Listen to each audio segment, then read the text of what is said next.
Hello, everyone. Welcome to the Knights of Last Call. My name is Derek Melenda, and tonight I am joined by the illustrious, the glorious, the magnanimous Bobby B. Bob is in the I have house. so many names. Yeah. Well, you know, it's funny. I said this. I think I said this the last time you were on, or maybe it was 2 times ago. But I never, on the internet, they always refer to Robert Baratheon as Bobby B. I didn't know that. From Game of Thrones. Yeah. So they always call him Bobby B. And I was always like, holy shit, Bob is Bobby B. So I am nor a Robert nor a Bobby. That's and yet you are. But see, he was Robert Baratheon, and yet he was Bobby B on the internet. There you go. Michael, what's up, Michael T? We get the chat out. Ahoy, Derek, and well met. Ahoy to you as well. Beowulf says it's one shot, Bob. That's funny. Jackal says, what's up? The Herb says special guest, and Zipperfist says the architect himself. That's right, the architect. Good stuff. Gonzo just bought this book at Gamehole Con. Looking forward to getting this on the table. Can't wait to hear your thoughts. Derek, fuck you, Bob, apparently. And we can say that now in the first opening seconds. Yeah. So normally I don't do first looks with other people because it's a little confusing. And it's a little, a little bit wonky. Well, this might be confusing. Yeah, it might be confusing. But we had a kind of a intersection here, which is this game had kind of been on my radar for a little while, even from the original. We'll talk a little bit about the history of this game, but this game has been out for 8 years, maybe. I don't even know if it's that long, but maybe like 6 years, and as the first edition of the game.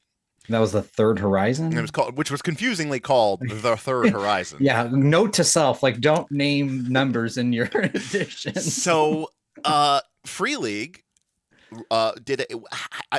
We'll get into this, but it's sort of a second edition, but it's also kind of like a setting reboot. Mm-hmm. That's what it seemed like. And they came out with this Kickstarter. And I thought it was kind of interesting. I was always kind of interested in Coriolis, the story of it, and this kind of Baroque, Gothic, dark fantasy or dark sci-fi with like a very kind of heavy Dune-esque, very kind of Gothic. Not Warhammer 40K, but kind of, with the kind of, gigantic miles-long ships and all that sort of stuff. So I thought that was really, really cool. And I didn't really put too much thought into it. People had talked about it on the stream. And then all of a sudden you go, hey, I'm getting my Coriolis stuff. Can we should do a first, can we look at it or something? I said, what do you mean you're getting your Coriolis stuff? He goes, yeah, I kickstarted it. And well, you said that. And I said, I don't understand. I was like, did Bob get this for free from Free League? Because there's no way that Bob would have just bought this game just out of nowhere. Look, here's what happened. Yeah. Dragonbane got me super hype. Then and Forbidden Lands, and I was like, I was hard on the Free League. Like anything Free League got, I was like, I'm buying. I backed Electric State, haven't even opened it. Like, and Coriolis, I think soon there. Oh, there was a another PBTA game or something. There was a whole bunch of stuff that just kept coming out with, and I'm like, buy. This is so awesome. I'm so on Free League, and then I'm like I gotta calm it down. Like Alien came out, and I'm like, okay, I don't even play Alien anymore. Like I gotta right. And you were the One Ring guy, so I was like, I don't need to get One Ring. But Coriolis seemed interesting. It sounded like Forbidden Lands, which I really enjoyed, but like sci-fi Forbidden Lands. I was like, well, sign me up. Yeah, and that's again that's how this new Coriolis is sort of how I understood it, and even sort of maybe the old Coriolis, which is it's a Year Zero engine game. Now we've talked about Year Zero engine games on this channel a lot before, and Bob and I ran in 2024. We ran a Forbidden Lands campaign, and we enjoyed it. It's got some wonky elements to it. Again, this is true for any RPG, but you get these weird moments where it's like you've got 11 D6 and you roll them all, and in order to succeed in Free Year Zero engine, you need 1 6. Yep. So you roll 11 dice and no sixes, and you're like, what is even going on with my life right now? But it was a really cool system, and I thought it was a lot of fun, and I thought it was really, really flavorful in the way that it worked and interacted with the game. So I enjoyed it. But yeah, so Bob picked this up. He got this box set with this campaign setting. That's the part that I thought you were the most surprised about. When you were like, oh, Bob got the core rule book, and I'm like, no, I got the box set. Yeah, I was like, the box set. What? I was like, what did you do? And by the way, White Monster in the house. And the only reason is because again, I buy these box sets from Free League, and the value is just so good. The value is why would I not kickstart the box set version. 100. I mean, you're not wrong. I mean, you're absolutely not wrong. That I haven't even opened yet. There you go. Not to be confused with the Flowers of Algernon. By the way, we do have, and this is just sort of a heads up. I'm not like, I'm not going to go full MCDM to you. I'm not going to point a gun to your head and say, if you don't tip, I'll never answer your questions. But when I have guests on, I usually am not paying as much attention to the chat. I'm paying more attention to my guest and whatever. So if you do want to make sure you get a message across, especially once we start getting the ball rolling, I'd really appreciate it if you did a super chat or tip, not just so that it literally catches my attention because of the sound, but also as sort of, to pay for the interruption, so rudely interrupting our guest. So we do have a super chat goal, which is more first looks with Bob.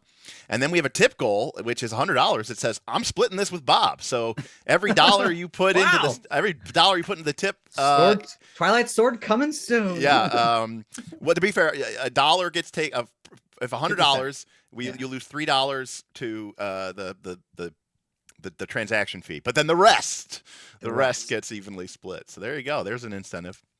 Well, and you do have some games that I am actually interested coming up soon in your possession. So there are chances for first looks if you guys want them. Yeah, absolutely. Well, that we first looks have become very popular as a part of our channel for sure. Because, we've talked a lot about game mastering, and I'm not saying that people still don't want to see stuff about game mastering, but a lot of people have kind of been like, hey, look, I feel like I'm a pretty good game master. So, but I've always loved to see new mechanics and sort of understand them and try to maybe steal some mechanics, or maybe just uproot my whole existence and switch to a new game because it just seems so awesome. And I've got to be honest with you, 2025 has been really, really awesome with the first looks. I mean, obviously there's some good games that came there's out. some really great games, even ones that I'm not necessarily dying to play. I was still fairly surprised at how much I enjoyed them, and a lot of them were new games that came out just this year. So, I mean, obviously, was it Professor DM had a thing where he was like talking about, like, you know, obviously D&D down, right? D&D's thing, but really what he was saying was like, these indie games are getting hot. Like, yeah, they're getting great. And, you know, we've talked about the dominance of like the Italian market. We've talked about Two Little Mice. We've talked about, well, I should say the European market, really. Two Little Mice. We've talked about Need Games. Everyone knows Free League. So, you know, Cubicle 7, Modifius. So the European game markets are just crushing. Their quality, their like art layout, like you really just, some of these books are just, they're packaging and they're just beautiful. I would say the quality of the content. So I'm going to say this. This is my general thoughts in general on what I'm going to call European. This is not 100%, but it does seem like it's what I'm going to call European game design. One, very, very, very good at saying my game is about something. The mechanics support that thing, and the rewards are set up so that when you do the thing, you get rewarded, right? Perfect. 2, art is unbelievable. It is. 3, graphic design, integration, making the book feel like a really, really joy to read without going full Morkborg. Art first, which is an art book and the game book second. Just unbelievable. Beautiful layout, iconography. The art really works well on the page. Innovative and really cool mechanics. Or they use an established engine like 2D20 from Modifius or Year Zero engine from Free League, but they iterate it. They tweak it. They don't do like a full reset, but they say, hey, how do we make the Year Zero engine better for Alien? How do we make the Year Zero engine better for Blade Runner? How do we make the Year Zero engine better for Coriolis? And we're going to see some of those changes. I really like that. But sometimes trying to find things in these books sometimes makes me want to kill myself because I don't know what it is. Maybe it's just European, like we have all the time in the world. We'll drink a espresso and then we'll get back to it. Like it's like inexplicably bad in terms of like the layout, not the graphical layout, but just like, you know, you're in Beyond Dragonbane and you're like, where are the rules for this? And it's like, oh, it's randomly in the equipment section. We could use a little bit of help. Yeah, so that's my one major complaint. But then I'll find a book that's whatever around here and it's got the same issues. Everyone's got the little twerks, you know. Yeah. But I almost feel like the games have to be, do you know what an NP complete problem is? NP complete? Yeah, NP complete. So it's basically the idea of like it's a quiz or it's a problem that can only be solved once you answer everything at once. So like imagine a quiz that says like question number 3 is the answer to this question is the answer to question 47. And then 47 says the answer to this question is the answers from question 5 plus question 13. Right. And so like the only way you can get it right is to like guess a bunch of numbers and then check if you got it, if it meets all the criteria. There's no way to actually solve it. I think that's the way these people treat games. Like you're going to read the book. The rules are scattered God knows where, but you're going to read the book from cover to cover. You're going to memorize all the rules. And now it doesn't matter where the rules are because you've memorized them all. Well, at least it's not like 600 pages like PF2. I can read one of these books. That is true. That is true. And also it speaks to it that like you buy one of these books from say Free League, you get a player book. You usually get kind of a world book. You get a game master's guide, a bestiary, and often an adventure, all in that core rule book. So it's and I should have added this at the top. Insane value, right? It's their value is incredible. I don't know how they do it. Yeah. Hey, we had a super chat come in. Excited for the stream. Can't wait for the birds. Bob only remembers 2 things. What did you remember? Oh, the blight and the birds. The blights and the birds. The blights. I mean, So to preface this, I've played the quick start when I backed this. One of our patrons, Ryan, ran the quick start, and I was like, yeah, let's do it. And I barely remember much of it, but I remember we landed, and then we had to go diving into this cave or dungeon type thing, and had to dive down. And the deeper you went, the blight. And then you have these bird detect blight. I was like, I can't really remember it, but I have everything, Derek. Let's actually look through it so I can know what the heck I'm doing. Yeah, so this is great. Hey, we got a tip coming in from Duncan DT. Thank you, Duncan. Duncan says, always good to see the dynamic duo. Woohoo! Duncan D We have a nickname. $10. Always good to see the dynamic duo. All right. So we're going to go ahead and we're going to get into Coriolis the Great Dark. So as a little bit of a precursor, again, as I said before, my understanding is the original game, Coriolis, was set in a very civilized section of space called the Third Horizon, right? The first horizon was Earth, and then, very reminiscent of many, great sci-fis. The people left Earth, and they settled this new, star system that they called the Third Horizon. I should say it's a series of star systems. And like the Ultimatum Segmentum or whatever. And they had this, a lot of intrigue. There was a lot of religious elements to the game. The idea of like, were these kind of alien entities, were they gods or what were they? And then you had people arrive later who sort of, challenged it with like technology and maybe a sort of an imperialistic expansionist view. And there was a lot of intrigue. And the game was kind of set up as sort of a kind of a space hex crawl, for lack of a better word, but it was really focused on, kind of a generic sci-fi setting where you could do military, trading, intrigue, politics, right? This whole jazz. What about ship mortgages? Right, ship mortgages. Yeah, there was a traveler-esque element to it. Now I don't know that they went full ship mortgage, but no, I don't think they did. But every time I think of that, I just think of ship mortgages. So, we got to fix Bob's. What'd I do? No, I switched over to the PDF view and you're all messed up. So let me just give me a second here.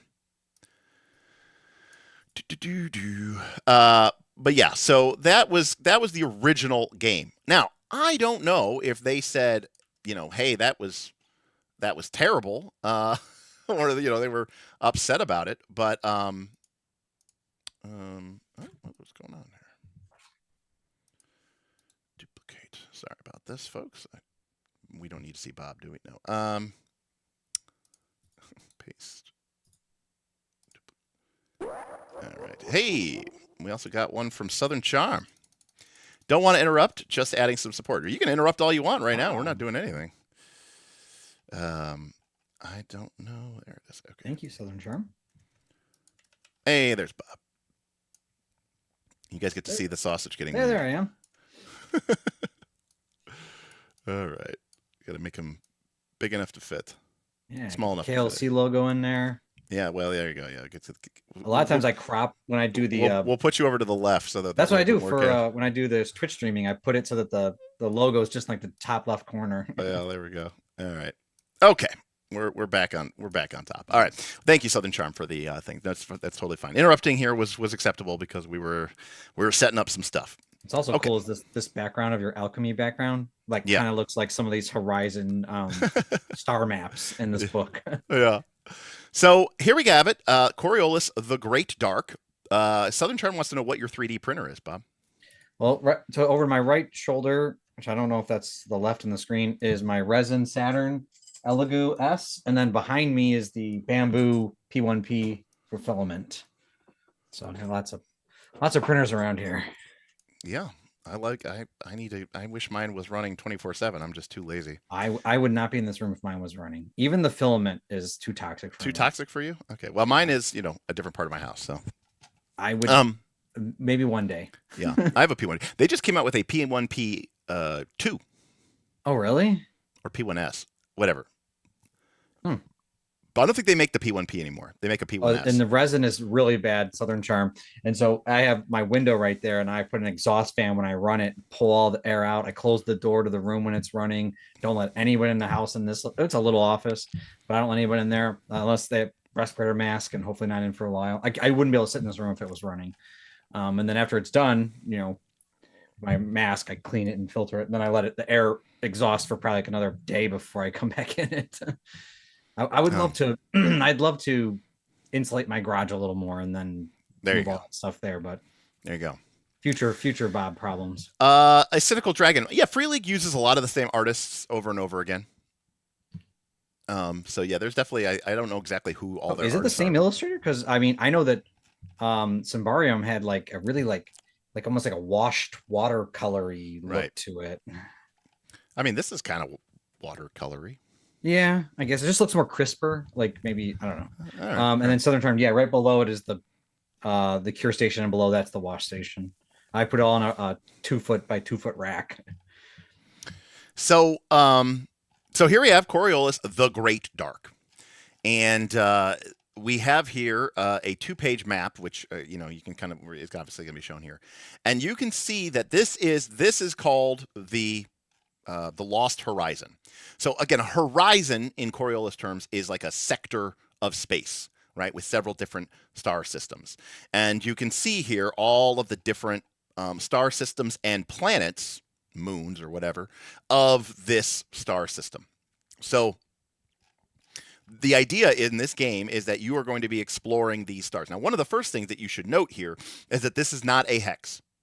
So right off the bat, this idea of sort of like hexploration of space is kind of gone.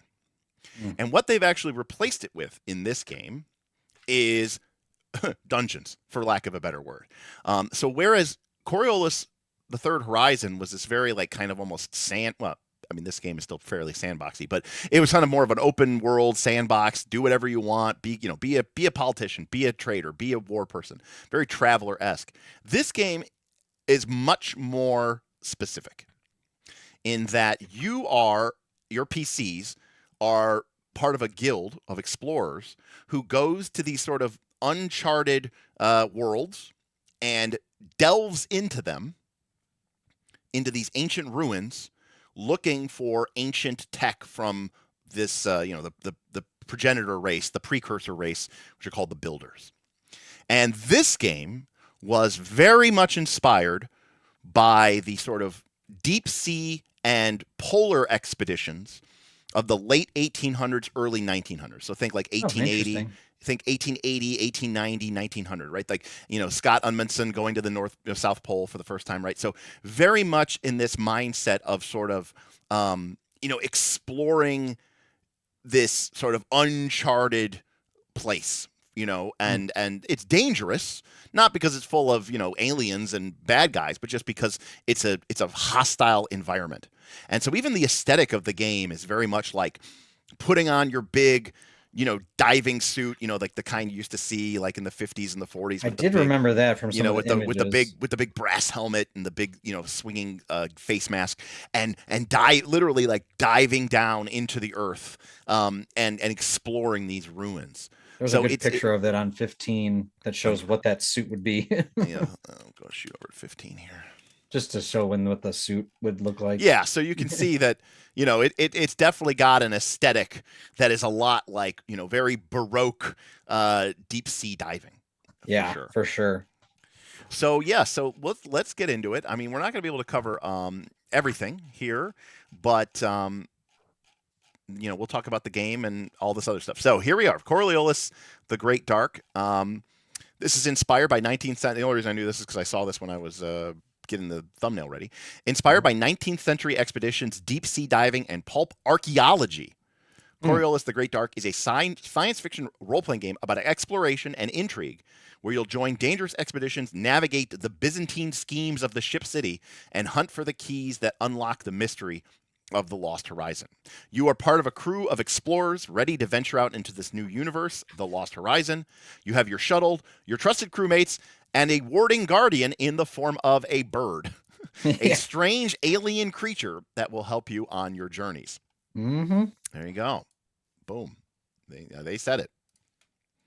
And so, again, this game has a lot more of what I will call a focused view, which is, hey, the game is about this exploration element, and we're not going to beat around the bush about that.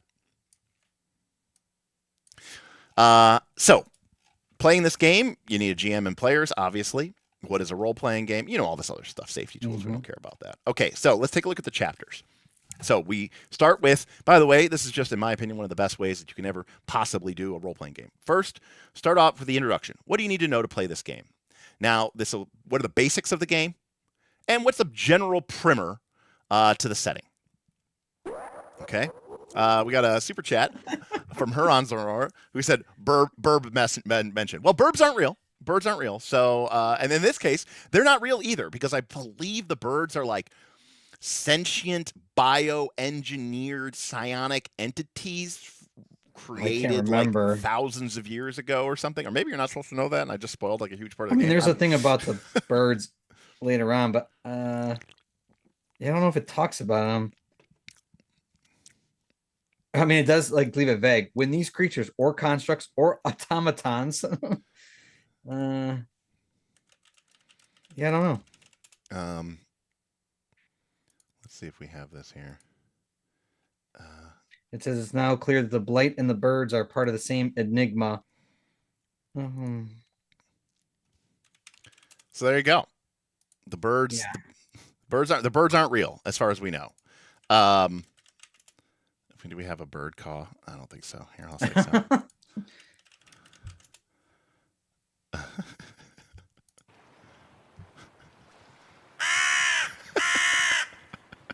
Okay, so that's our bird. That's our bird caw. We'll get that ready when we need it.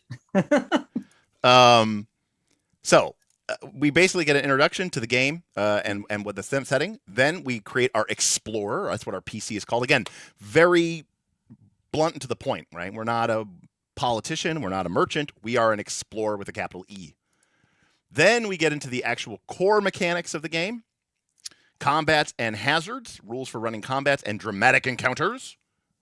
The bird and its powers. an entire section dedicated to, yes, just birds and their powers.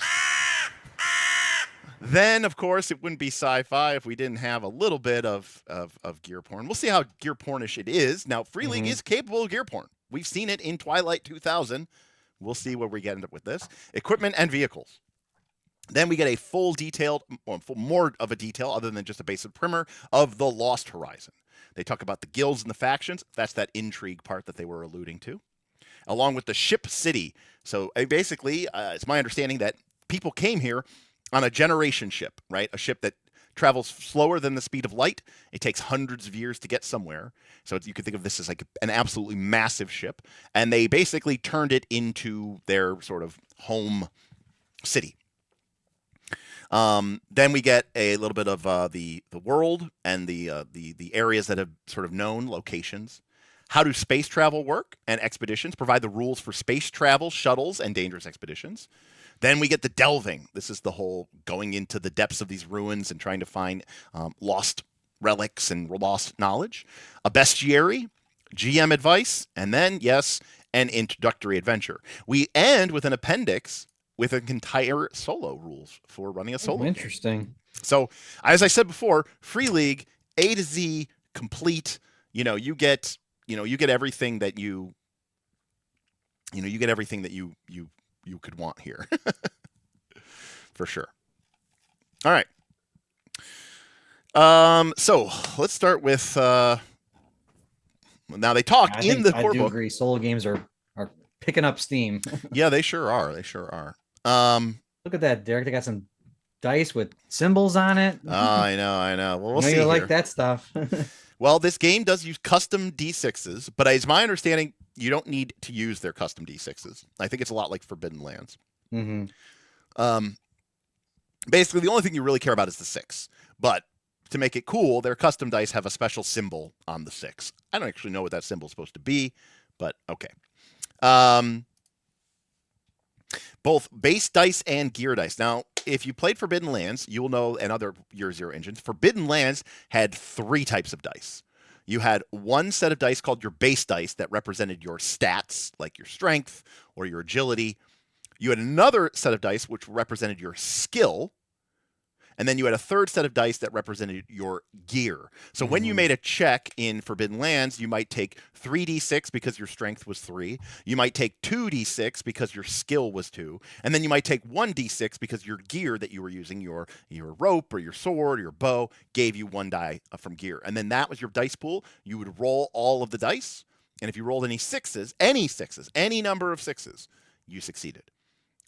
So That's the way that the Year Zero engine usually works. So we'll get into that as we get into the elements. Now, key themes. Now, again, I appreciate when a role-playing game comes out and says, hey, look, I want you to understand what this game is about. This is not just some generic D&D Pathfinder game where we go, you can use this game for anything. It could be everything to everyone and whatever. No, this game is about exploration. This game is about, I love this piece of art, by the way, on page 9. It's a really compelling piece of art. Which is why I used it instead of the cover art. I used this for the thumbnail. It has a feel to it. Yeah, and again, I don't know how to feel about this game, and I don't play video games anymore, but I've always been really interested in the idea of games like No Man's Sky and games like that, use like procedural world generation, especially in a sci-fi setting. I loved doing that in Minecraft, just like exploring, and obviously that's not a sci-fi setting, but I really love the idea of just like, these strange new worlds and getting to explore them and delve into them for cool ancient treasures and stuff. I think that's really, really neat. So the game's about exploration. The game is about intrigue. The game is about mystery. There's an implicit idea here of, who are the builders? Where did they go? What are their artifacts? What did they leave behind? The game is at its core about discovering the truth behind these exciting mysteries and uncovering new ones in the process. So very much the game is hey, there's these unknowns. We, the explorers, are going to go out and we're going to try to, basically like an archaeologist. We're going to dig. We're going to go down into the depths. Where's Goblins and Androids? He's an archaeologist from our Patreon. And then lastly, hope. The Lost Horizon is a bleak place, the horror of the blight, the precarious state of civilization, and the nefarious infighting. Despite this, there is a light in the darkness that drives humanity. There is hope. So this is also kind of, I think, a little bit of a change from the first Coriolis, but I also think it's a bit of a change from some of their other games. Free League games can be a little bit bleak at times. Forbidden Lands is a little bleak. Forbidden Lands is a little bleak. So there's a sense here of, hey, we aren't doing this for greed or for profit. We're not doing this because, someone's putting a gun to our head. We're not doing this because, we're religious zealots. We're doing this because we believe in a better future. And we think that by doing this, these dangerous actions, we can secure a better future for humanity and for our people. So I think that's a really, there's a little bit of heroism here in that hope, which I think is important. And lastly, teamwork. To survive the Great Dark, you will need to rely on your crew, a.k.a. don't split the party, I guess is what they're saying here. So here is a bit of world building, but long story short, it's what I told you. A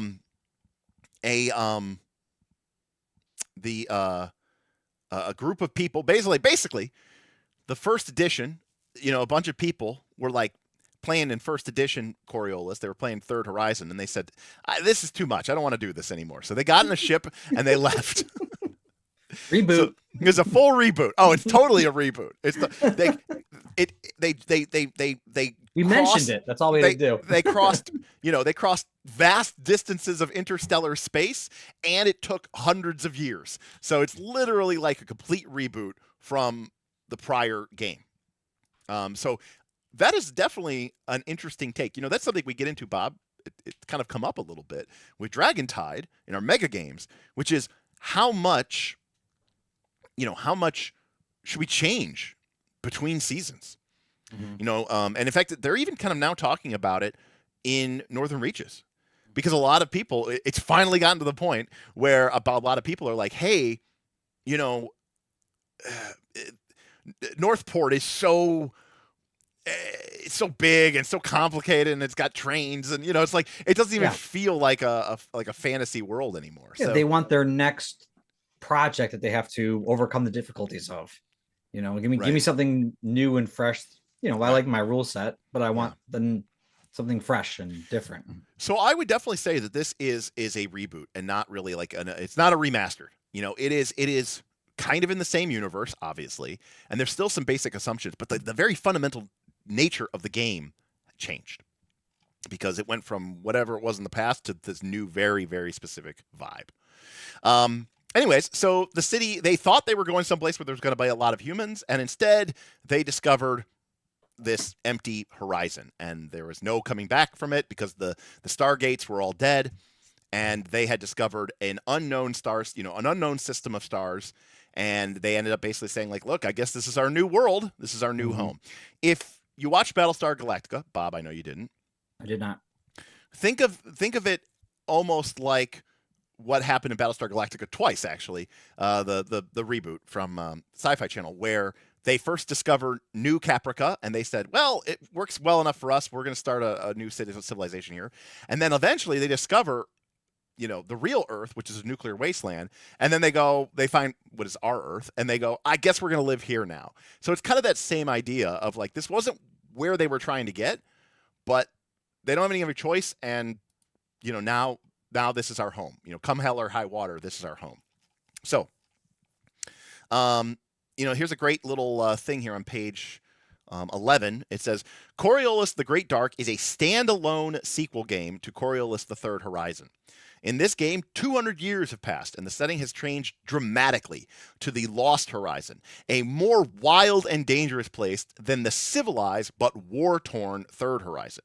You do not need to know anything from the previous game, but if you do, you will find lots of nuggets and Easter eggs that resonate with the old setting. Indeed, even though 200 years have passed, it may still be possible to migrate your old PCs to this new game. And I think that's a really big, important part. This new setting is very much a frontier. It is an unknown land where most of the stuff hasn't been mapped and charted. It is not a civilized land in that respect. And again, just gorgeous pieces of cool sci-fi art all over the books. We have factions, and this is the idea of basically the sort of predominant forces in the game. I love faction-based play. I think it's the best way to do any kind of sandbox. And in this case, we get some very, very specific factions that we can use throughout the course of the game. We get the Navigators Guild, the Machinists Guild, the Gardeners Guild, the Coriolites, the Black Toad. Interesting. I know, that symbol's sweet. And then this is a shadowy group that has a history. Oh, are they real? We don't know. And to the like. So then we get about the game and the world. So we talk about the River of Stars. So this basically is their form of FTL travel. So they discovered something they call the Slipstream, which lets them traverse faster than the speed of light. So this is how you can actually get from star system to star system in a reasonable manner. Now, there's kind of an idea here, and I think this might be true in Warhammer 40K, but the idea here, if you're familiar with, oh crap, what game is it? Or what world is it? Basically, like, small ships can't go through the Slipstream. Okay. So basically, only the great ships can withstand the Slipstream. I mean, I guess another way to think of it is like Dune, right? Where the Highliners are the only things that can travel faster than FTL. So the great ships are the pride of Ship City, few in number and enormously expensive to build. Great ships are the largest vessels constructed by the people of Ship City. Owned by a consortium of guild, they are crewed by hundreds.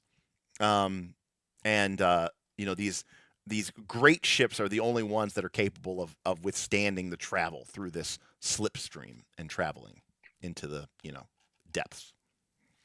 And then we talk about the mystery of the builders. So basically there was once an ancient civilization that existed throughout the galaxy, and their artifacts and their ruins are left all over the systems. Okay.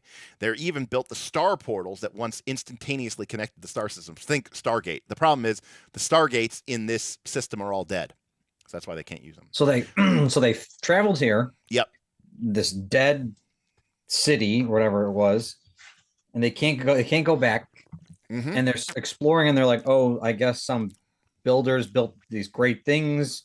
We don't really know much about it, but they had some Stargates apparently. Is that what you're saying? Well, I'm saying that they know that the builders built these instantaneous portals, mm-hmm. and I guess the ones here are not working. And that's one of the mysteries. Like, why is it not working? And in fact, while their ruins can be found everywhere, the builders' ruins are also the most dangerous place because of something called the blight. This is a strange and deadly organic affliction that seems to originate from the depths of these ruins. So within the very places that you are trying to discover, the tech, the lore, the mysterious relics. This is also where this really dangerous, as they describe it, organic affliction. They don't call it a virus. They don't call it a monster. It's something. Still, within these millennia-old structures lies invaluable treasure and perhaps the key to humanity's survival. So, and this brings us to, you guessed it, the birds. The presence of blight in the Lost Horizon made the future look bleak for the people of Ship City, and this changed with the discovery of the birds, or the Garuda. When these creatures, or constructs, or automatons, were encountered, they were unsure of their value and were treated as mere curiosities. However, after some strange time, they noticed that the birds had strange abilities, and when they discovered the presence of the birds, mitigated the effects of the blight. It is now clear that the blight and the birds are part of the same enigma, fighting what seems to be an ancient battle. The birds represent a promise. Now, my thought here, this is just my thought. I don't know. I haven't talked to anybody. My thought here is that the birds are the sci-fi equivalent of the canary in the coal mine. That's what I was thinking. That's right? Exactly what I was thinking. Yeah, so it's very much like, when they were trying to kind of be inspired, they were like, you have all these people who used to go down and dig into the depths looking for, precious metals, and and they bring the canary because they were very sensitive and they would die. So instead, they made them ancient bioengineered bird wardens, but it's trying to like tap into those sort of resonant elements like the stuff like that. So that's pretty cool. And that brings us to the Explorers Guild, and that's who we are. They are the youngest guild, and basically they are they go to these ancient ruins and they explore them. So there you go. Ruin delvers forming independent teams are handpicked and trained by Master Mosca and her team. While not directly employed by the guild, they've secured a place in their ledger and enjoyed access to the guild's facility. Missions are scarce, and in between, most crews take on other jobs to make ends meet. But when opportunity knocks, you better be ready. You are one such crew. Are you ready for your next mission? Good luck. All right. So, again, there's a summary here of the game. Again, everything you just read, here's a 2-pager, right? You know what? Your PCs are never going to read all that. So just give them this 2-pager, right? And then I recommend that you take this 2-pager and you copy and paste it into AI and you turn it into like a sentence or two, because they're not going to read this either. I just need an index card.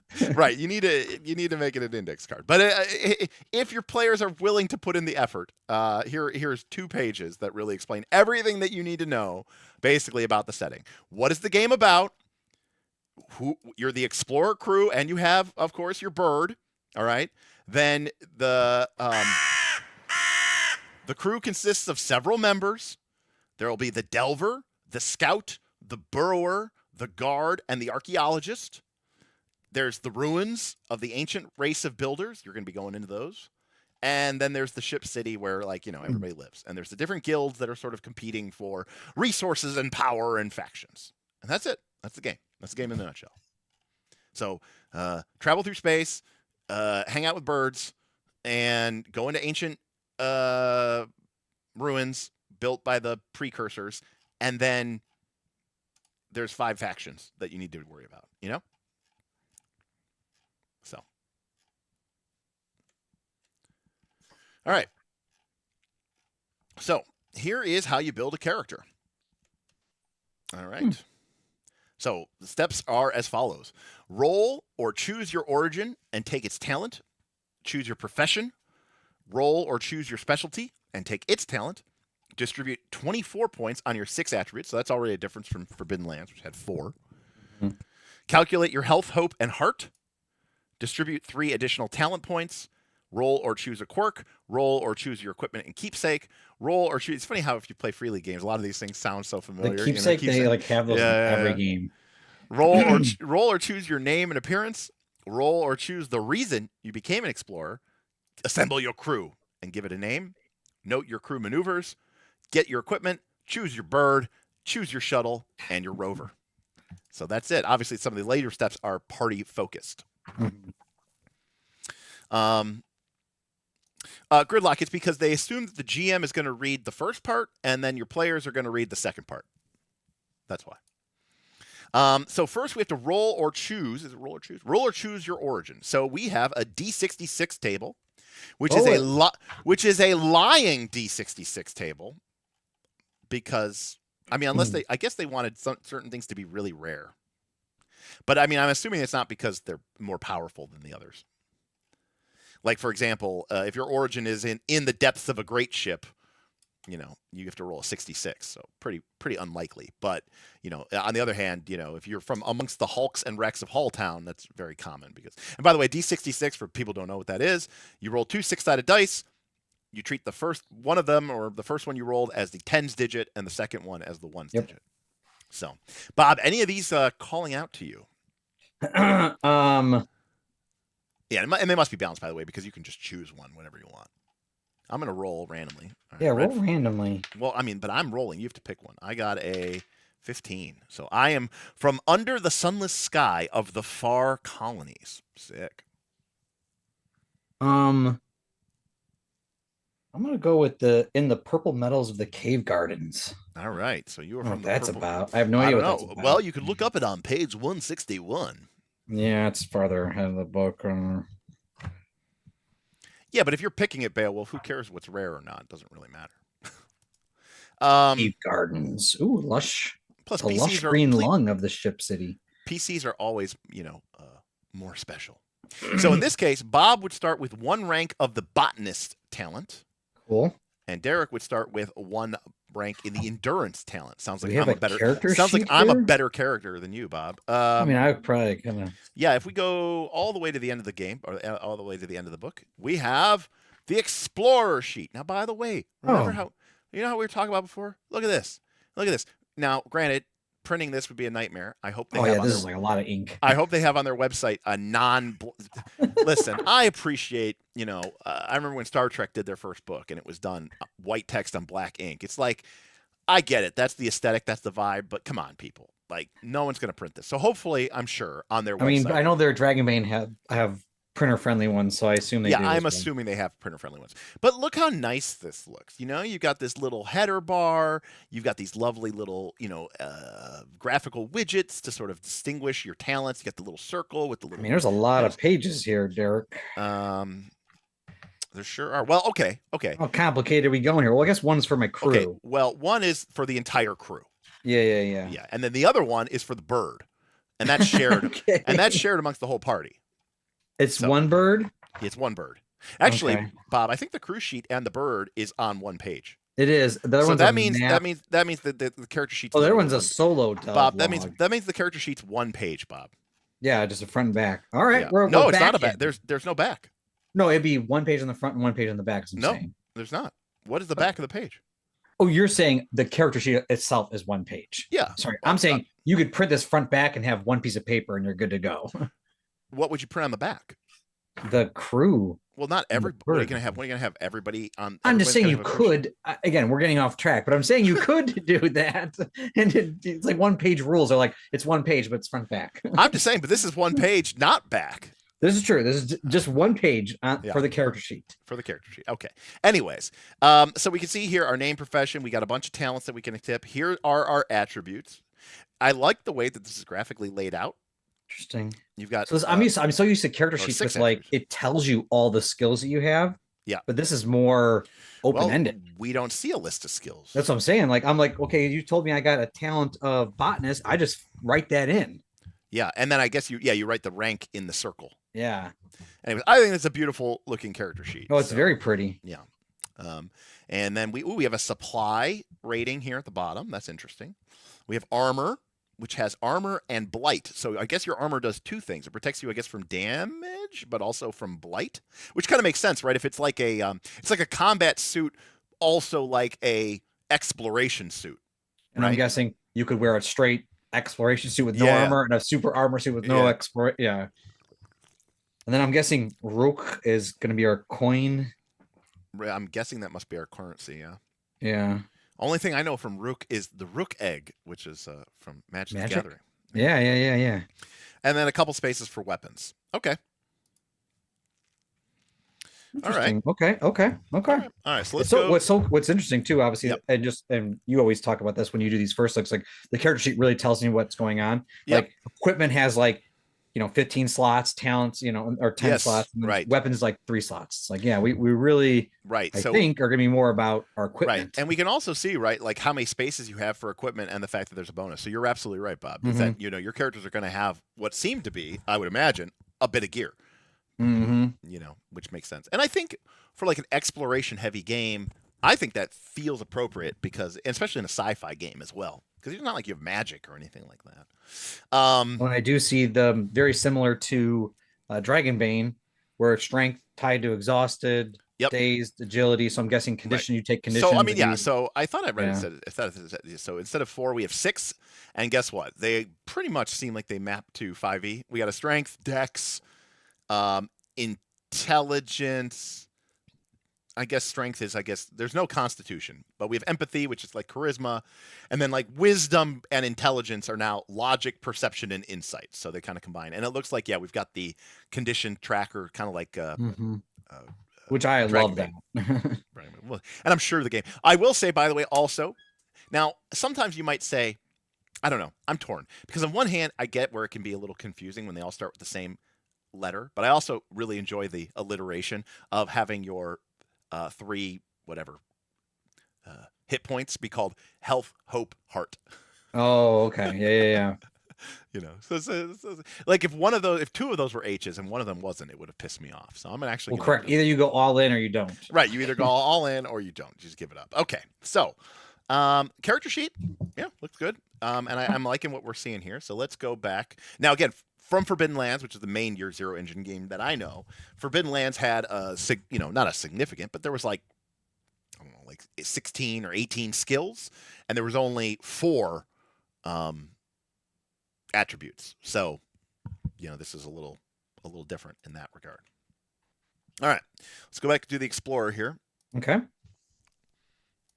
Okay, so we have our Explorer. And then we have our profession. 8 different professions are listed in this chapter, starting on page 30. Your profession will affect many things about your explorer, including your attributes, your talents, and your equipment. So it's like your class, basically. But unlike in, I remember, as I recall, like Forbidden Lands, Dragonbane, your profession really doesn't matter that much. But here it seems to be.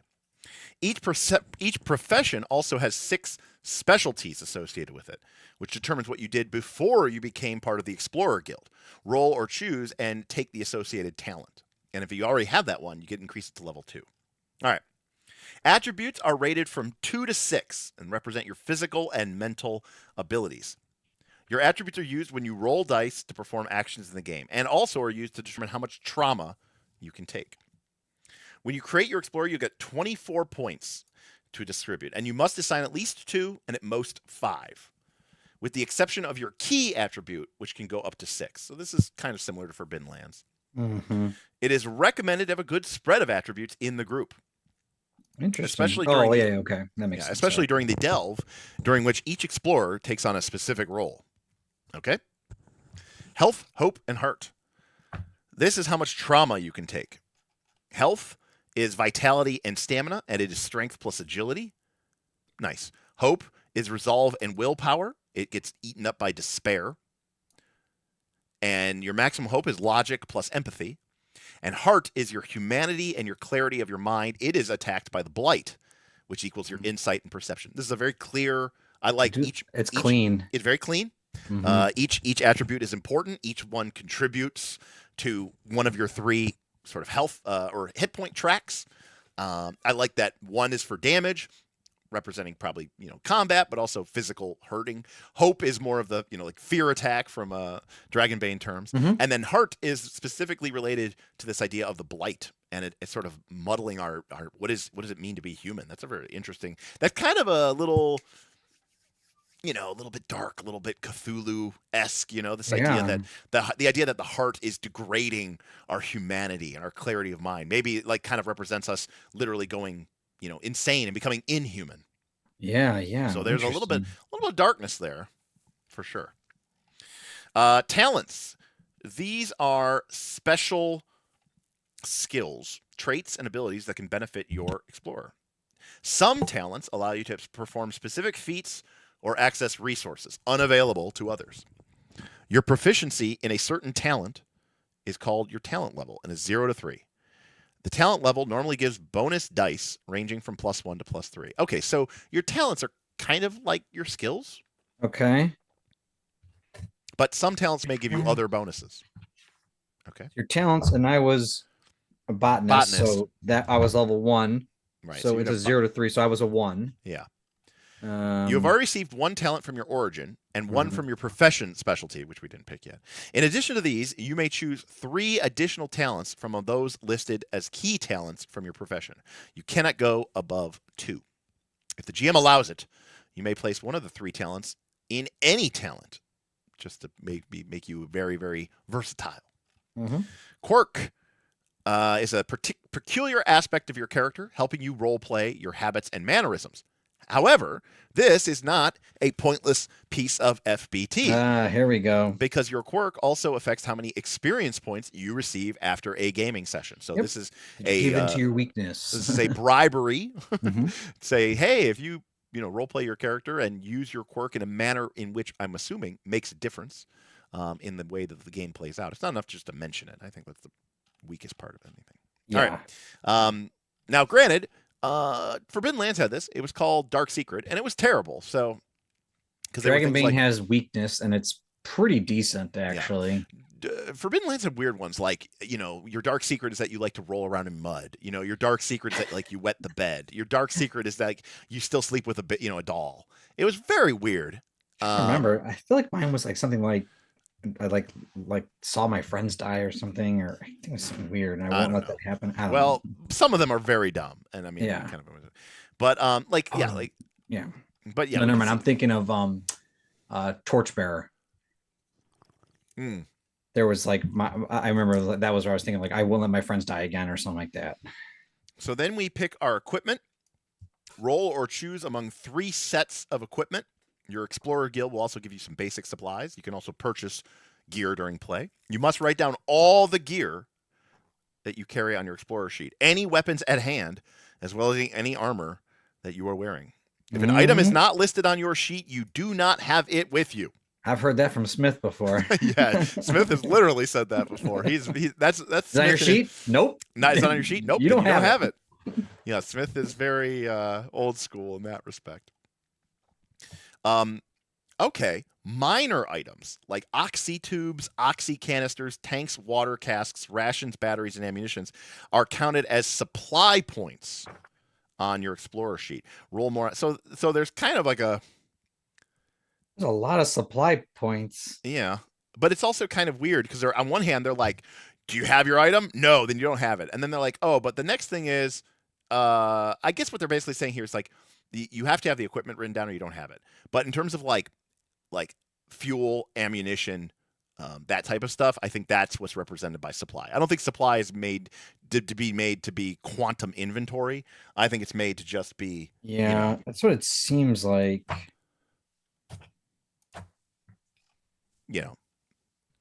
Consumables. Yeah, George, that's a good way to put it. Supply is an abstraction of many kinds of consumables. These include, but are not limited to, oxygen, water, food, energy, ammunition, light. There you go. And there's a list of. And Mr. Keiko is pointing out that supply is for items that don't give you a bonus to your roll. Because remember, if you looked at the character sheet, Bob, the equipment had that circle next to it too, just like the gear dice from Forbidden Lands, right? Where your bow added a certain number of black dice to your roll. Yeah. So and my guess is you have 2 different colored dice. So. Yeah, so equipment probably adds to your dice pool. Supply doesn't. It's just consumables and that stuff. There is a carrying limit. It's your strength rating plus 4. Your armor and delving suit doesn't count, and heavy items take up 2, light items take up half a row, and regular items take up a full row. Okay. Tiny items don't weigh you down at all and are noted in your tiny items. Supply does have a weight. Bob, you were correct. The currency is called Uruk. Uruk. And Bob, you're from has a weight. Bob, did you say you were from the Cave Gardens? That's what I was picking. I just picked random. Oh shit, one. Bob, you start off with big money. What? Whoa, D6 times 1,000. Yeah. Get fucked, Derek. Big money, well, Bob. The cave guards. I mean, the range is of five of them, so it's almost like. And then lastly, we have a keepsake. This is a tiny item with no practical use, but once per gaming session, you can use your keepsake to recover 1 hope by playing out a small scene describing how your keepsake helps you recover. So that's nice. I mean, that's very similar to Dragonbane.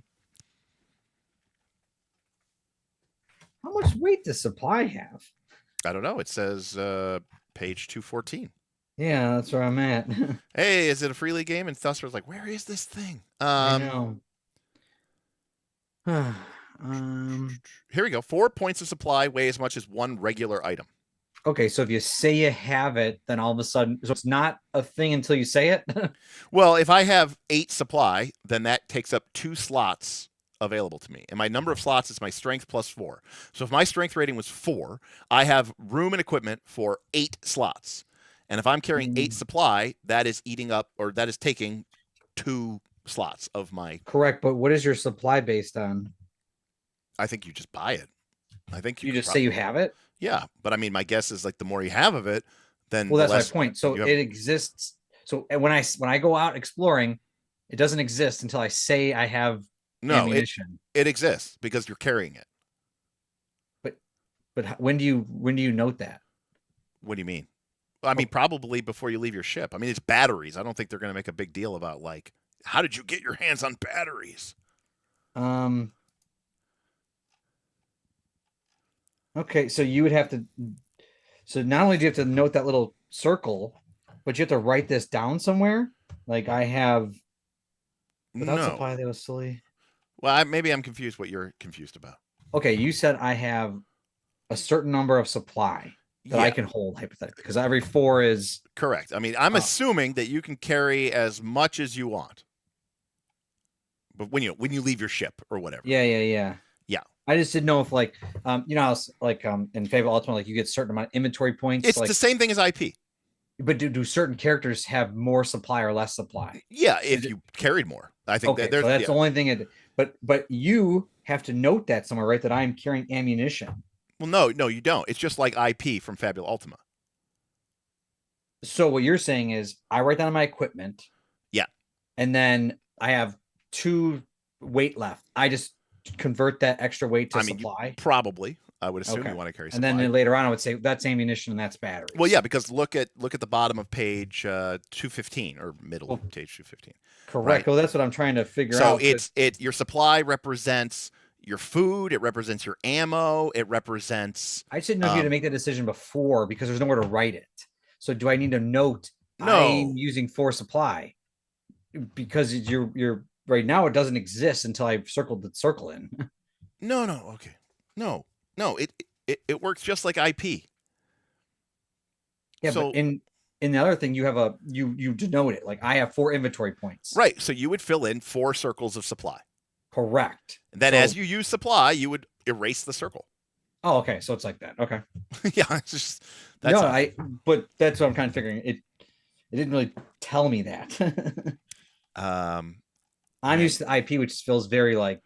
Well, yeah, but easy. IP doesn't automatically refill. I mean, you have to buy it from a merchant. No, but when I start the game, it says you have 4 IP. Well, that's your maximum. Correct. That's your maximum. That's all. Yeah, but that's sort of quantum, isn't it? Like I pull it out of nowhere when Correct. I want. And the same thing is true of supply. Mm-hmm. It's quantum. Like when you play Fabula Ultima, you have 8 IP. That could be healing potions. That could be magic tents. So that the party could rest. It could be, tonics. It could be remedies. Well, the same thing's true with your supply. It could be ammunition. It could be whatever. But it doesn't matter until you need it to use it. Okay. All right. I don't know why that tripped you up. It's not. I'm not. I'm used to the quantum looking different.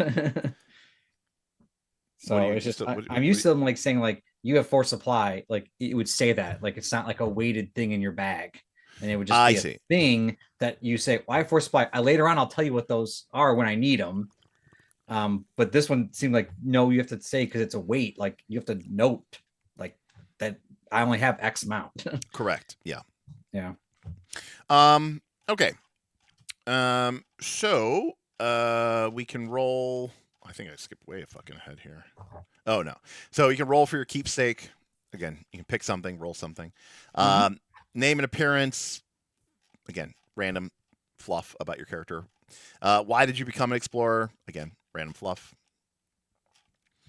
Assembling your crew. Is that it? Really? Is that it? Oh, because the rest of it's just mostly your professions. Describe and name your crew. Roll or choose your bird. Name and paint your shuttle and rover, and then assign the Garuda device. All right. So, thanks to your diverse origins, professions, and specialties, you and each of the explorers are uniquely suited to different roles within the group. These roles are crucial during the most dangerous phase of an expedition, the delve. This is the moment when you descend into the mysterious remnants of the lost horizon, venturing into the unknown.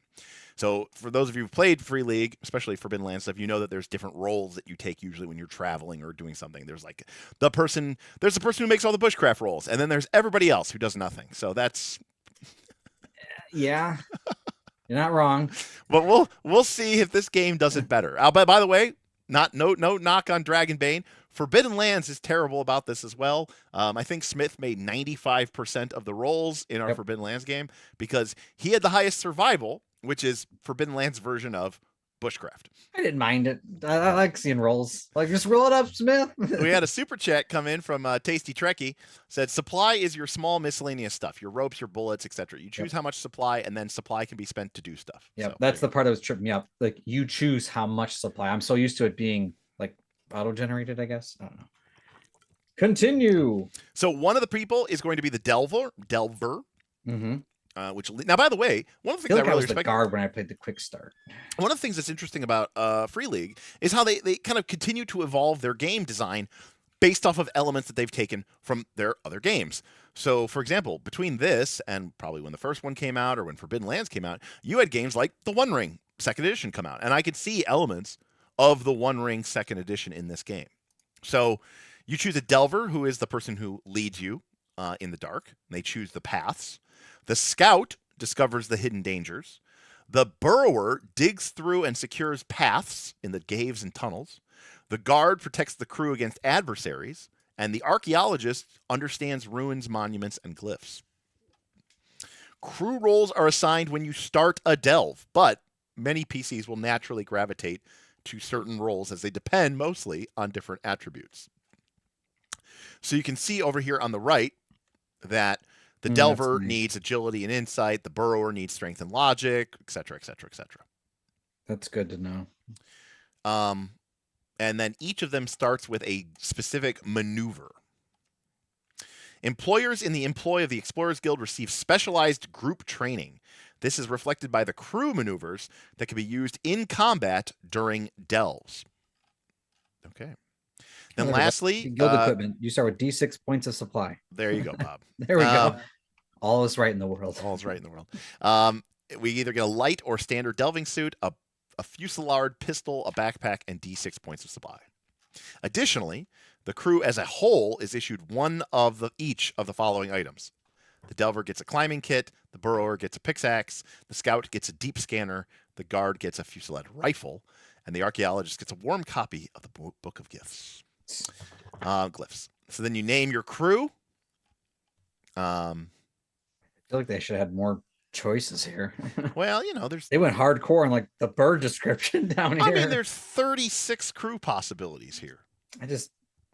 I mean, how many brand new parties are you making over the course of the lifetime of this game, Bob? I'm just asking. I'm just saying. My crew. I like tables. Our crew, Bob, we are the Scarred Rascals. Of course we are. Sounds right, actually.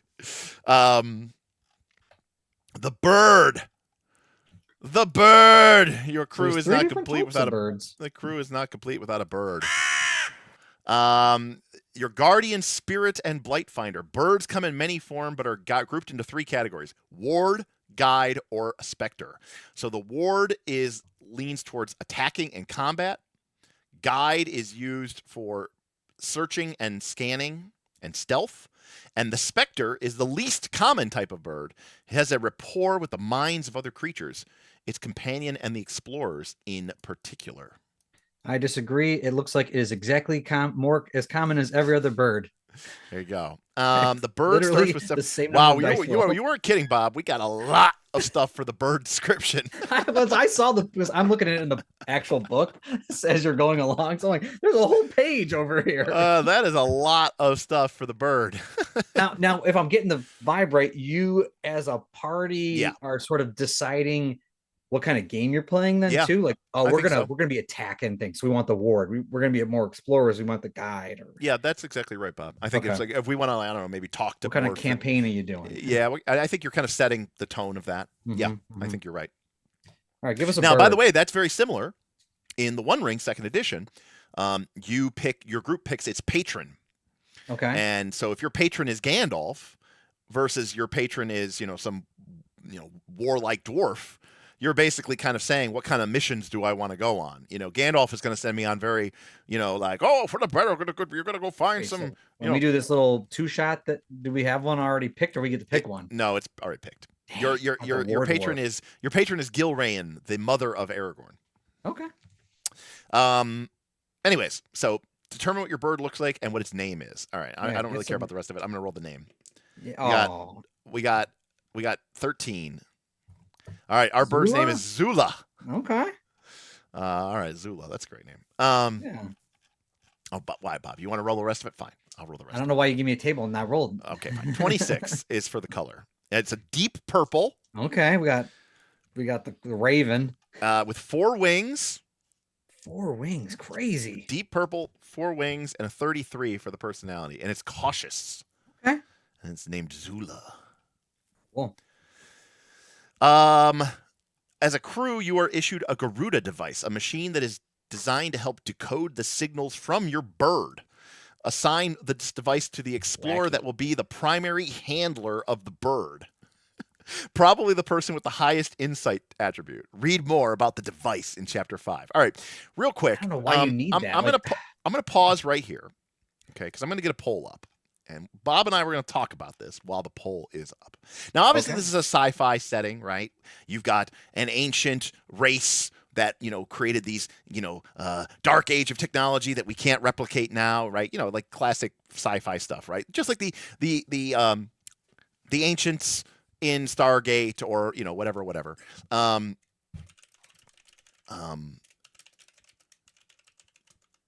a sec.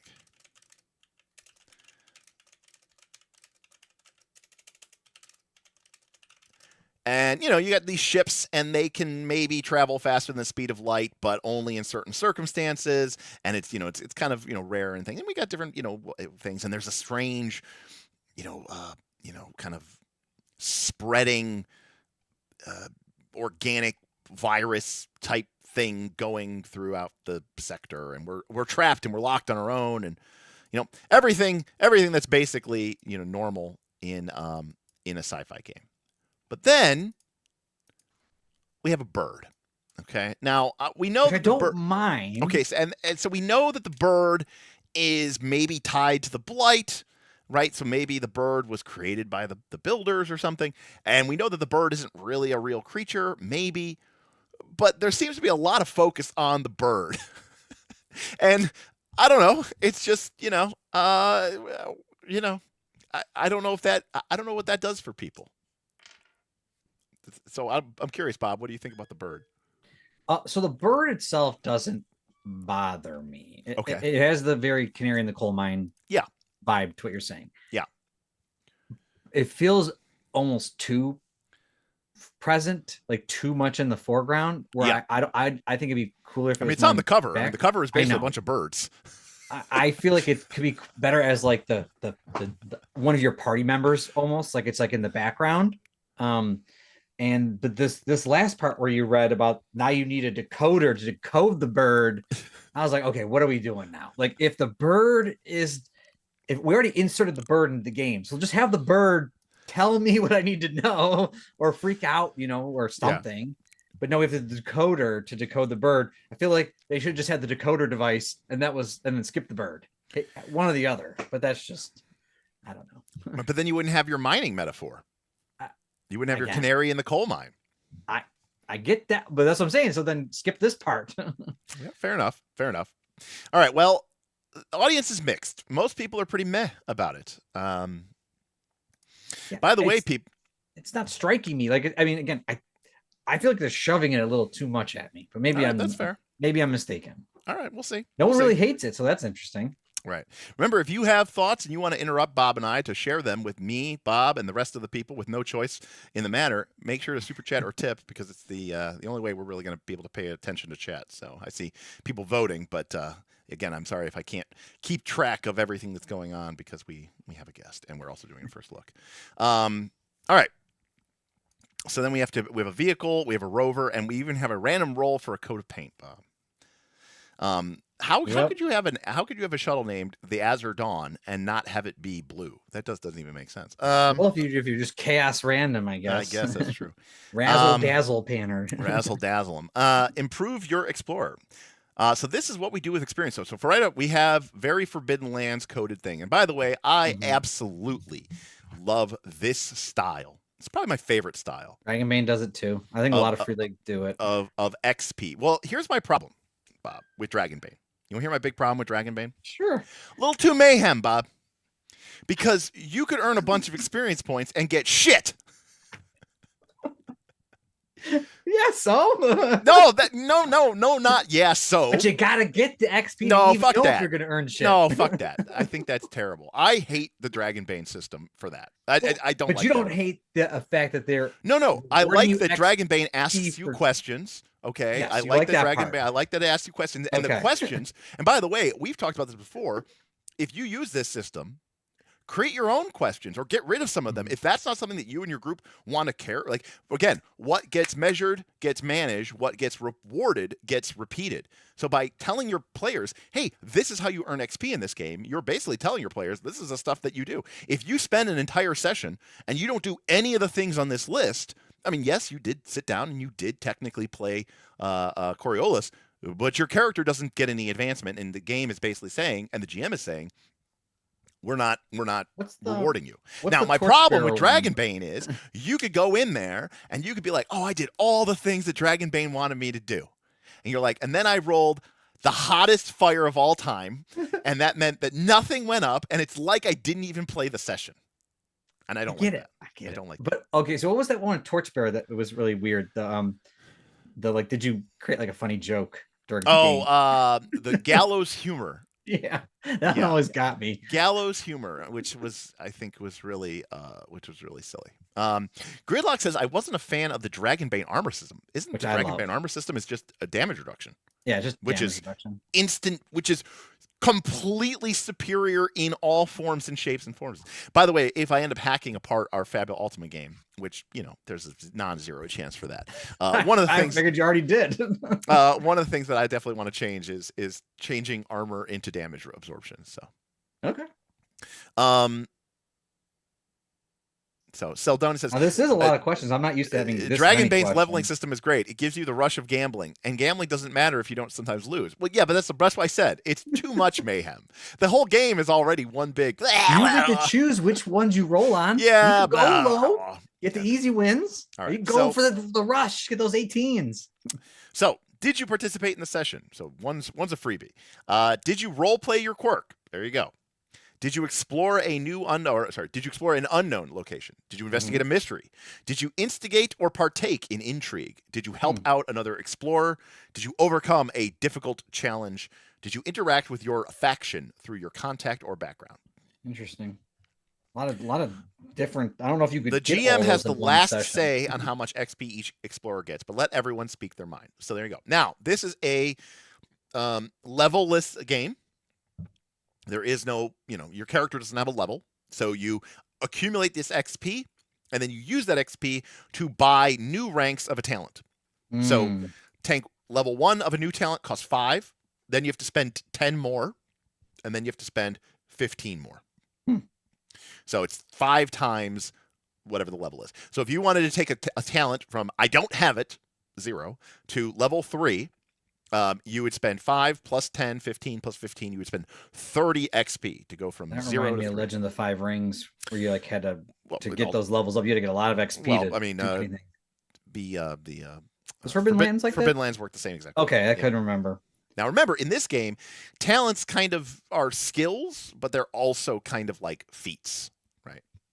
Now, I, for one, really like these type of systems. I kind of don't really care about levels anymore. I prefer this type of a system where it feels like you're getting something every session, you know, and maybe you can save up for a big purchase. I also think that these are really great at allowing players to really say, I want to focus on this one thing, and they're going to save up their experience points and they're going to buy it. So like, let's say Bob had no talents, and Bob goes, I'm going to only spend my XP on taking this talent, you know, a ranged weapon talent from level 0 to 1 to 2 to 3. And Bob spends 30 XP, right? Which might be, let's say we're getting, you know, let's say Bob's doing a good job and he's checking the boxes, and he's getting 5 XP roughly per session.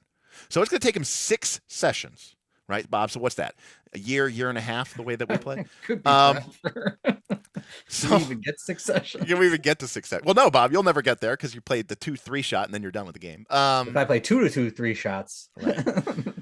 So you spend 6 sessions and you've gotten your talent from 0 to 3, and you're very happy with that. Now, I may have picked up 6 new talents. Now, they're all at rank 1. But for me, I'm more than like you wanted to be hyper specialized and focused. Yeah. Great, cool. But I wanted to go a different route, and I really, really like that, especially when it's done well. So though I'm going to insert one thing here, which I'm already noticing on the next page. Okay, well, I can go the to the reason next page. I was looking to see is the only thing I could spend XP on is talent improvement, and it is. Yeah. Whereas you can earn crew points, but you get a chance to put those into different things, which I like. I wish there was more things to insert my XP and more levers to push and pull. Like I'm just increasing talent. Well, I get to decide what the do you talent. increase your XP in Dragonbane? It's only skills. Dragonbane is literally that, only that. Right. But I'm trying to think if I'm not mistaken, I thought Legend of the Five Rings had that where we could. Well, so Legend of the Five Rings, it could let you improve your stat, your skill, or you could pick up new talents. I love that. But the thing is, in this game, talents and skills are both talents. Yeah, so that's fair. They're just giving them the same names. Well, and then I'm wondering, because I don't see... Because we haven't gone to the talent list, but I'm led to believe that it's kind of a combination of skills and feats from a D&D perspective. I kind of wish... I mean, I don't know this. I kind of wish that, like, a new talent started at 0 and you didn't have a talent. And then to get a new talent, that was a different XP number. And therefore, you could increase a previous talent or unlock a new talent. Well, you can.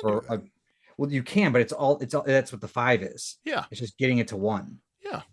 So I just like when there's more things I can fiddle with. I mean, that's fine. That's a reasonable. Yeah. Because when I see it on this next page, I'm like, ooh, when we get crew points, we could what should we do? Should we get the bird? Should we get the vehicle? So that's cool. Yeah. So crew points are kind of like XP for your bird. or your crew. Yeah. So you earn crew points after the session. Did your crew take on a challenge together? Did the crew undertake a delve, a trek, or a great ship voyage? Did the crew find a new builder glyph or a new artifact? Did the crew give or get promised a favor from a faction? Did the crew turn in an artifact to a faction? Did the crew gain aid from their bird in desperate circumstances? So again, we talked about Legend of the Five Rings right now, which is a game we've talked about before. So one of the things that I think is really important to note about this kind of XP system, as opposed to circle jerk circle jerk milestone XP, the GM just tells you level up whenever you want, or Legend of the Five Rings. The way Legend of the Five Rings works is you earn 1 XP per hour that you played. So if you sat down, we spent 5 hours playing Legend of the Five Rings. Bob, myself, Smith, Kaz. And the entire session was just us talking philosophically about whether or not is it just to support and follow an unjust law? A great session that would have been too. Right?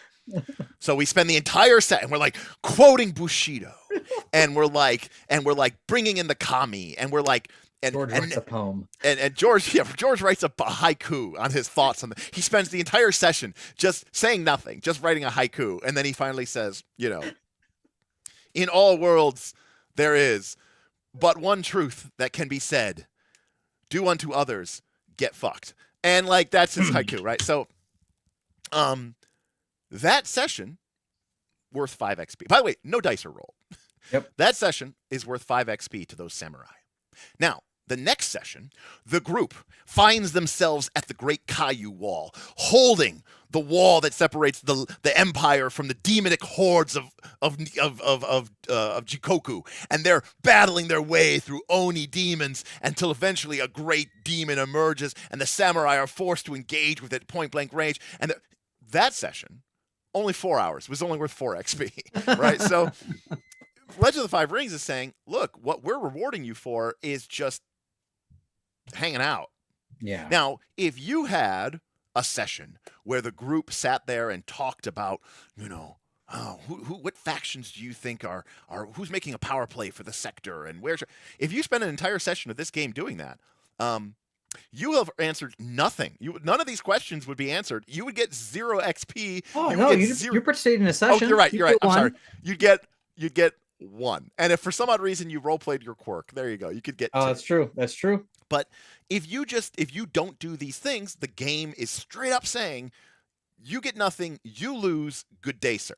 Mm-hmm. All right. And if you insist on having sessions like that, your characters are going to level, quote unquote, gain new power very, very, very, very, very, very slowly.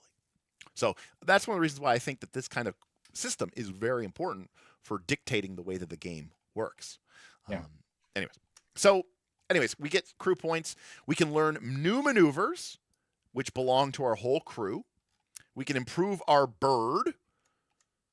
It's 5 CP for a bird power, but it's 10 CP if we want to learn a bird power from outside of the bird's birdiness. Where the heck's the bird powers? 85? Don't know. We can also increase our bird's energy.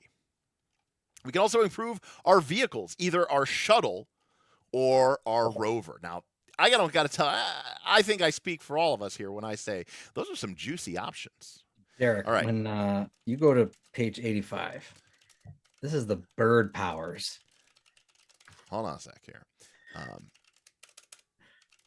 There is a graphic symbol for each power for the bird. I mean, it's all in. All right. Poll is up. All right. You have acquired a windfall of CP. What are you spending it on? New crew maneuvers, the bird, rover, or your ship? That's tough. The Gridlock says, I think the game, it might have a bird. I don't know if it, I'm not sure, but it might have a bird. It just might. I've never, this is like a lot of graphical design effort to put into bird powers. It's kind of wild to me. Okay, so here are these are the starters of the professions. Yes. I like the one that's called Odd Jobber, that guy. So like the artist, he's doing good. The artist's key talent or key attribute is empathy. And then these are their key talents. So these are what they can spend. Remember, you're going to start with a couple of these talents. So the talents really do look like skills, except some of them don't. Like cultural savant or renowned doesn't really sound like a skill, you know?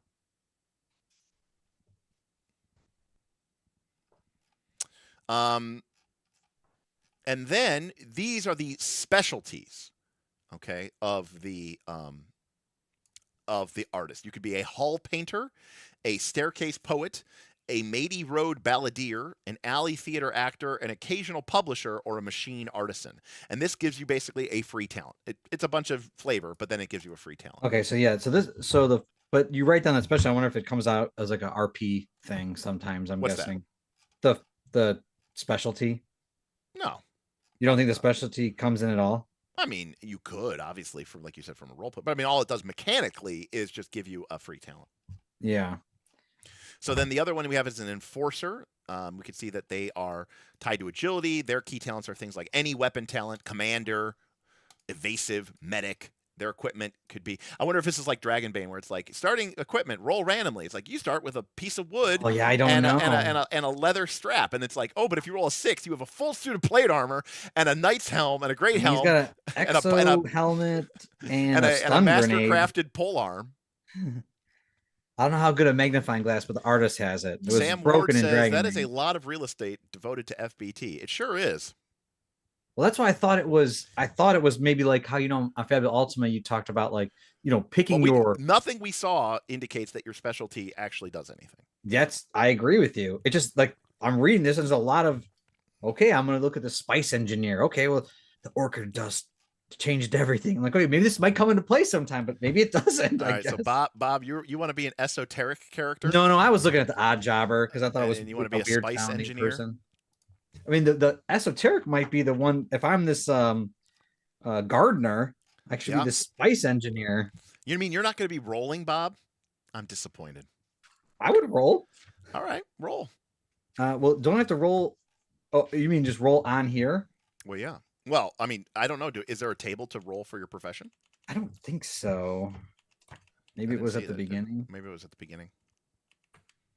I don't see it.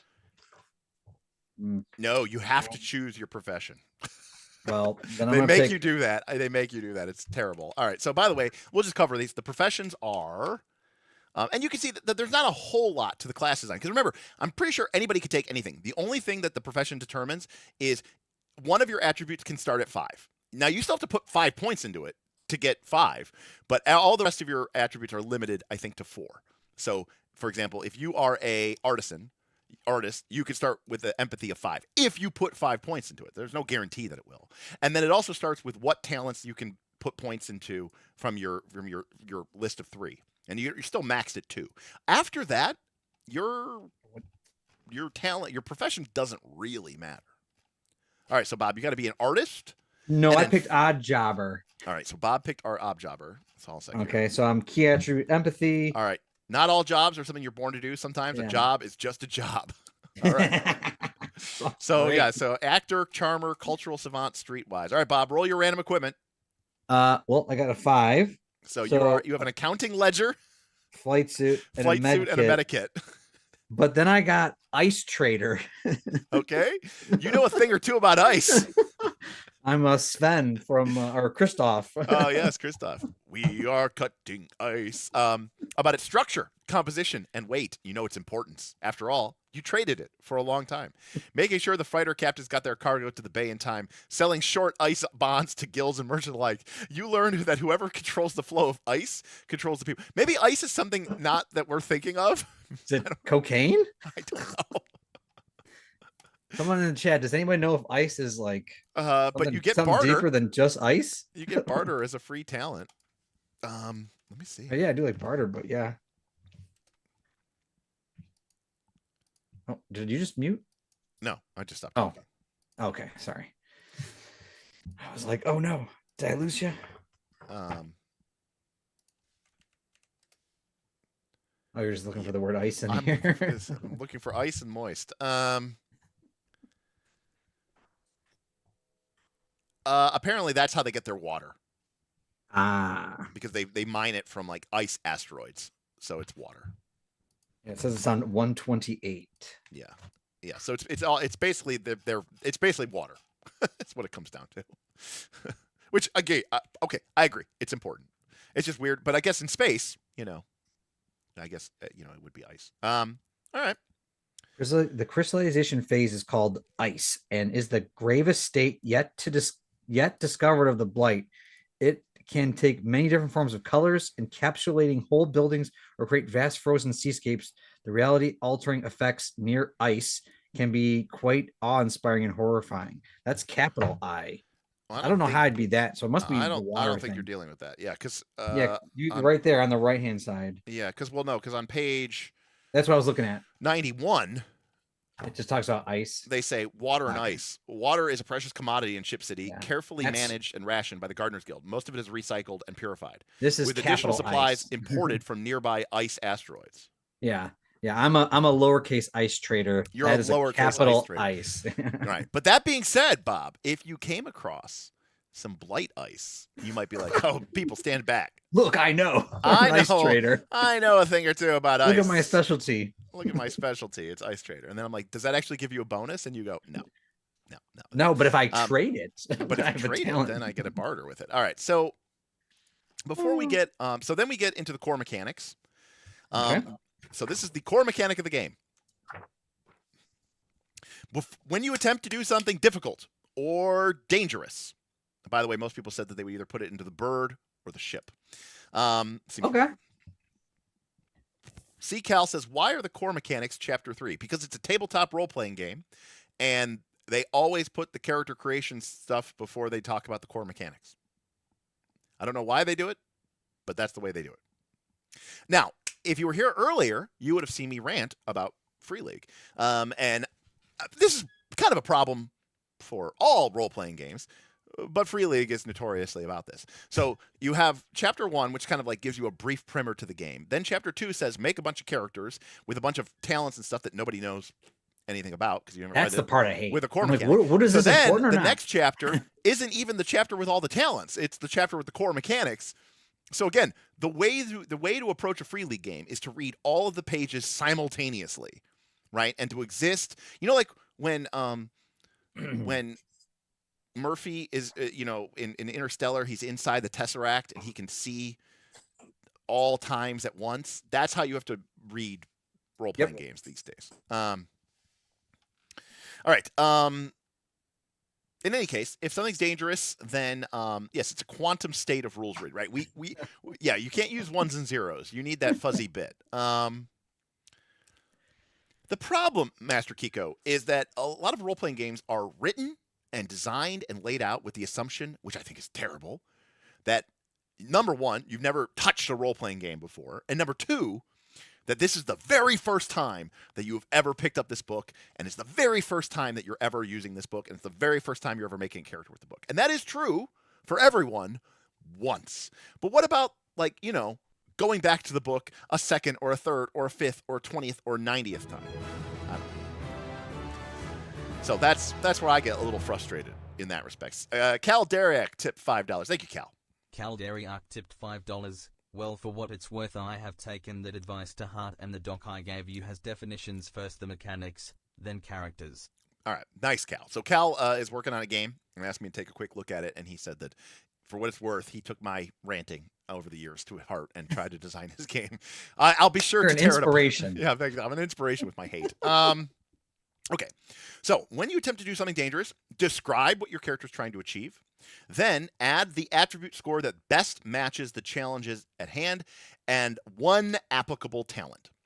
So it sounds like it's a very soft skill list. So you grab your strength and your talent, Strength and botanist. like whatever. Yeah.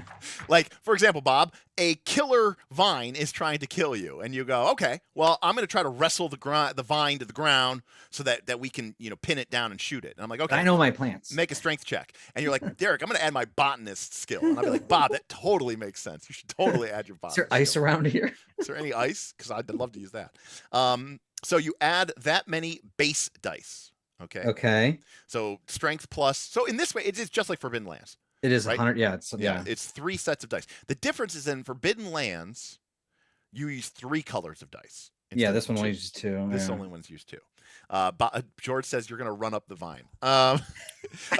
Agility plus botanist. Pretty good. Agility plus botanist. I love it. Gridlock says it's just like Forbidden Lands, but completely different. I agree. Because then you grab, if you have the right tool, you also get a number of gear dice, which are also happen to be black, and then roll those dice. So you're making a dice pool. Basically, you add one of your 6 stats, one of your skills, if it's applicable, and if you have equipment or gear that you can use, those could add some dice too. So you're going to be sitting probably with a dice pool between 3 to 4 dice up to maybe like 10 dice. Funny for you your should say up action to 10 dice. What's that? I said it's funny you should say 10 dice because on the next page it gives you your percentages. For your action to succeed, you must roll at least 1 6. Yep. If not, your action fails. If you roll more than 1 6, then you perform exceptionally well. But 1 6 is all you need.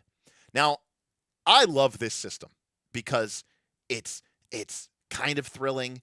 It's fun to look for the 6. It's quick. There's no adding. There's no math. I do like that. You just look for the 6s. And, even when you have a really big dice pool, because like in D&D and stuff, like when your number bonus gets really high, unless you're playing in a game where like, the monster, hey, my bonus went up by +4. How convenient. All the monsters' ACs went up by 4. But like if you're playing in a game where your bonus is so high, it's like, why are we even rolling? Even when you're rolling like 8, 9 dice, like you could still not get a 6 sometimes. So it's exciting, and it's also fun.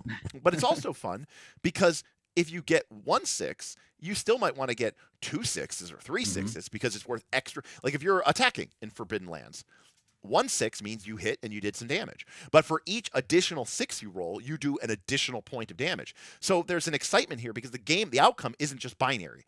It's not just pass or fail. It's fail or pass plus or pass plus plus or pass plus plus plus plus. And so that's really cool because it means that every dice roll matters. And I think that's really cool. Yep. Again, when to roll. Generally, the adventure will tell you to roll. However, the GM can always call for a roll if they feel that the situation warrants it. We do recommend against excessive dice rolling. Now, I wonder if this game has push. It does. Oh, it does. Shocking. All right.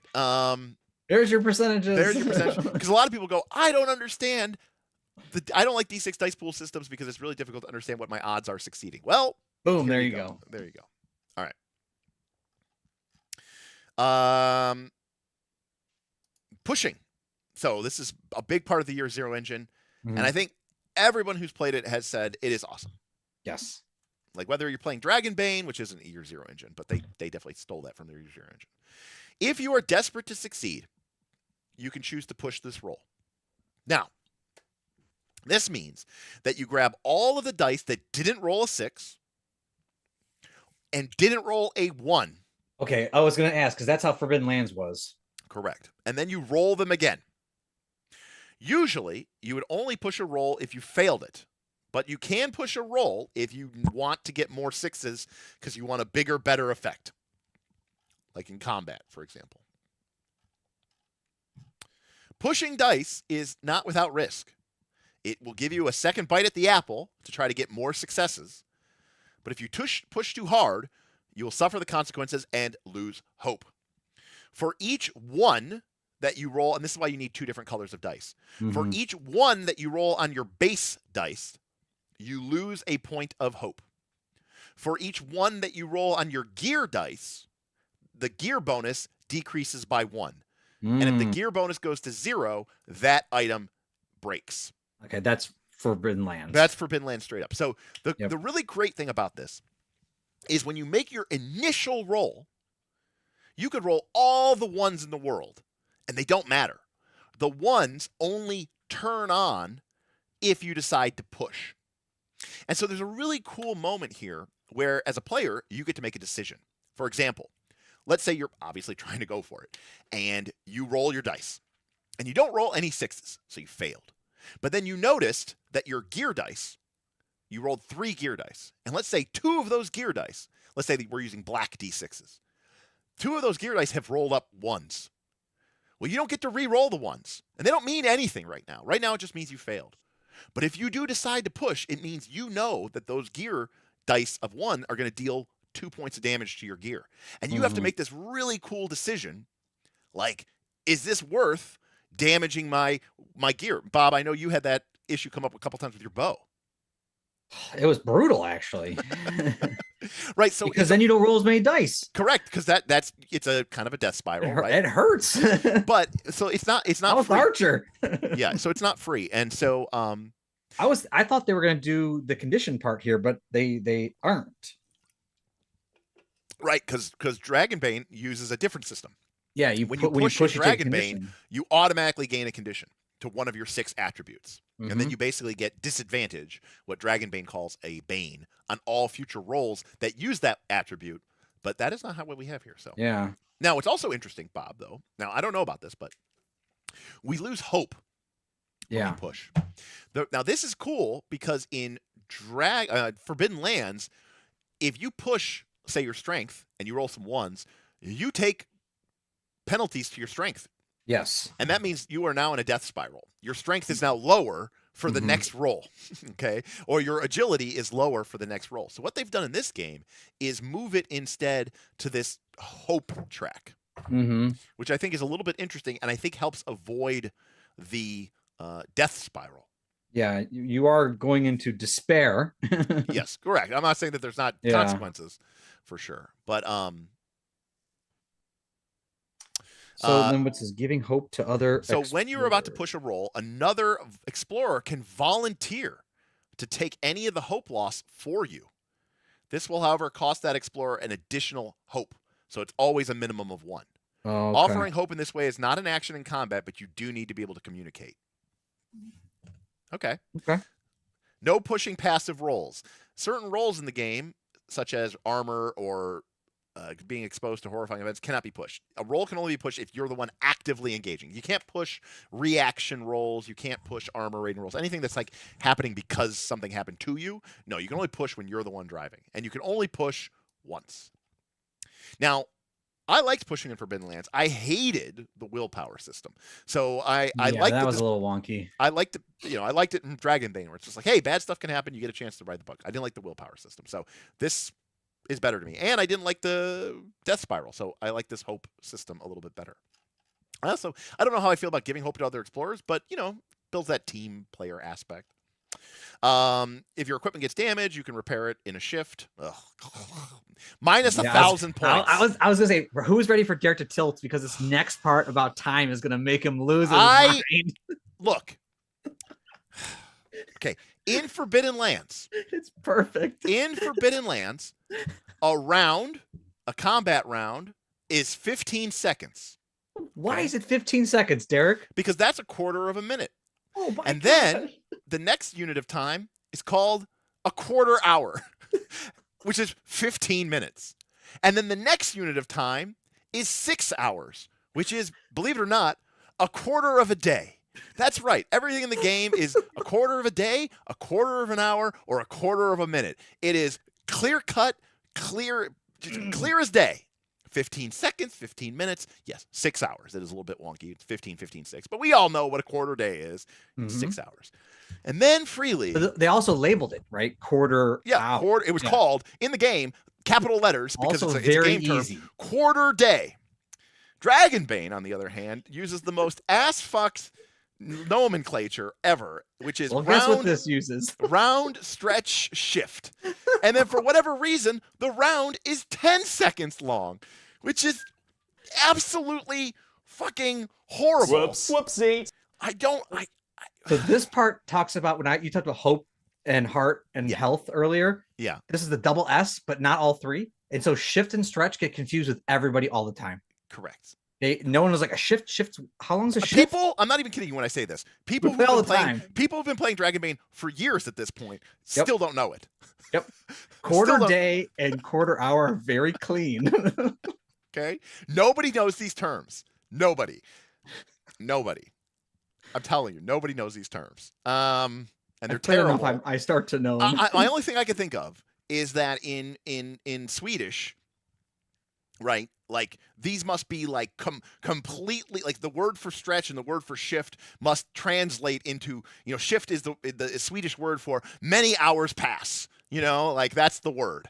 And then the word for stretch must mean in Swedish, like, a short time period that stretches a couple of minutes, like it must be very, very clear.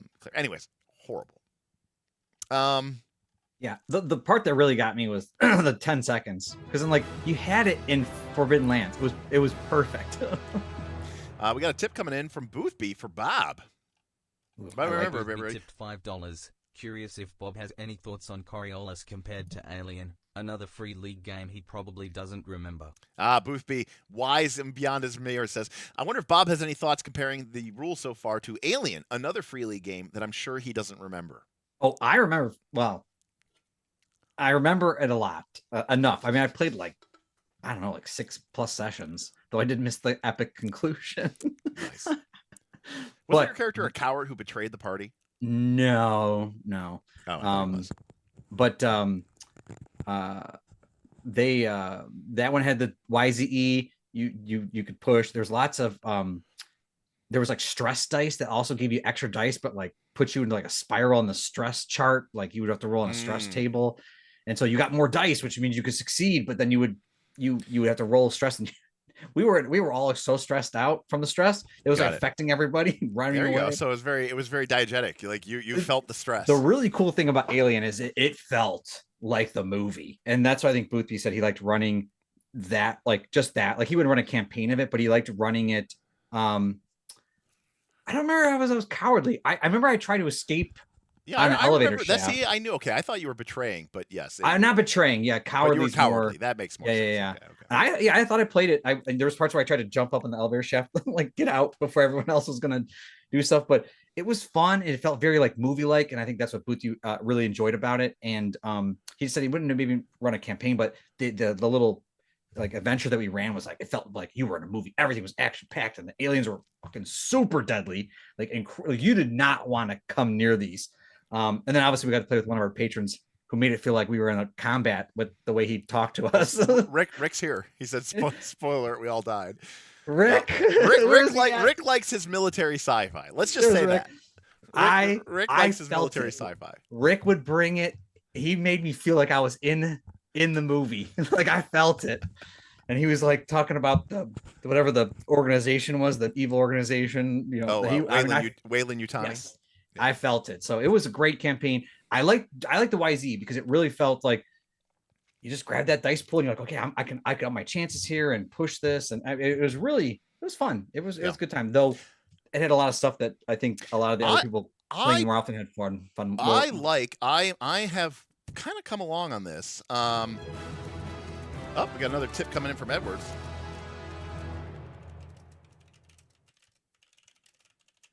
Edward tipped $10. I'm glad you're talking about this one. One of my groups is going to be playing it in January.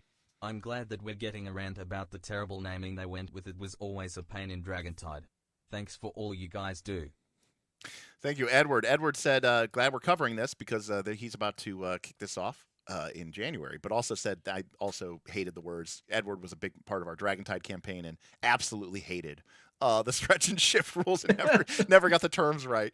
So what are your thoughts on dice pools over, let's say a single dice roll, whether that's a D20, could be a D100, so the dice pool system. Now, I will say this: there are some games, Shadowrun, where like if you're rolling 20 dice, like that's not an RPG. That's a Warhammer 40K shit. I'll say you're playing Warhammer. Exactly what I was thinking.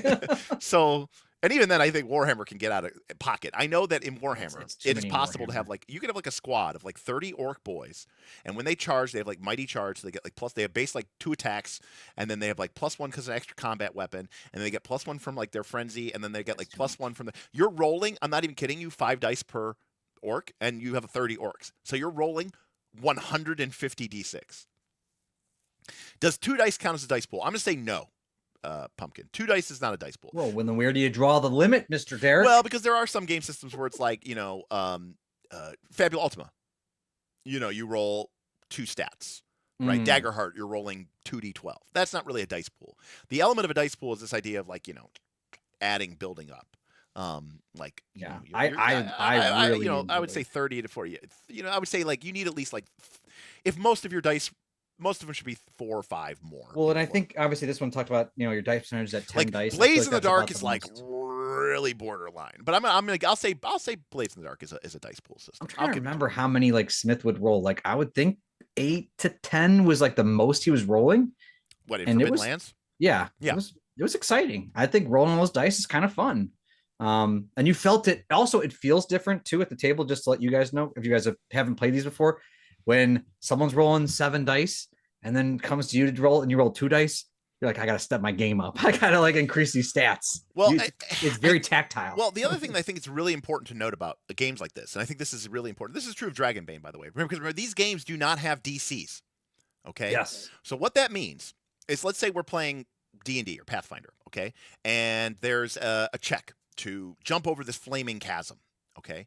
And the GM tells you that the DC, or you find out that, I would tell you, but the GM, whatever. Most games, they're like, the GM's like, ha ha ha, you'll never know the DC. Ha ha ha. But anyways, you know that the DC is 26. Well, if you have a +3 to your jump or athletics check, you know that you're not going to succeed. Maybe if it's a system where if you roll a nat 20, you succeed. The thing that's cool about these games is if you only have a couple of dice, you're like, all I need is 1 6. That's right. And I could push. Drop that boy. And I could push. And, it feels different than in a D20 game where it's like, well, I literally, I can't succeed. Like the DC is too high. And maybe you're playing in a game where, a nat 20 is an auto success. But even then, like, it's still a really low percentage chance, right? It's only 5%. So, like, as we were talking about this odds table here before. Yes, if you're rolling, let's say with 7 dice, you have a 72% chance. And if you're willing to push, which basically means you get to roll that pool of dice potentially twice, you have a 90% chance of success. You're pretty good about it. But if you only have a measly 3 dice, but you're willing to push, your odds of success are 64%. In fact, if you're willing to push with just 2 dice, it's a coin flip. It's 50-50. And that's really fun because it means that characters feel like they can do more. There's a lot more like, come on, baby. There's a lot more of this like, daddy needs a new pair of shoes kind of. Just don't roll ones. And so that's really, really fun. I think that's really cool. So most people like and love dice pool systems, which makes sense. At least the people listening. All right. And just like Forbidden Lands, the GM can assign a difficulty rating by giving you bonus dice or penalty dice to your base dice. But it can't go below 0 or can't go below 1, which was also very important when we played Forbidden Lands. Correct. Other NPCs or explorers can help you. They have to be rolled before, you have to clear it before you roll the dice, and it has to make sense in the story. You get 1 extra dice. A maximum of 3 people can help you. And helping in combat counts as your action. So you lose your action. Sometimes we get opposed rolls. I hate opposed rolls, but it's fine. By the way, one of my biggest complaints about Forbidden Lands, which I'm guessing this game uses as well, all these systems, building the dice pools, rolling them, looking for 6s, awesome. A+ for PCs. As a GM, the fuck I want to do this? No. There's no way. I'm running 6 orcs, or something, I'm running 8 goblins. It's crazy. I'm not no. I'm not tracking all these hit points. I'm not tracking all the No. So I'm guessing, like Forbidden Lands, that this game uses the same dice pool systems for its NPCs, monsters, whatever. I give that 2 thumbs down. That's horrible. I really disliked rolling those pools of dice as a PC or as a GM. We got a $10 tip, which remember, 50% of this goes to Bob. Victor, you may hate me, but you love Bob. Bird is the word. Thank you, Victor. He says the bird is the word. Not only is the bird the word, but the bird is in the house. Thank you, Victor, for that. I appreciate you. All right. Talents. Here we go. Talents are skills. And as we expected, they are very kind of soft skills. So most of the skills are basically you get +1 die when you do something that makes sense in that sphere of influence, right? So like if you have sharpshooter, you get +1 die per rank when you fire a long-barreled gun, such as a rifle or a carbine. If you're an actor, you get a +1 bonus when you're trying to bluff or lie. Now, some talents, like bodyguard, only have 1 rank. So it gives you a new ability. It's binary. It's either you have it or you don't have it. And bodyguard lets you, dive in front of somebody and take that hit for them. Now, because these are generic, they're no, they might apply to different situations. But again, it's up to you to kind of figure it out. Now, this is actually a pretty long. Look at it. You have a different one for rifles. You have a different one for using crossbows, which I was not expecting to see in a sci-fi game. You have a different one for using heavy weapons. It's like rocket launchers. You have a different one for using pistols. It is funny to have those all by each other. It's like rocket launcher and bows. Hey, Tundalus is in the house. Tundalus, thank you for the support. Welcome to the adventure. Tundalus has just signed up for supporting the channel. Thank you, Tundalus. That is very, very Thank nice. you. By the way, for those of you who are not aware, Tundalus Trespasser 2.1 is out. I recommend you go over to itch.io and you spend any money you were going to give me and spend it on Tundalus instead. And see what changes he made in Trespasser. I think it's a wonderful system, and it is definitely has some elements that may make might win some of the 90s. That's what we're calling our year-end award, Bob, the 90s. Oh, are we? I mean, somebody made the joke, and I thought it was really good. So Yeah. I mean, for mechanics that Derek thinks are very, very, very good. New mechanics. When are you doing that? New Year's? Yeah, probably New Year's. Are you? Or New Year's-esque. Okay. But Sparks and Shadows are on the list. So this is a pretty long list of talents. I mean, just the combat ones. There's like 12 or 13 different talents. And I also think what's really cool about this is this isn't saying that you need this talent to use a bow. It just gives you a bonus. You could totally use a bow, even if you don't have this talent. You just don't get the extra dice. You just get the extra dice. Social talents, vehicle and exo talents.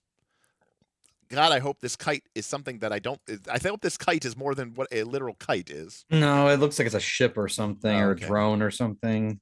Oh, maybe it is a drone. That'd be kind of cool. I thought I saw something when I was flipping through about kites. Got it. So Artifact specialist. You get a +1 base die per talent level to comprehend artifacts. I should also point out that a game tells you a lot about what it is by the type of skills that it has available to it. There are a lot. I mean, here we go. You get a +1 base die to cultivate plants or fungi, as well as understand flora and ivy. So there you go, Bob. Now, Derek, would you say that your former job was a data gen? Was I a data gen? You get a +1 talent level when interacting with computers and terminals. What a name for a talent. I love that. I don't know why that's there, but nothing else is like that. So anyways, so we got a lot of cool stuff there. And again, that's a great picture. Oh, it keeps going. It's a great picture, by the way, again, highlighting that this delve is very, very much like, deep sea divers going. This for sure looks deep sea-esque. Going down to a treasure wreck, to explore it. So this is one of the most evocative pieces of art that we've seen yet. Oh, we got more talents. The talents keep going. There's a whole other page. Look at that. There you go, Bob. Not only remember how insight is used for the Garuda device, you also have a bird handler skill. So that you speak bird. There you go.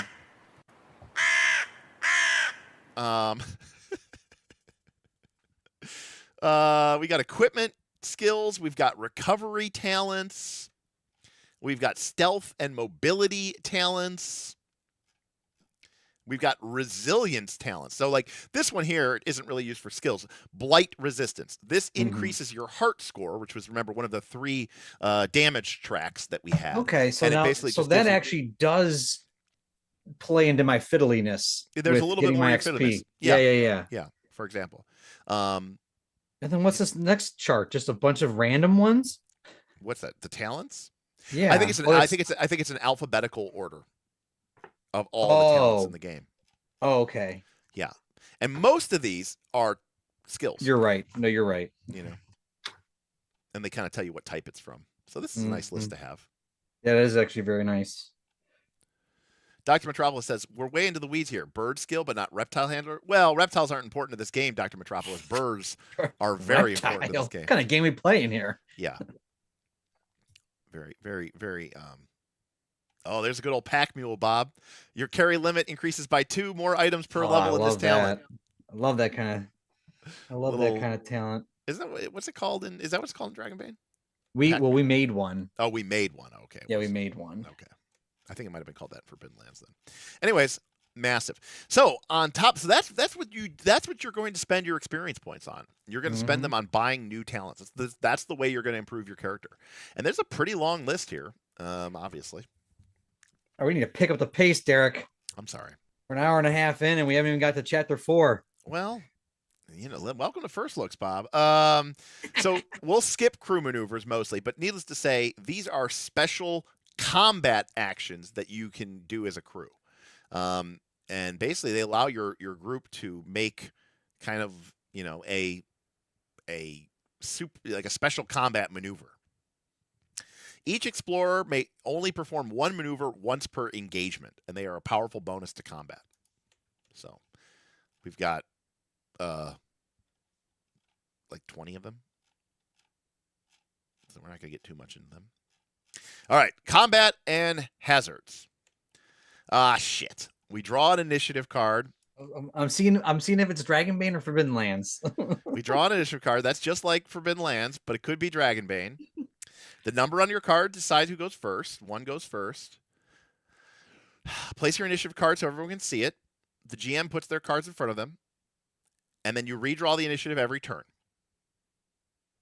So those are no switching. Creatures have a ferocity rating and get one turn and one initiative card per point of ferocity. That's Dragonbane. That's Dragonbane. If you have surprise, oh shit, holding off.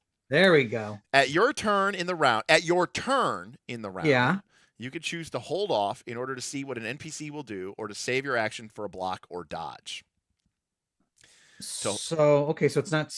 No, you hold off. You swap initiative cards. This is just like Dragonbane. This is Dragonbane. Yeah. Yep. They cannot refuse the trade and must take their turn immediately. Yep, that's Dragonbane. Because I liked Forbidden Lands because Forbidden Lands you at the beginning of the turn. Well, Forbidden Lands you got two actions. You had a fast and a slow. Fast and a slow. I love that. That was I did too. I thought it was really cool because you could hold your. You'd have to decide, like, should I use my slow action? There was all sorts of things you had to do. Correct. Yeah. Okay. Well, I know you hated Dragonbane's initiative. Well, I hate this whole process of literally every round we are shuffling a deck of cards, handing out a deck of cards, and then basically you just flip them and sort them and swap them to whatever you want them to be, and it kind of almost doesn't matter. Yeah. It's also not entirely clear that NPCs can swap cards. So it's like only the PCs going. It's like, why did we go through this whole process of divvying out these initiative cards if we can basically just go, hey, I know I got the highest one, but you can go first. Like, you rolled a 10 or you drew a 10. Fuck you. You go last. I just don't like, that element. And you might say, like, and you can't swap initiative cards with someone who already had their turn. So I could go first. I could swap with Bob, who's a 10. And then Bob goes first, and now I'm going at 10. But then the next PC, who's a 3, could swap with me, and now I'm back to going at 3. It's like, how many times are we going to swap these stupid cards? It's dumb. I already hate initiative, but this makes it worse. So, anyways. All right. Well, it sounds like you can basically take one action per turn. So this is very much like Dragonbane. Yep, this is Dragonbane. You can make an attack with strength. You can shoot a ranged weapon with agility. You can reload your weapon. You can do first aid. You can block or dodge. Very Dragonbane coded. But they got zones. It's a zone-based movement. Mm-hmm. This is just like Forbidden Lands, where a zone can have a feature like being cramped or cluttered, which can make it difficult to move through the zone or shoot through the zone. This is straight out of Forbidden Lands. So basically, normally you would have zones. We used an abstract, almost ultimate dungeon terrain-esque zone map that we used. And then, like, for example, if a zone is cluttered, normally you can just move through a zone for free. But if it's cluttered, you have to make an agility roll in order to move into the zone. We also see range categories. Engaged means that you're based up. Short is you're in the same zone. Medium is in an adjacent zone. Long is... So this is very Forbidden Lands. Yep. Coded, for sure. And all this stuff here is about, same things. Movement. Normally, this is just one zone to the next. And if you choose run, you can move twice. So you do get 2 actions on your turn, but it's move and do something. Yeah. And your do something can be move again. If you are attacked and you haven't gone yet, you can declare that you're going to try to block the attack, in which case you don't get to go, but it basically turns the attack roll into an opposed roll for strength. Mm-hmm. And I imagine dodging works the same, although dodging might just be for ranged combat. Yep. If you are attacked in ranged combat, you can attempt to dodge. This is a reaction, and you roll agility. So a little bit different than Dragonbane. Yep.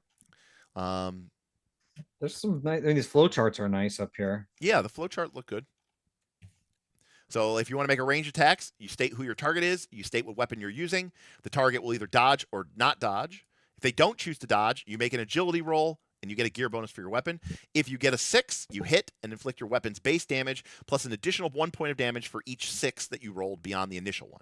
If you rolled no 6s, you missed. This is straight up like Forbidden Lands. If they decide to dodge, then you make an opposed check. Your agility versus their agility. And if they rolled 4 6s and you rolled 6 6s, your 6 6s become 2 6s. If you rolled 3 6s and they rolled 3 6s, they have canceled out all of your 6s and you miss. So it's a very simple system, works really well. I will say it favors the defender because if you tie, you miss. Yeah. But it's not. I don't think the defender can push though. So I imagine the attacker can still push. All right. Cover works like armor. So normally you wear armor that has an armor rating. Normally the way this works for Year Zero engines is it's a little bit of a dice roll, but when you have armor, you roll that many dice, d6s, and each 6 that you roll reduces a point of damage. So if your character is taking cover behind a bulkhead, then you get to roll 6 dice of armor, and each 6 you roll absorbs a point of armor. It wouldn't be a sci-fi game. Yes, the defender's dice are gobbled. Thank you, Full Metal Dragon. That is completely. I don't have my turkey sound, but you are right. They are gobble dice. You are 100% right. Great. If you fire at a target which is engaged with another character and miss, you might hit the unintended target instead. That's kind of brutal. All right. Roll for an attack with 2 base dice, inflicting base damage. Wow. Okay. Yeah. So it's got friendly fire. That's and brutal. full auto was in Alien as well. We did okay. See, lots of things with full auto. Yeah. Okay. It counts as a range attack, but if you hit, you may make an immediate attack against the same target of a different one. If you hit again, you may make a third attack. That's the I don't think that's how it works. But after all of your attacks, you must reload. So basically, you don't have to reload in combat unless you go full auto. Right. Yeah, full auto. I remember. Okay, well, if that's from Alien, that's actually a really elegant way to sort of say, like, look, we want to track auto or ammo. And I think I saw that after a combat, if you use a ranged weapon, you have to spend a supply point to reload. But in terms of like reloading in the middle of a combat, you only have to do that if you go full auto. Yeah, if Booth is listening, you might be able to double check me. But I thought the full auto thing was an Alien. Maybe someone else also played Alien. No, but this is really good. I thought that was the thing. Yeah. There's always that risk that you would like empty the clip like you would go. Most firearms have a large enough magazine that you don't need to worry about cutting shots in the fight. If you have used your weapon during a fight, you do need to reload it after the fight is over. The only time you will need to reload during a combat is after a burst of automatic fire. And reloading is a full action. And we full autoed almost all the time, though. We were just well, no, but I love the idea of like, I love the idea of going full auto. Like, the fight starts, you go full auto, and then you're like, the next round, you're like, oh, you're gonna reload? Fuck that! No, I'm drawing my weapon. I'm closing melee, and now it's time to go into melee. Yeah, that's great. So Thaddeus says, yeah, full auto in Alien is a thing for sure. Yep. So Forbidden Lands, I thought actually had a really cool social conflict rule, and we used it a couple. I can't remember if I remember it in Forbidden Lands. It only came up a couple times, but basically, because the way it worked, here's the way it worked in Forbidden Lands. I don't know if it works the same here. You basically say, "This is what I'm trying to convince them to do," and they say, "Okay." You make your persuasion roll, and they make an opposed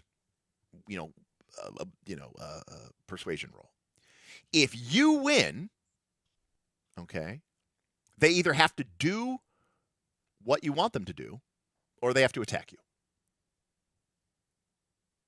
Those are the choices. Okay.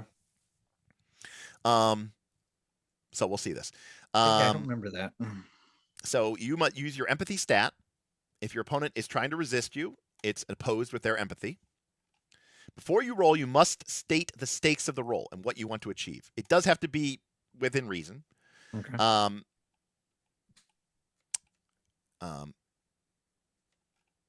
when you interrogate, no. Okay, you get a +1 dice for each of these. That's true. It doesn't cost your opponent anything.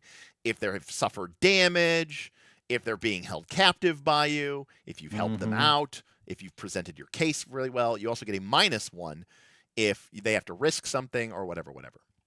So this is basically just a normal check with a couple of bonuses based off of this criteria. Okay. In Forbidden Lands, it's interesting because Forbidden Lands used the same exact thing, but then basically said, but if the opponent either has to do what you want or, attack you. So for example, let's say you encounter orcs on the road and they say, your money or your life. And you say, orcs, friends, and I go, hey, I'm going to persuade them to leave us alone. And you make your persuasion check and you succeed. The orcs have a two choice. They can attack you, or they can leave you alone like you asked, or they can attack you. Now, obviously against orcs, that doesn't really work because they were going to attack you probably anyways. So it's not useful to try to convince people who are going to attack you to not attack you because they were going to attack you. But where it might work really well is, say, with an NPC in town. Because they may not want to attack you because of the repercussions or because they might get killed. And so you're kind of like putting them in a situation where they either have to attack you or agree to your terms. And I thought it was really cool. It's a good way to make diplomacy and negotiation work without it like being like, you don't want to fight us, and sort of Jedi mind tricking your way out of every single fight. Anyways, if you go down to 0 health, you're broken. You drop to the ground and you can only move, but you can't take any other actions. If you suffer additional damage while broken, you suffer a critical injury. Oh, jeez. Oh, look at this chart. All right, we'll skip to critical injuries. It's a D66 page. All right, now this is Forbidden Lands. Yeah. So now what's interesting is you don't suffer this on the first drop. Oh, by the way, Bob, critical injuries, mental trauma injuries can lead to conditions. These give you -2 dice on that condition. If you suffer a condition you already have, you must choose a different condition. If you have all conditions, you take 2 points of damage if you would suffer another condition. So here's how you really become. That's where it is. Okay. By the way, there's some double ones here. I like 65 and 66. That's for sure. Yes, the immediate death rolls. By the way, for those of you who want to know, in like the second session or second session of Forbidden Lands, there was a group of orcs, bandits, who demanded the party give them their money. And they said, you can keep your equipment, you can keep your horses, we just want your money. And the party naturally said, we're going to try to be slick and surprise them. And the orcs were like, okay, well, we attack. And Tim promptly got broken instantly, rolled a 66 and died. Yep. Bob, on the other hand, was left for dead. George, on the other hand, was left for dead. They then got lost trying to explore. And then the orcs obviously, stripped their unconscious bodies of all their worth and wealth and gear. And then Bob woke up and George walked up, and then they wandered in the woods trying to find their way. They got lost, and then Bob decided to try to hand-to-hand combat fight a bear. He was also killed brutally. Now, to be clear, Bob didn't roll a 66. However, in Forbidden Lands, a creature actually has to fail an empathy check in order to be able to like kill a downed opponent. Right? It's pretty. Most of the time, people don't want to kill people. Like I'm like, look, I'm going to rob you and steal you and leave you for dead. But it takes a kind of a cold will to be able to push a knife through somebody's heart. The bear had no such qualms, and animals don't have to make that check. I had broken ribs at first. And then you had broken ribs, and you were unconscious with broken ribs. Yeah. But then the bear obviously eats you, and you're like, yeah. So, and then Bob was dead. It was great. That's how our campaign started. Okay. Hope and despair. So you get that despair by pushing. When you push, you might lose hope. But you can also lose hope by fighting horrible creatures from the dark or stressful situations. If your hope reaches 0, you become broken by despair. You may not perform any actions. You also suffer mental trauma from page 69, Bob. Gosh, another thing. Oh my gosh. Including heart attack, your heart stops and you die of fright. Love it. So this is the same table from Forbidden Lands. If you become broken by blight, you suffer a manifestation of the blight. Oh my gosh. So now we have a third table. So basically, there are 3 damage treks, and each time 6 on this one. If you get broken by the blight, which is this weird techno-organic virus, you cease to exist. Nobody in the crew even remembers you anymore. That's wild. If you roll a 65, you wander the pale halls. You fall into a coma, experiencing vivid hallucinations of the dreamlike pale halls stretching into infinity. You are permanently broken. Dang. Well, this is Woof. weird and creepy. Woof. There's a weird, kind of botanist vibe to this game. Well, Unexpected. yeah, the one below it is called the Bloom. Yeah, I see that. Vivid alien flora and blight shades of veins. Yeah. Temporal dissonance, nebulous breath, dust cough. All right. Yeah. All right. So news. Don't lose all your hope, health, or. Well, if I remember, even in Forbidden Lands, besides my first time dying, I kept running into the damn woods. You were afraid a lot. I would break. Oh no! Here's what happened. Because here's what would happen. It broke my strength, wasn't it? No, because in that game, when you push, you would lose ones on your intellect or whatever, or your will. Mm-hmm. And if that broke, you had to roll on that, and then the result was you would run off into the woods like a crazy person. I'd run off I rolled off twice, I think. So this game doesn't do that. This game just makes you lose hope or makes you lose heart. Yeah, but these charts are rough. Yeah, these are pretty rough. And then you talk about fire and explosions and zero gravity and vacuum and radiation. And is there drowning? Oh, we have drowning rules, but we do not have decompression rules. Pretty cool. There's radiation levels. That's crazy. All right. There is starship and vehicle combat. There is ground combat, aerial combat, space combat. I'm not going to get into all this, but apparently there's a whole space combat section. There's a whole vehicle action thing with firing mounted weapons, speeding, sensor sweeping, doing aerial stunts. The engineer can overload the shuttle reactor. Critical damage chart for your vehicle. And we should now Bob, we've got it. We can steal this for the ships for Dragonbane. Explosion. Hey, look, it's a bot on Twitch. Oh. I didn't know how to get rid of them when I was on Twitch. I couldn't click remove. See, everyone's like, Derek, you're so stupid. I'm like, nope, it did not make sense to me. Yeah, there are no water pressure rules. We do see some drowning rules. There is explosive decompression rules. If the bulkhead of a spaceship fails, the air will vent out at the rate of 1 stretch per affected zone. And the intense draft will require everyone to make a strength roll on their turn to perform an action. There you go. And then it goes into vacuum, which we have rules for vacuum as well. Jeez. Oh, no, that's the idea, Dr. Metropolis. While someone is steering the plane, the other person is firing a weapon, apparently.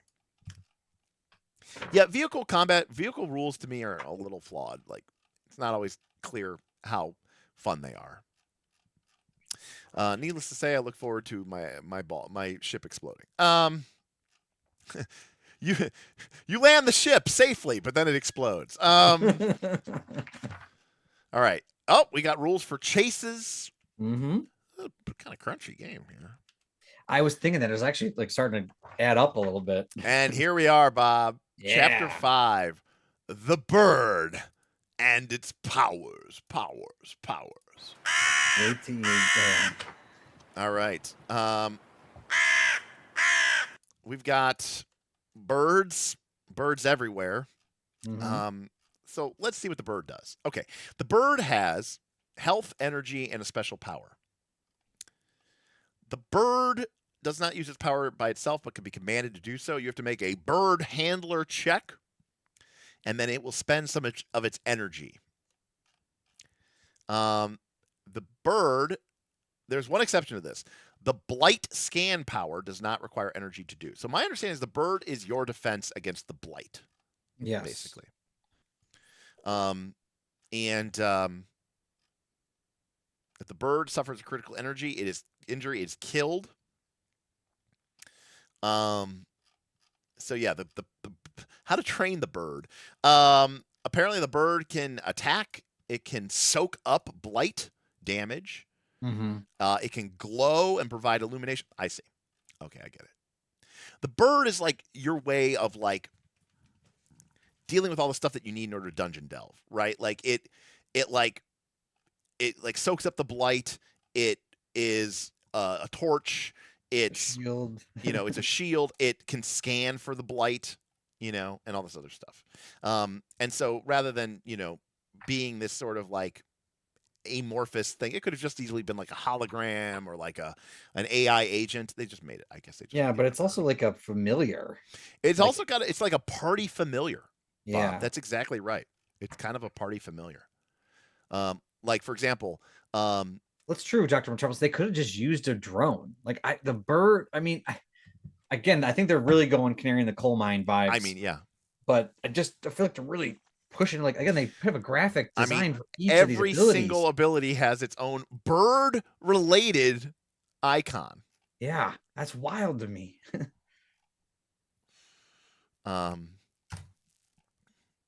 So there you go.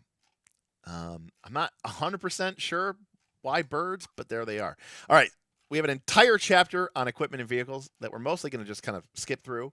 Needless to say, there's different levels of technology. There's the guild, there's the ordinary technology, there's the guild technology, and then there's the heirloom technology. This is remnants from the old horizon that you left. And of course, there's also obviously going to be the ancient technology and the relics that you're requiring or finding in the digs or finding in the delves.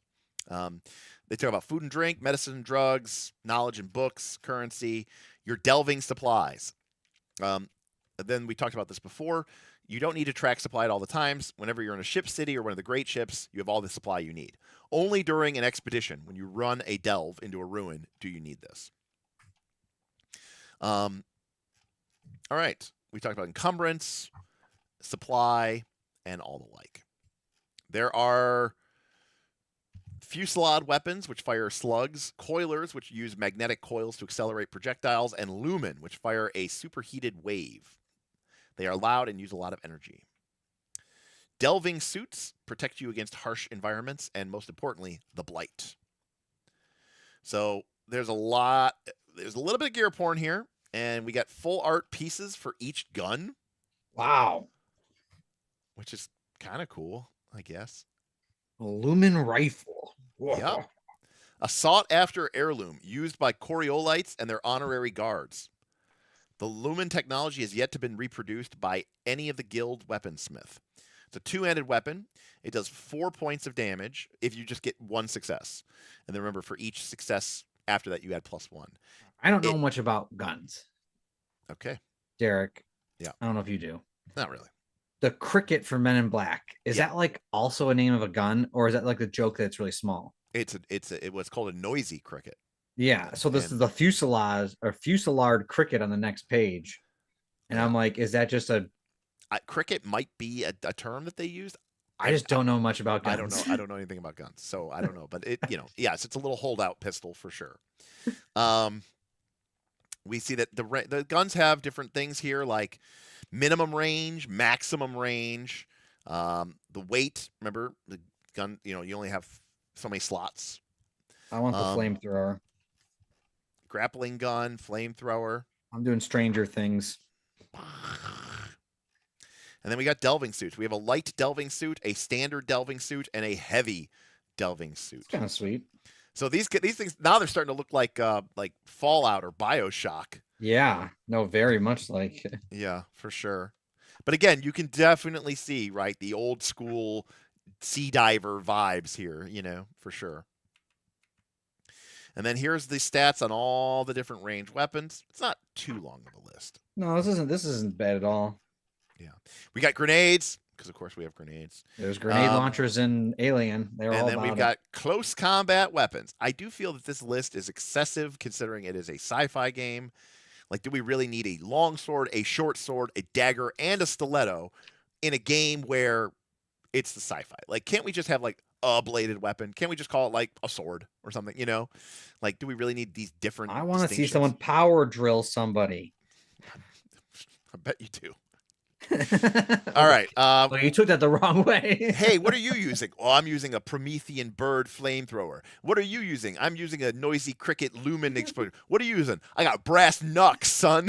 Boof, boof. Hey, I'm fighting the undead dark guardians of the galaxy. Brass knucks coming in. Yep. Or I got a whip. All right. And then here are the different armors. So This one called Tortoise Flexi Armor. yeah, Interesting Tortoise name. Flexi armor. Humpback Carrying Exo. Yeah. Okay. Okay. So now I don't see why wouldn't we just fucking rock a delving suit heavy? I guess because it costs 12,000. I guess we just can't afford it. I started off with like up to 6,000 coin, I think. Oh well, but still not enough to afford that. So. No, that's expensive. Yeah. All right. We can also get magnetic boots and vision scopes and all the like. Now, here are all the general equipment, the stuff where you need it, and if it's not written on your sheet, you don't have it. And these things can give you a bonus, right, to potentially an action. Like the bonus is the number of gear dice that you get. The weight is how much weight it takes up. And remember, if you use an item and push, if you roll any ones with those dice, that's why you have to roll the gear dice separately. Any ones that came up decay this +2 to a +1. If it goes from a +1 to a 0, the item is broken and can't be used. So if you have bird candy, it gives you a +1 bonus dice to command a bird. But if you push and that one dice shows up a 1, you have run out of bird candy, or your bird candy is broken, and you'll have to use new bird candy.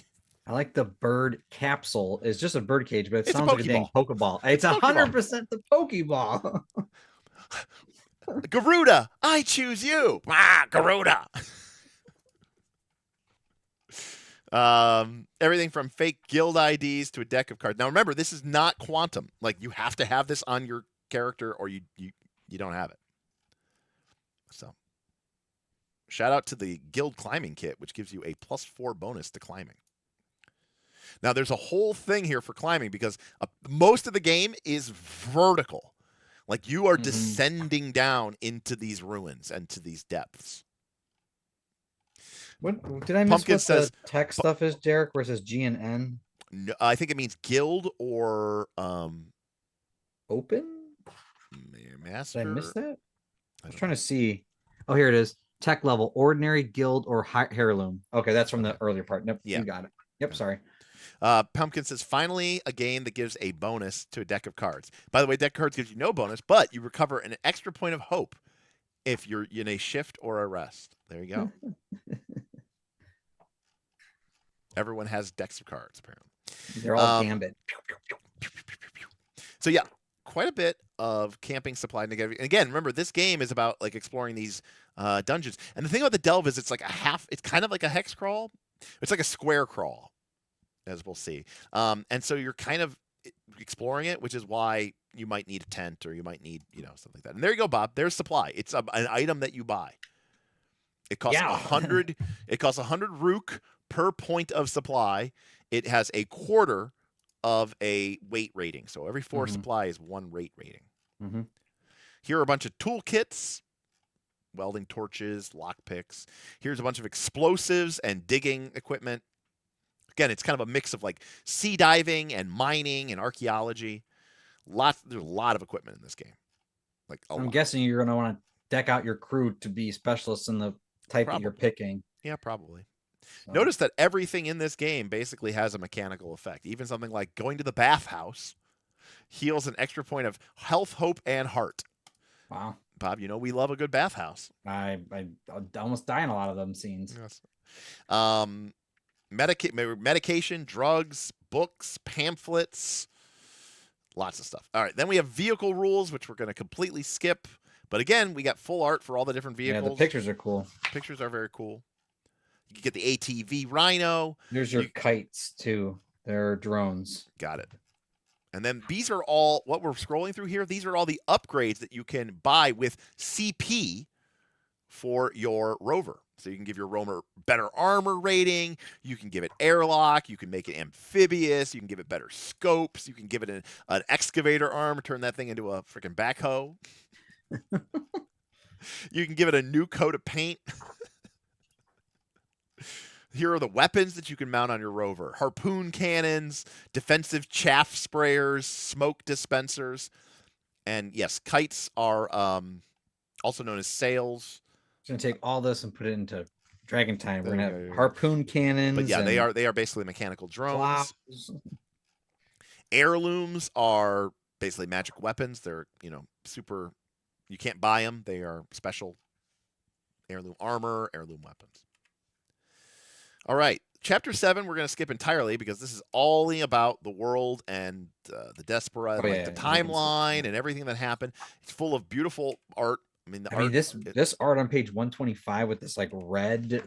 I don't know what this is. It's kind of wacky. Maybe that's the blight. I don't know. It looks like it's just like. Well, the cool thing about this piece of art is when you look at it, it seems kind of cool, and then you see the scale because that's what I'm saying. There's a little you see the rover and the two people down in the corner. I'm like that, but it looks like there's like a cave. Well, right. This is probably the top of the ruins. Yeah, so that's the last thing that I want to cover here. So yeah. So let's go, Bob. Let's go through chapter. I want to figure out what delving is. Yeah, so let's skip chapter. We're going to skip chapter 8. That's just all about the guilds and the negative. By the way, remember this game is about 3 things. It's about traveling to ancient ruins, exploring them, and the intrigue between the factions and the guilds. And the game is kind of like Blades in the Dark in that way. And so again, I think that's really, really cool that that's a part of the game. So we're gonna skip chapter 9, which is all about the ship city. This is like the major metropolis. There's a cool picture of the ship city though. Yeah, so there you go. You can see this is the ship city. It's like 30% asteroid, 70% ship. It's kind of like melded into one, right? It is literally a metropolis. It's almost like an ecumenopolis. But it's massive. But this is the giant generational ship that you guys came here from, kind of merged with a gigantic asteroid. So again, we could travel through space. And this talks about the danger of using the Slipstream, which is kind of their version of faster than light travel. And then delving. So this is what I consider to be the core of the game and a little bit more procedural. It seems to be way too far back in this book, but so each delve has a map. A delve map is typically a 2-dimensional side view. See the example on page 219. The GM has a complete map of the delve, or improvises one along the way, with key locations marked out. Your explorers, that's your PCs, can, when starting the delve, get a partial map, which would kind of imply that the GM wouldn't be able to improvise it along the way if the PCs are able to get a partial map, using a deep scanner, and then they need to fill in the blanks the hard way on foot.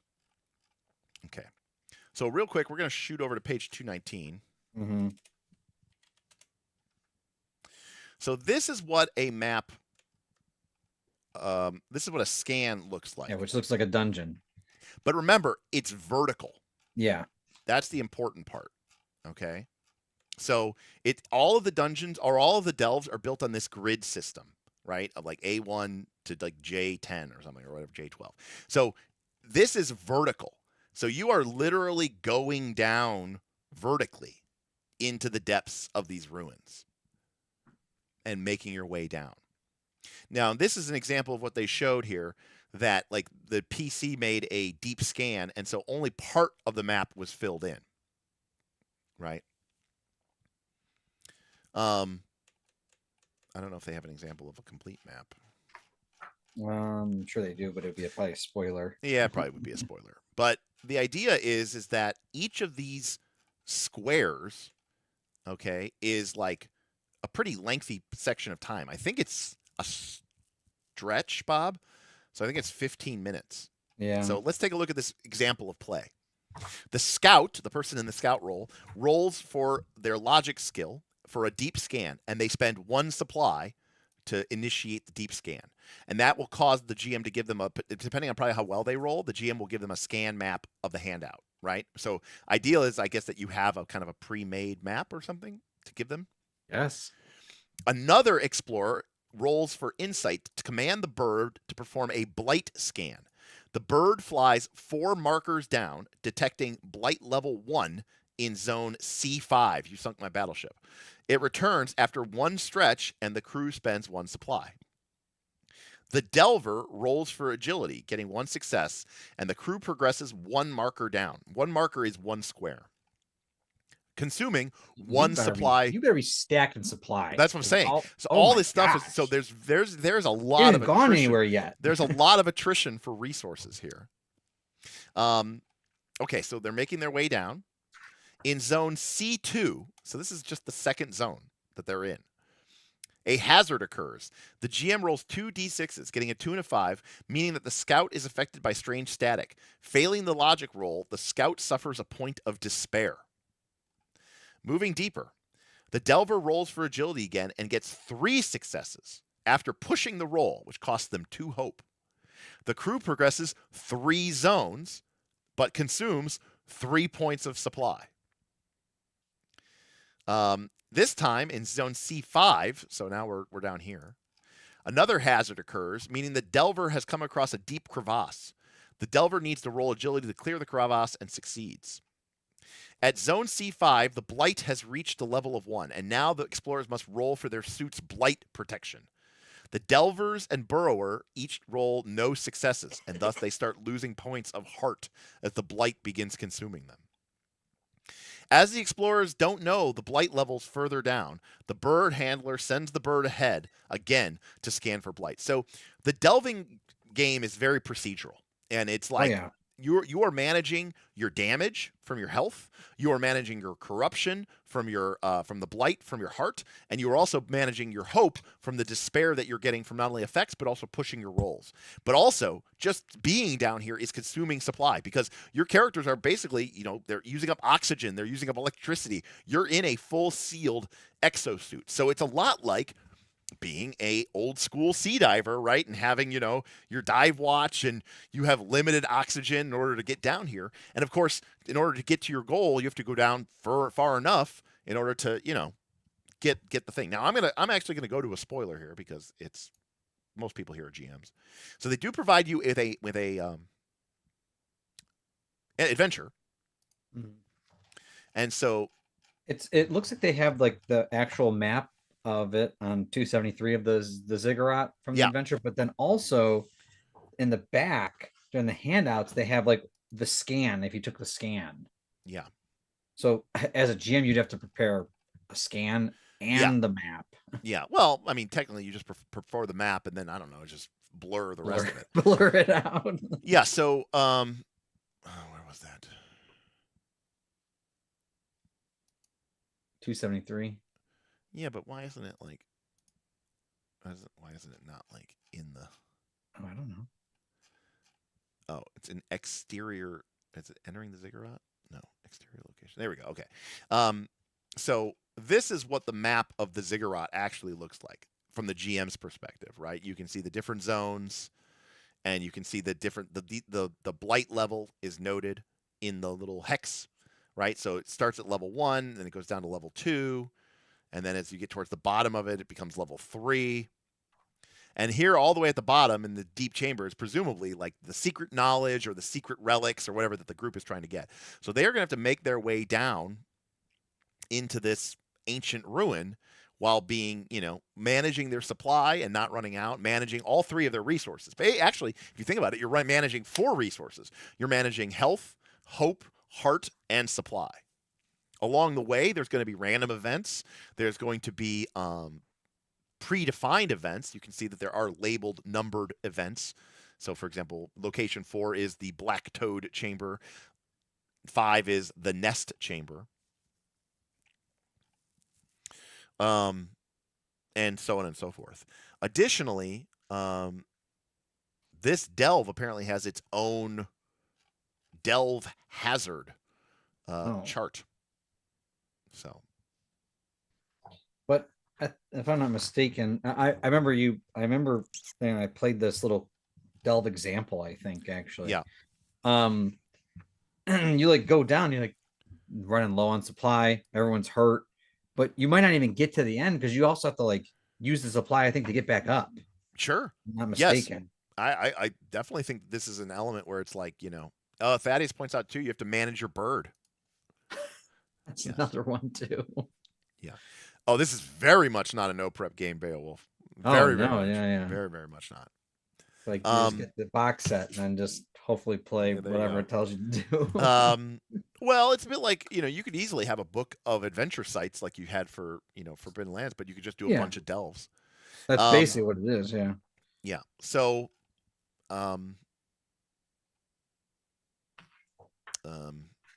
So again, remember, while you're delving down, each PC is going to have a different role, and that will determine who rolls what, what you do. And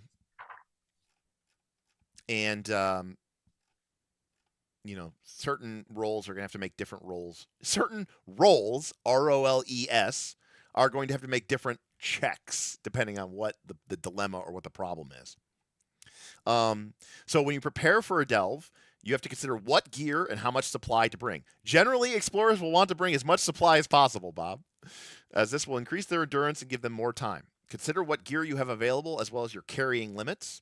Supply is used by the group as a whole, so you have to determine who should be carrying it. Finding the right balance of carried equipment, weapons, and supply is up to every player, but it's important for the crew to discuss this together. A key tool is the scanner.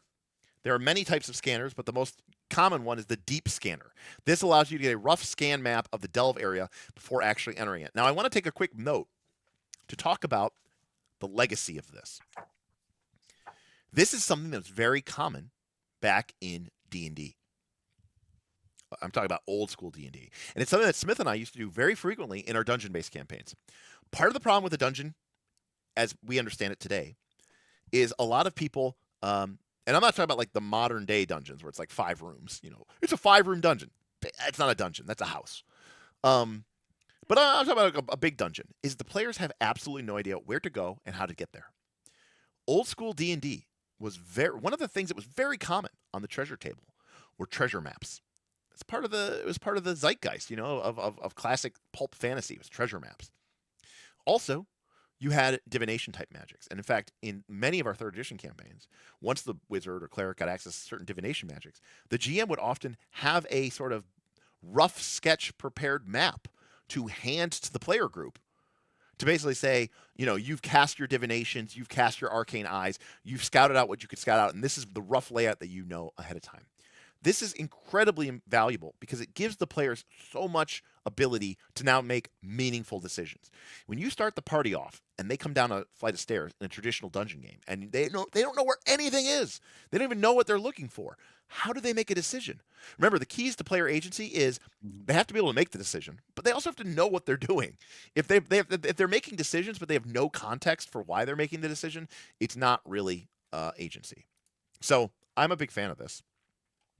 So yeah, this is a very procedural. In fact, they call it the delve procedure. So for each 6/6 that you roll in the delving, you get to go down one more zone, or which is called a marker. Each zone moved takes 1 stretch of time and consumes 1 supply point for the entire crew, Bob. If that brings the that's fine. if this brings the explorers to a key location, like a keyed location, they can explore it. If not, a hazard occurs. So in other words, if you only are rolling 1/6 every time you move, you're only going to move 1 zone at a time, and you're going to have a hazard each time. If you can move 2 or 3 zones, then you're only going to have a hazard every 2 or 3. If the delving roll fails, you can still move 1 zone, but it costs you 2 points of supplies. And then as you go deeper, you're going to start suffering from blight. And then your hazards, as you get further and further from your exit point, you get the modifier to the hazard gets higher and higher and higher.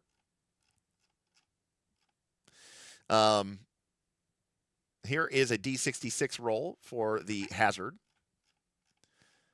And keep in mind, you can, as you get deeper, though this is a great example of a random encounter. When you're at the upper levels of the dungeon, right, your distance to exit 1 to 5, you have no modifier. That means you can't roll higher than a 6. On the other hand, when you're deep, you can roll with +3, which means you're capable of rolling a 9. So, like, for example, a 9 might be you encounter dark ice, a sudden gravitational shift, a dimensional rapture, time distortion. So it's D6. Well, no, it's D66, Master Keiko, because you're rolling 6 to determine if it's Delver, Scout, Burrower, Guard, Archaeologist, or All Explorers, and then it says D6 to determine which is the thing. You're just this D6, this part of the D66 gets a modifier.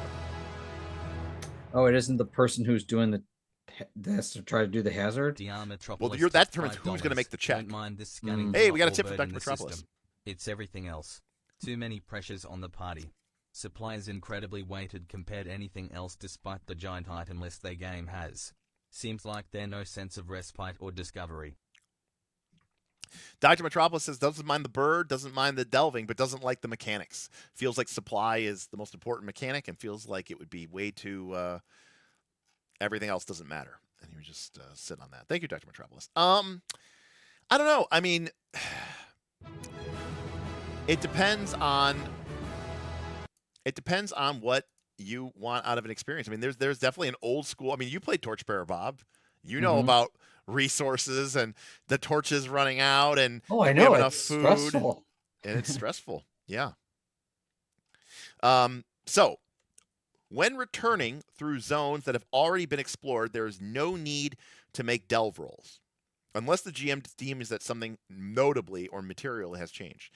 However, movement still takes one stretch per marker, and supply points are still consumed at the same rate. That's the part that I remember being really rough. Like, we couldn't even make it the full way down to explore because we just didn't have enough supply to make it back to the surface, so we didn't like leave now.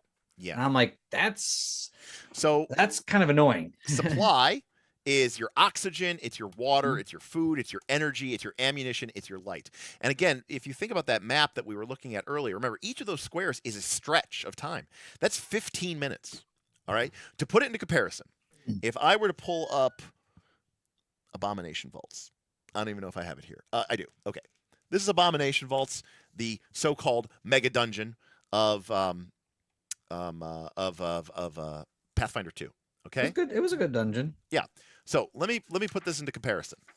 So let's go to one of the cooler, bigger, neater levels. I thought level 3 was pretty cool.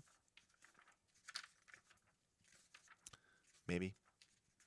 I mean, the first chapter of the book was great, and then it got worse as it went. Maybe they don't have maps in here. Okay. No, that's level 4. Stop before you get. Okay, here we go. So Stop before you're the tavern. So here is level 3. Okay.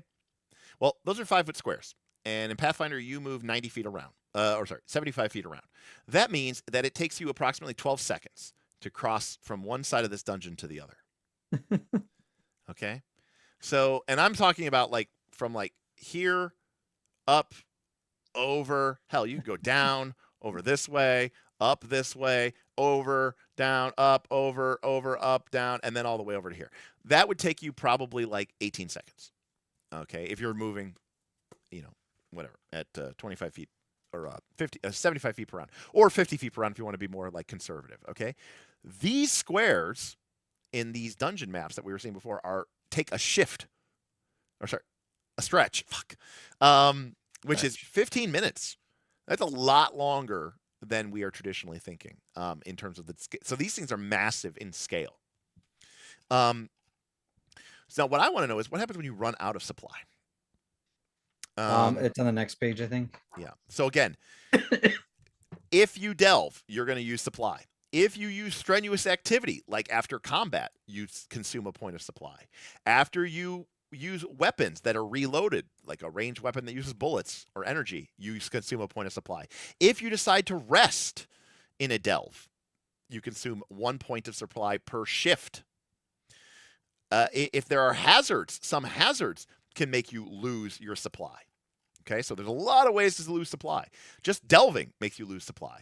But if you, okay, it's like thinking you need to be so, like Dr. Travis said, you need to be so stacked with supply. Okay. It seems like a lot. Now, as a delve progresses, the explorers will experience the consequences of dwindling resources. When an individual explorer is reduced to 3 or fewer supply points remaining, they need to roll for a supply incident each time they lose a supply point. Roll a d6 and add the number of remaining supply points to see what happens. So, for example, as you run out of this is awesome.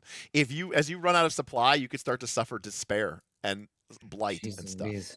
Sorry, thank you. I wasn't in PDF. So as your supply gets low, you start to suffer other resources. Now, what happens if you're out of supply? If the explorers start running low on supply, it's time to get back to safety as quickly as possible. Each time the explorers are required to spend a point of supply, but have none left, they will take either damage, despair, or blight. Roll a d6 for each explorer and compare the result to this table. Armor and protection have no effect. If broken by damage when out of supply, they die the next time another supply point should be spent. So if you run out of supply, you basically start going, you start choking to death. But it's a really slow death. This is a brutal game. It's a really slow death.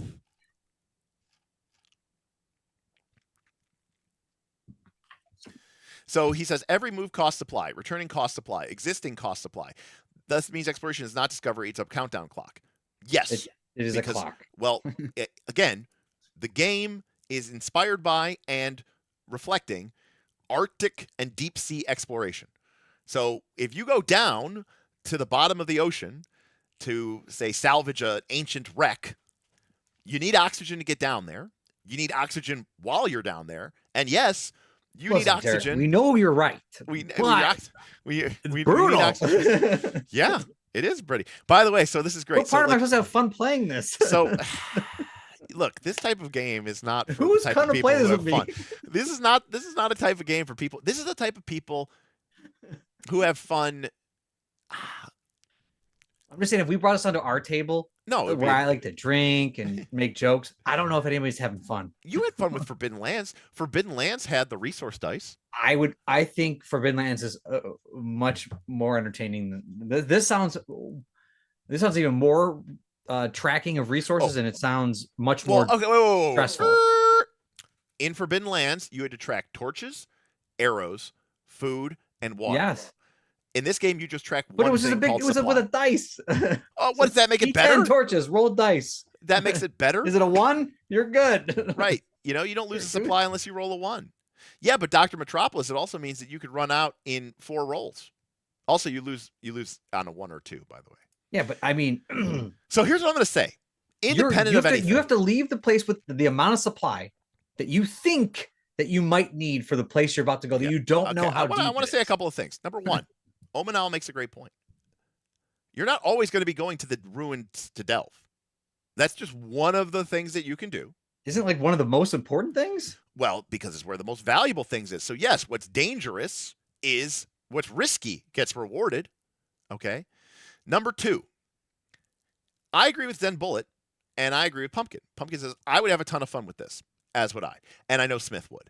And I also agree with Zen Bullet, which says, I think this is the type. So, I mean, I'm not trying to knock Shadow Dark, but the answer to making a dungeon feel claustrophobic and to feel like time is running out is not real-time torches. Okay? It is this type of mechanic. Because the answer to your question, by the way, is you probably can't go in and out in one expedition, right? You'll probably have to go multiple expeditions. Think about the way that they climb Everest. So you have to go in, figure out like, shit, next time we're going to need to bring 20 supplies. So let me give you an example, okay? So let me give you an example. When people are climbing like really high mountains, okay, they will set up a base camp. And then what they will do is they will hike up the mountain with their packs loaded with oxygen. And then they will set up a second base camp.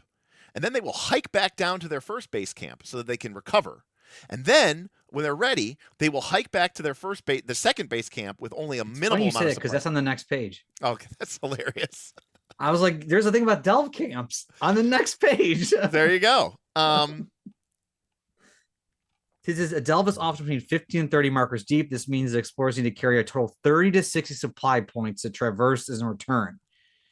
And that's if you're unhindered incidents, combats, etc. So, and there it is. Extended delves that might not be possible to traverse the entire room without setting up a camp along the way. Yeah, there you go. Camps are useful for recovering damage, despair, conditions. Well, that's not too bad if you're right. And TSH proposes you can explicitly set up camps and return to the ship if you need to change your loadout. Also, Thaddeus points out expeditions back in the day, these Arctic expeditions, these deep sea expeditions, often took months, You're if right. not years, to prepare for I this get trip. it. It doesn't sound fun, And though. I agree with Pumpkin. I don't want to be able to clear the ruin or the dungeon in a I single don't run. think you need to clear it in a single day. Yeah, of course you do. You're only playing it one shot. You're like, I need to do everything in one go. On to the next game. What's next? Dungeon Lands of Eam. Let's go. How many sessions is this box? Muppet Lord of the Rings. Dr. Metropolis says realism does not mean fun. Well, to be fair, Dr. Metropolis, nothing about this is realistic. We're exploring ancient sci-fi ruins where a techno-organic blight virus we're subbing is in consuming us. Deep sea exploration for space, but the realism of oxygen and stuff is Actually, I find it completely opposite. The realism I think sounds very tense and dramatic and explosive. Tense and dramatic and exciting. In fact, Thaddeus points out, Land of Eam does its own flavor of punishing hexcrawl. We'll find that out later. And I agree, Omanal. Simulation does not mean it cannot be fun. So, Dr. Metropolis, realism does not mean fun. For you. I also don't necessarily know that this is very realistic. But it is definitely simulationist, and it's emulationist. It is trying to... I don't know if anyone here has scuba dived, but it's cool, but it's kind of nerve-wracking. Sounds awful. And I can't imagine. And I was scuba diving in 50 feet of water where I can see the surface. Now imagine going cave diving, where you are going into an underwater cave, and you're not really fully sure what's the layout of the cave is. Right? That would be very claustrophobic, terrifying. That's why I stay with 2 feet on the ground, and I suffer from anxiety. Well, you know what, Bob? Freak out. Bob, remember when we first played? Couple things. Early on in this channel, when we were first playing Legend of the Five Rings, Bob had to step out because he said the game was too stressful and it was triggering his anxiety. Early on, Bob said he would not play Call of Cthulhu because it seemed like it would be too terrifying and too tense and too stressful, and it would cause him anxiety. Bob, you should not play this game. Damn, this box set that I bought. I mean, I guess my question is this. How is this any different than a combat where your hit points are getting low? You know what I think it is? I think How is that any different? I think it is. Except, by the way, if your hit points run out, you're dead. So I get it. I think it's time. A quick slash of the blade, and your hit points are it takes like a couple of minutes. The slow. What combat takes a couple of minutes? What I'm saying, I mean, combat takes like a whole hour where you watch your hit points and resources dwindle away, and at the end you're just dead. Again, well, in half these games you don't die. Yeah. By the way, you can't even die here. You can totally die. You have a heart attack. Well, if you roll 66. They abstract supply aggressively, but then refuse to abstract gear. You have an enormous item list full of hyper-specific tools, yet the rules explicitly shut down improv. If it is not on your sheet, it does not exist. Well, the reason they do that, Dr. Metropolis, by the way, thank you for that, is specifically because this is a really complicated issue, but there are people I really respect, like Smith, who hates abstract magic systems. He loves Vancy and D&D magic systems because he wants the strategy. He wants the decision point of which spells did I take today to matter. He doesn't want to have like a hand-wavy system where anytime you encounter a problem, you can just go, oh, I magically create a bubble of air and we can get through this water dilemma. Oh, I magically create a cushion of air and that'll get us through this cliff. He doesn't like that. He wants to be like, no, I took wind walk. No, I took water breathing. He enjoys that. And the same thing is true with this equipment list. By being very specific and not allowing for quantum interpretation, it basically is saying the well-prepared group who chooses the right equipment to bring to the right delve is going to do better than the other beings. Because getting dice in this game is a premium. More D6s is better. And you want to pass. You don't want to fail. So getting gear dice bonus is a huge deal. I should also point out that with the gear dice, if you push, your gear can break and decay, but it doesn't cost you hope. If you push with your skill or your base dice, those ones cost you hope, which is a limited resource. Your gear can break, but ultimately, if it breaks, you just don't have it anymore. If your hope runs out, then you have a problem. Right. The only thing that's abstracted is quantities. Correct. And I think that's just from a playability standpoint, because it would be very annoying to have to track. I mean, at that point, you're playing D&D. People don't know this because no one plays D&D like this anymore. But once upon a time, you had to track every single arrow. You had to track every single torch. You had to track every single ration. You had to track every single water skin of water. Which I like. How is that any different? I like tracking that stuff. Okay. What I don't like is the slow death of oxygen going into a cave. So it's the method of death that bothers I think you. I'm not joking. I think it's like the method. It's like that's what my anxiety does. You're like, if my character got killed by an orcish axe, I'm totally fine with that. Baller. But if my character is like deep in the ruins and then there's a cave in and suddenly he realizes he's trapped down there. You know that scene in Game of Thrones where By the way, Bob, I don't want to ping your anxiety up anymore. But when your supply starts to get low, you roll on this supply incident. I see that. And one of them is red lights start blinking on your suit. I know. Do you know what was it, season 7 or 8 in Game of Thrones or whatever, when that big war battle, I think the Brothers War, and what's his face gets buried under the bodies, and he's breathing. Battle of the Bastards, Jon Snow. He's stuck in the middle. Freaking me out.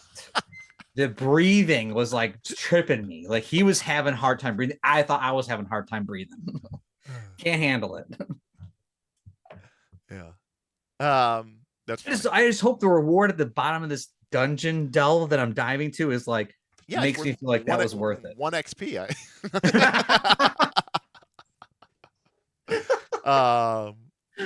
Yay. Oh, that's funny. Yeah.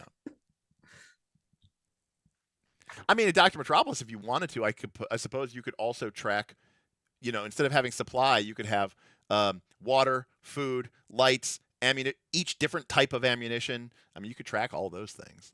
I think that's just one of those things where it's like, if that was the case, I don't think anybody would play that. At that point, you're just playing an old school game from the 70s or 80s, because that's what the way those games worked. Yeah, you have to, like, remember Twilight 2000? Probably not. But when we did Twilight 2000, it had like 900 different guns in it. It had Russian guns, it had EU guns, it had American guns, and then each different gun, it had like the different calibers. Like, oh, hey, I'm out of bullets for my 9mm. Like Give me some bullets. You're Mech like, I've got 357. That's not compatible with your gun. Like, it was crazy. And everyone basically was like, yeah, no, 1, 2, 3, not it on that game. Okay, look at this. While not as common, it is possible for explorers to go back up during a delve to bring down more supply, and even to leave supply in camps in a delve to return to it later. That's exactly what I was describing with climbing a mountain. I get it. I'm just in my head. I'm trying to. By the way, that's also about when they reached the South Pole, they didn't load up themselves with 3 months of food and then walk to the South Pole. They loaded themselves up with a couple of weeks of food. They walked like a week, they set up a camp, they returned to the coast to their ships, they resupplied, and then they kept doing it in a series of leapfrogs. Yeah, I don't know if it's like I like exploration over lands travel versus diving into a cave travel, but something so you about don't like dungeons? Well, that's what's so weird, because I'm like, what about Torchbearer? Torchbearer had the grind, ticking. I don't know if it's just the vibe I'm feeling. Like I see Dr. Metropolis saying he likes the vibe of the game, and I think I'm the opposite. I feel like I don't like. You like the mechanics, but not the vibe. Some of the mechanics I like. I don't know if I like the delving part, which is like a third of the game or something. Yeah. Omen House says, yeah, they ate their dogs on the return. There you go. That was the Antarctic explorers, right? Hey, the dogs got us there, and now we use them up on the way back. I think the next part's the best, Jerry, so we can find out what else is going to kill us. Right. By the way, now we're going to get to the part that Bob is totally fine with. When some I love best horrific creature of the dark attacks you. There might be some like sweet beings in here. So it says behavior. A creature will not attack the explorers as they come upon it. Each creature has a pattern of behavior that describes how it acts. As a GM, you can roll or choose, Bob. So it's there you go. It's classic. They have ferocity. They have signature attacks. A creature always uses its signature attack when it attacks. Each creature has a unique set of signature attacks summarized in a table. You can roll d6 or choose. The following rules apply, blah, blah, blah. So basically, Forbidden Lands. Dr. Metropolis says all this, and we still have to have combat in this hellhole. while you're dangling from this Right. cord. Yeah, exactly. Yes, it's horrifying. I mean, that's what a dungeon should be. So we got a critical injury chart for creatures. We've got creatures of the blight. Blight crawlers are black, fist-sized, iridescent, beetle-like creatures that skitter across ruined fields and leave over tainted ship hulls. Reminds me of the scarabs from the Mummy movie. Remember? Is the +2 the ferocity? No, the ferocity is a 1. What's the +2 mean? Where's their +2? Right next to its name, blight crawlers +2. Oh, What does that mean? I don't know. What am I missing?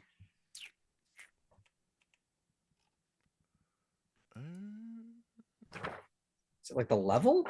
I don't know. By the way, this is for the GM's eyes only, so don't look. Because it's like next page, I'm looking at like the Quan birds +0. I'm like, is this like a level? But I don't understand why. No, that can't be right. No, I don't know what that is. It doesn't actually tell us in Like the a description. threat level? Yeah, it doesn't actually tell us anything in the description of the creatures. You would think it would, but now this is a classic Free League problem, by the way. Like, there's probably some other section of the game where that number is used. They just don't tell us here because it's not actually related to the monster. You know, The blight score. no, he's guessing. He's just guessing. Oh, you're guessing. Okay, I thought for sure you were saying it. No, he's just guessing. So nobody knows. But Nobody knows. Yeah, but this is a classic Free League issue. Yeah, unfortunately. All right, well, I want to see what these. We got constructs. We got these blight beings. So these things just like pop out, and they may or may not attack you. These are part of the hazards, or are they just you would put these in your adventure? Yeah, I don't know. We kind of Guardian constructs because there's like beasts, the heap hog. Yeah. I do like this behavior pattern thing is kind of cool. You like deep rumbling noises further away on the ship or station, a stampeding heap hog rounding a corner, the beast attack. So it's almost like, again, it's this like fear kind of driving up in you, but it is sort of something you can, in old dungeons, you would start to learn the pattern. Oh, we hear the grumbling noise. Oh, there we go. Heap hog in the Somebody distance. said it. What? Each creature has a modifier. So randomly buried in the middle of a sentence. Oh, okay. Each creature has a modifier to this roll to identify it, depending on how rare it is. So you get +2 dice to recognize that creature because it's fairly common. Oh, so lower numbers. Right. So for less example, common. Yeah. So like if Oh, okay. Yeah. So ship mites are, probably everywhere, so they're fine. But like the conduit specters and some of these wraith-like creatures are much more rare, so you don't get any bonus to understand them. If they have like echoes, which sounds like very spiritual, ethereal beings. Whoa. Right. And again, too, like there's also, in addition to, creatures, there's also phenomena, right? So things like toxic fog and gravity tides. I really like this behavior pattern thing that they have for these monsters. I mean, Bob, isn't that just Dragon Tide, Forbidden Lands monster rolling? No. You're talking about the signature attacks. I'm talking about they have like a behavior pattern. Oh, I see it. Yes. Which is kind of cool. Well, it's just when you encounter them, roll a d6. That's what they're doing. Yeah. Well, but I also think of it like it could be like things you could more of like a role playing thing. You could have your head. What is this monster like normally doing? Sure. Like to give your party like clues about what's in the distance. Like knowing more about like a quick chart, knowing about their behaviors. Yeah, it says you can either roll or choose to determine what it's basically doing or what it's affecting. Yeah. Well, because again, if you come across the ship mites, let's say, and you roll, that they're a migrating swarm, well, the chances are pretty good that they might migrate right over you and cause you problems right away. On the other hand, if they're dissolving a bulkhead or building a hive, maybe if you leave them alone, they're not going to bother you because they're busy doing something else. They're just I love that. A swarm of mites. That's sweet. Does this game have a section on building delves? I don't think so. Really? I think they want you to just buy their game. I think they want you to buy their campaign. No way. I mean, there's creatures and adversaries. There is. All right, here we go. Okay, Preparing yep. for it, Nope, never mind. though. I lied. There's a whole GMing section. We skipped it. Running the game. Yeah. So that's only what for I the thought. GM. They talk about the themes of the game and how to push them across. Space is a wild sea, right? So in this game, the analog of crossing the sea is traveling through space, and then the analog of delving down into, submerging to go plunder or wreck is the delve, right? Creating a sense of wonder, the importance of maps. Traveling is never easy. Be inspired by history, the polar explorations of the late 19th and early 20th century, etc., etc. The mysteries, they're everywhere. What to do as a game master. And then there is a whole section here on the delve and creating a delve. So there's a whole bunch of tables. How old is it? Wow, 1.5 million years old. Again, this is all like spoiler alert stuff, but like, what was it originally created for? What does it have to do with the builders and the history? There's a whole flowchart here. Roll for the era, roll for the purpose, roll what fate befell it, roll for the ruin type, roll for the depths, the entrances, the keys, roll for their glyph, the quirks, the discoveries, the level of blight, and final touch, draw ruin. So there you go. Very Cool. It's a very, very. It's a whole thing here. Really pretty laid out. Yeah, I kind of like that.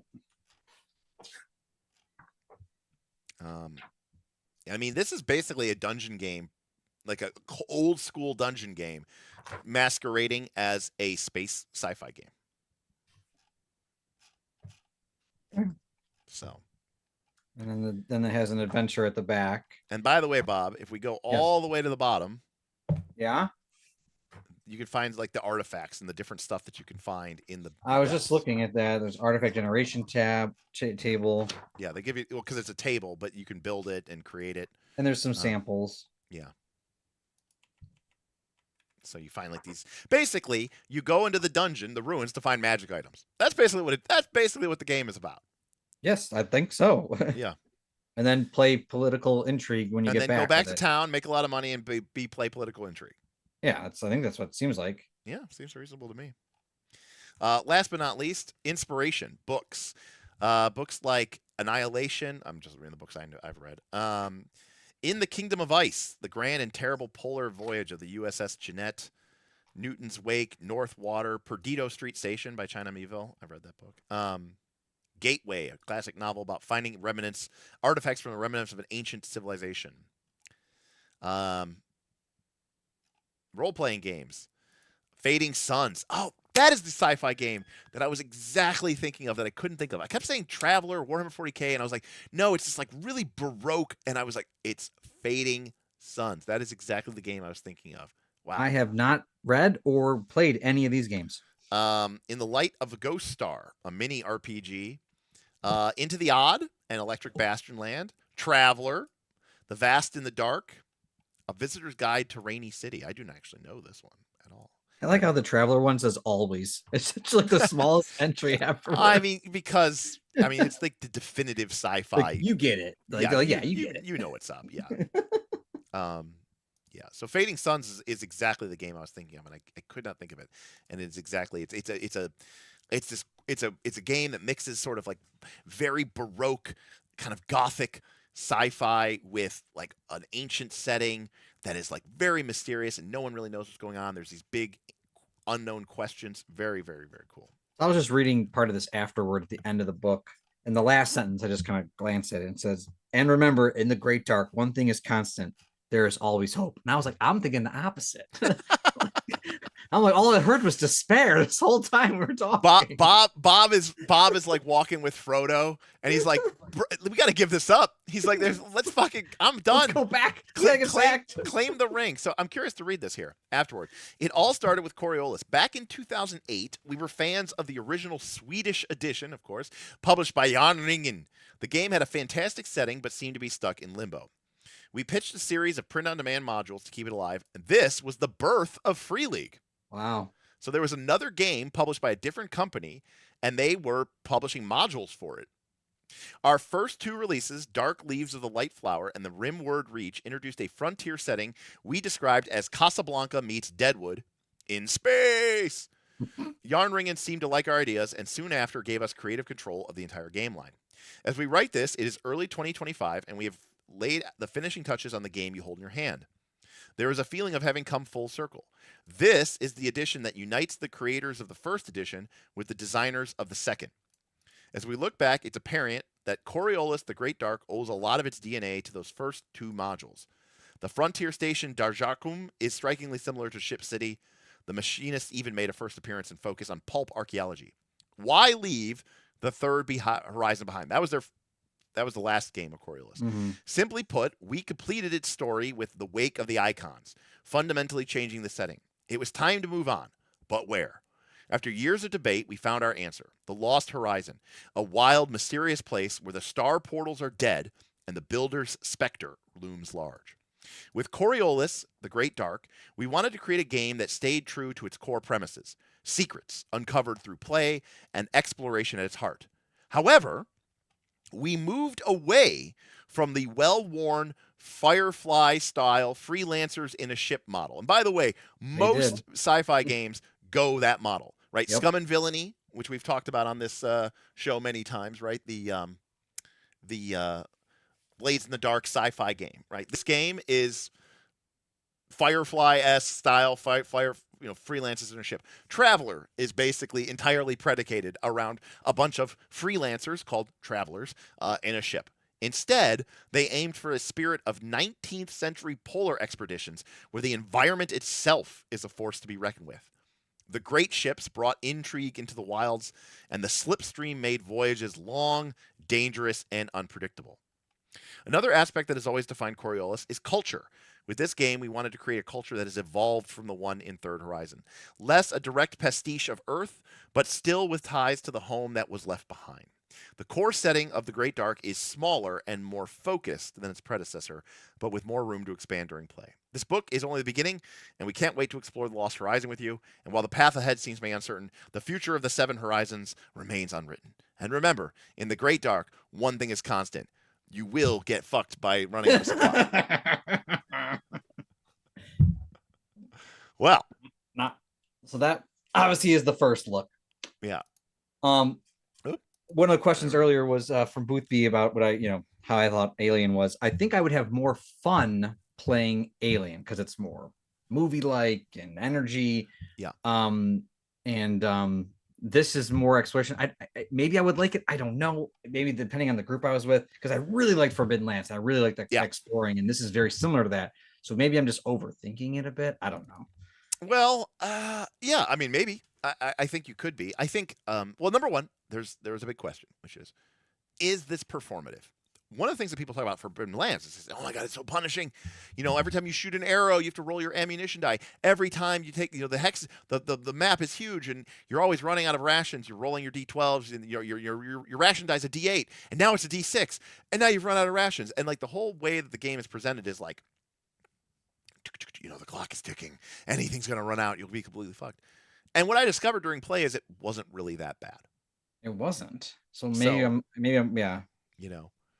I mean, I think I will say that if a group goes, hey, I'm going to take 4 guns and a rocket launcher and a bunch of grenades, and I'm going to take a bird flute whistle, and I'm going to take, and I'm going to take all this other stuff, and I'm going to fill up my inventory and all my supply or all my inventory slots with guns and equipment and take no supply. And then your buddy goes, oh, I took 2 rocket launchers, bro. And and nobody takes any supply. Then yeah, you're going to have a hard time. So I think that the fun of the game is balancing, hey, supply doesn't actually give you anything. It just allows you to, keep breathing and, whatever, but it doesn't give you a bonus or anything. So yeah, you want to take a bunch of gear that gives you +1 die or +2 die or +3 die. But you got to balance it. And that balance is, for some people, fun. For other people, it is a nightmare. Mm-hmm.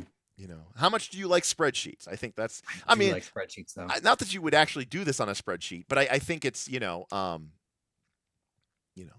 yeah, I'm not assuming that you're literally just going rolling dice, having an event, rolling a dice, having an event. I mean, anytime there's a hazard, there's an opportunity to role play. I mean, all games are defined by their mechanics. And there's some you can explore, I think, certain areas because you're there for 15 minutes in that thing. Yeah, I don't think it's EVE Online levels of spreadsheet. I mean, after all, that's one of the advantages is you don't have to track 17 different resources. You just track this one meta resource called supply. And in fact, I would say that's even more forgiving because you might have brought this much ammo and this much, oxygen. And then you really need oxygen. Well, in this game, you could be like, hey guys, supply's running low. And we still need to get down and up. Yeah. I'm going to stop using my auto rifle. Because every time I use my auto rifle, I have to reload. And I don't want to use the supply. So, time for knife work. Or I got my brass knucks. I'm going to go punch that space bug to death. But like that's a cool decision to have to make. To be like I can't, I can't keep using my ammunition because supplies are running out. Yeah. So, yeah. Did you talk to our patrons and our Are you glad viewers? that this didn't win, by the way? Did you tell them about Friday night? That's what I was asking. Oh yeah, I did tell them that I told them that this game almost won because we did I used a ranked choice voting app. And we talked about a bunch of different games. They had like 7 or 8 games on it. And I said, guys, we're going to use a ranked choice voting app. Everybody goes in separately and orders them from 1 to 8. For our home Friday game. This is for our home Friday game. And I go, you can delete a game if you don't even want to vote for it. And I go, we'll use a ranked choice voting method, right? Where you poll. If nothing is a majority, it wipes out the lowest one and keeps repolling. Fabio Ultima won. But there was a brief moment where it seemed like we were going to pick this game. Even though nobody else knew anything about it. And Bob and I hadn't even looked at the book until right now tonight. Yeah, our buddy Kaz suggested it. And I was like, we don't even know if it's good. And he's like, it sounds like it could be pretty good. And I'm like, we were saying Forbidden Lands and Space. He's like, oh, sounds really good. And I'm like, I don't know. So my question to you, Derek, is did we make the right decision? I'm very excited about Should we have been playing this? I mean, I do think that is the type of game that I would enjoy running. So I will say that. It's I mean, I'm not saying that you shouldn't do this, but like to me, you could strip almost all of this out and create a fantastic dungeon delving game. Mm-hmm. And in fact, it's even better than that in some ways because you have this excuse of being like, there's this mysterious blight that seems to corrupt everything within the dungeons, and wherever the ancestor builders' ruins are, the blight is sure to follow. So you have this great way to just ratchet up the pressure. Mm-hmm. Whereas in dungeons, a lot of times it's very difficult to do. Also, the scale really helps you here. Because, like I said, most dungeons that people make on a sheet of graph paper are probably less than 300 feet from top to bottom on a graph sheet of paper. That's a football field. It's not exactly. I mean, even a casual walk, you can walk across a football field in a minute. So it's not exactly a huge area. So this gives this kind of cyclopean scale. It feels interesting. It feels less like a grocery store, which is what most dungeons feel like, and it starts feeling more like an ancient city. And the scale is supposed to feel overwhelming, Yeah, I'm wondering like how much like let's say a good GM like you, when I'm entering in the C5 grid, really describing it and making us feel like we're here. Well, versus like if you played with some of the, some GM like me or something, like, no, you're in C5 now. You want to go to C6? Right. And well, I mean, but that's no different than any game, right? Like, show don't tell, and again, weave mechanics and fiction. I always say that, right? Telling somebody, as you move down deeper, it's like, the air becomes warmer and more humid, and you begin to see tendrils of blight creeping along the surface of the exposed rock, glistening and glittering with sharp needle-like edges. Now, I've just given you fiction, but then I can also tell you the mechanic. Hey guys, the blight level in this zone is 2. And everyone goes, oh, okay. Like, we understand that, there's a cool description, but that actually meant something. Now, if I just said, blah blah blah blah blah bullshit, and people are like, so what does that mean? Does that mean anything? I don't even know. Is he just talking? Is it actually something? That's bad because the game is a game of mechanics. But also, if I just go, all right, guys, you're in C6 blight levels 2, that you're losing some of that storytelling and some of that, I get it. narration elements. But yeah, I mean, that's okay. But I mean, I always encourage people to try. I mean, you don't have to, be great. I'm not great every time. As a GM, would you ever grant supply inside the delve? I would try really hard not to, Cinnabos. I mean, there might be even some specific rules or abilities that let you somehow scavenge or recover, but I would be very, very conservative with that because, again, we are emulating deep sea diving, and you're not going to find oxygen tanks while you're down, at 3,000 feet below the surface. Mind blown. $10. I'm back. Had to eat. How were the birds? Well, I don't know. I still don't quite understand exactly why the birds, other than canary in a coal mine. I don't know. I don't really understand what the point of the bird is. The bird, it could have been anything else. I don't know why it's a bird. Is it a Coriolis thing? I don't think so, because this feels like this is new to this particular thing. I don't know. Maybe someone, you know what? This is where, I remember when I talked we were debating it for a long time about Dragonheart, and we're like, why do some spells use your proficiency rating and other spells use your trait rating? And we're like, oh, that's the reason there's a balance. So I talked to Spencer Stark, designer of Daggerheart. I talked to him about it at Gen Con, I think, and he went, we just picked it, we just like there was no, we tried different things and we play tested it, and some people are like, oh, I really like this spell uses my proficiency instead, and we're like, that's good enough for us. I'm cool. Maybe one of the creators really likes birds, they're like one of those people that has like a parrot or something. Maybe they really like birds. Maybe that's the deal with the birds. So yeah. TS agent says check your email just to be safe. Because the Foundry modules are out. No, there's people that I was just checking actually right now, and the same thing. That I'm not the only one that can't find the button to claim their VTT code. So interesting.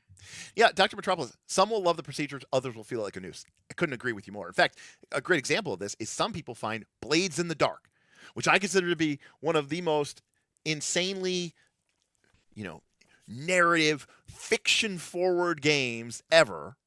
Some people say it feels like playing a lame board game because they find the procedure of the engagement roll, of the payoff, of the heat, of the consequences of the fallout, all that other stuff, the downtime. They find it very, quote, board gamey. So procedure can mean different things to different people, and how people react to different levels of procedure. So for sure. Well, that's good, Omanal. I mean, I'm here to educate. For some people, it means, oh, this game is kind of cool. And other people say this game is completely terrible and I never need to play it. But I personally think it's very interesting. I love procedure. I'm like with Pumpkin. I'm a big fan of procedure. I like extremely mechanical games that then I and my fellow players take the outcome of those mechanics and use those mechanics from that procedure to then direct and guide a narrative and evolving fiction. That's what I love about procedure. I love that the procedure is hands off. I love that I don't have control over it. So the greatest example of this is how I learned to play D&D. It's actually right there in that closet. But I was putting away my old box set because I've been moving stuff around because I changed my studio. A while ago, right? My bedroom became a studio, but there's still been stuff going on. Original D&D was very procedural. Every 10 minutes, there was a turn. Every 10 minutes, you made a random encounter check. If you had a random encounter check, you rolled randomly to see what the monster was. If there was a monster, you rolled randomly on the reaction table to see what their reaction was. So you had no idea. The game, not the GM, the game decided, hey, there's a group of pixies here, and they are threatening. They're not hostile yet. They're not attacking, but they're threatening. And you just randomly rolled that. You had no idea that was going to happen. But the group enters into this chamber. Maybe it's a chamber with a a magical fountain. That's like what the key is, right? But then you roll a random encounter, and you get threatening pixies. Now, that is the procedure. And now, it's up to the GM to go, how do I make that make sense, fit in the fiction, be cool, play it? How do I bring in my creativity and my skill set to make that into something that not only makes sense, but is fun, interesting, cool, whatever? I find that challenge to be incredible. That's my favorite part of GMing, is when a game's procedure gives me a result. And now it is my job as a creative to turn that into something that we can now interact with in a meaningful way. I love that. And, this is where people go, well, that doesn't, I would never have that. I would just decide. And I hate that. That's boring to me.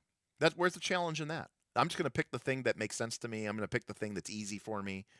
I like the random procedure because it pushes me as a player and a GM into unknown areas, what Apocalypse World calls feral gaming, feral storytelling. And I'm a big fan of that. You avoid what's safe.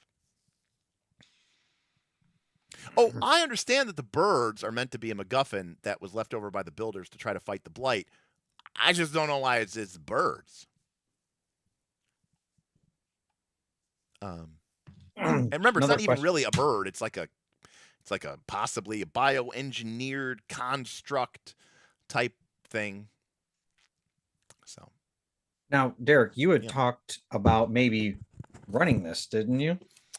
I was considering it. I mean, it was. We're not doing it for our Friday game now. No, I was not considering it, but I was maybe because this Flowers for Algernon came out. Flowers of Algorab. I mean, because again, full stop, reverse it, flip it. Even though this game said to make it up, that's bullshit. This game is prep heavy. Mm-hmm.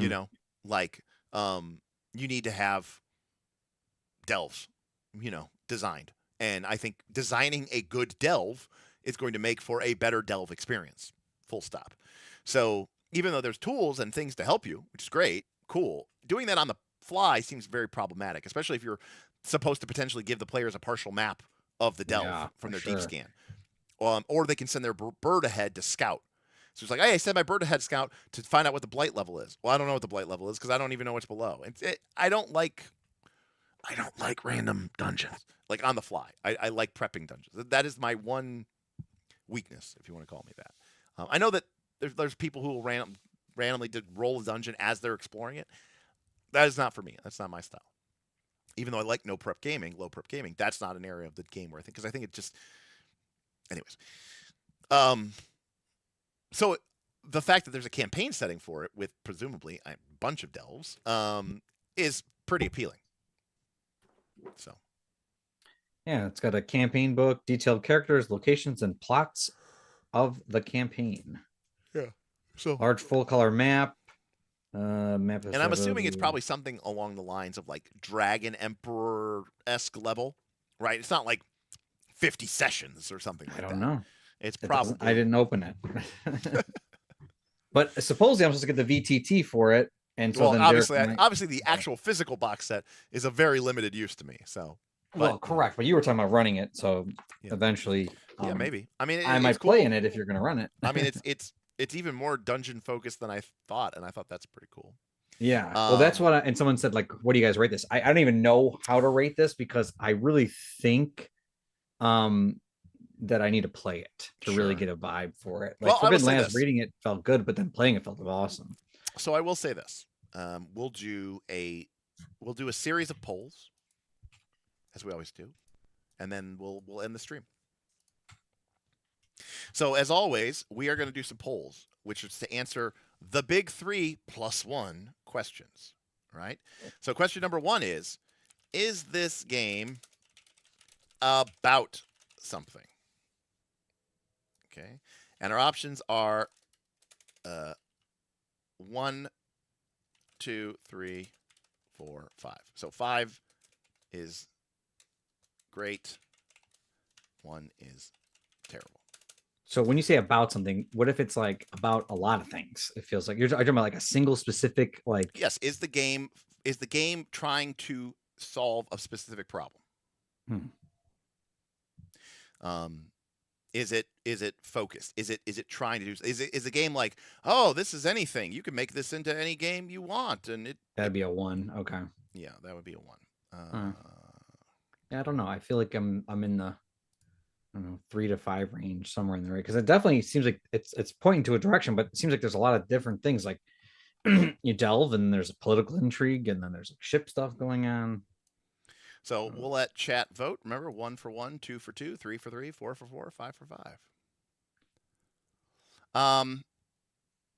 The game, I will say, you have this very procedural delving element, which is cool. And the game's like, hey, you're part of the Explorers Guild. Your job is this. This is how you do this. And then the game's like, hey, exploring is dangerous. There's blight. There's creepy monsters. And then the game's like, by the way, here are rules for flying around your spaceship, going down to these weird planets, fighting creepy monsters, and delving into these ruins. So the game is like 5 for 5 for me on that. But then it's also like, but also intrigue. And I'm kind of like, that's the part that's throwing me off. I'm like, is it though?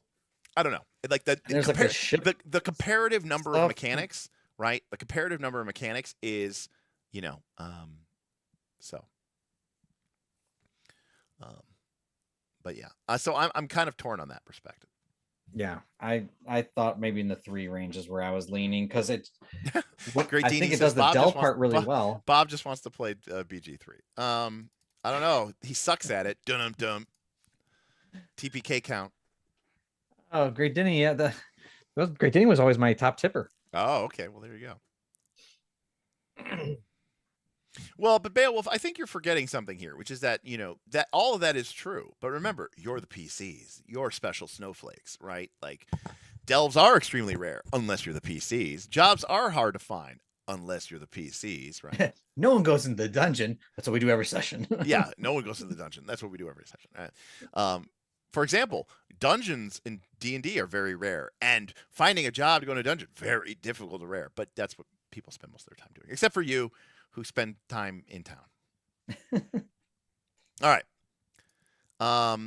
So I think I'm going to go ahead and give, like, to be clear, I did skip the chapters of the sections, but to be clear, those chapters didn't have any rules in them. Not saying that they needed to or that they should. I'm just simply saying that the chapters on the guilds and factions don't have any. It's just lore. It's just background. There's no like, here's a faction tracking system and here's a way to, do all this stuff with the factions and, clocks, and here's the faction system, the faction mini game or micro game or whatever. All right. Question number 2. Are the mechanics, or I should say, do the mechanics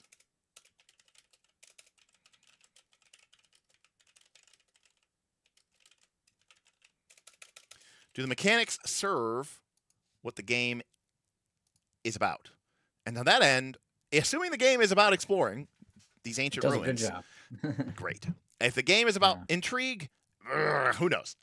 Yeah, because I was like, it really nails the Mind Blown says TLDR, too many birds, not enough space mortgages. We did not see any specific rules for space mortgages. This is absolutely true.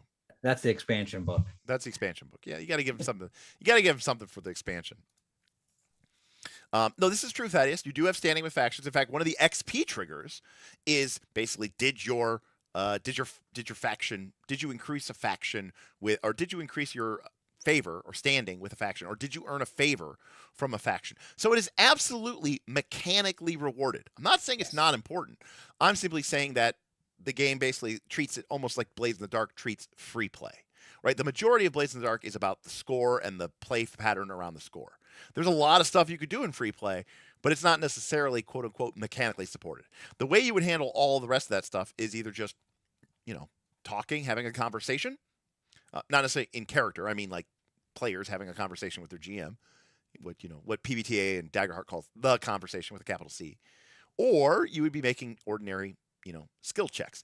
What I wonder about is how the problem with pushing when you're not in a situation where you're like, 3,000 feet into some ancient alien ruin, right? You're like, oh, I'm going to push. And you're like, oh, you got a bunch of ones. You lose a bunch of hope. And you're like, it's fine. I'm in the middle of the city.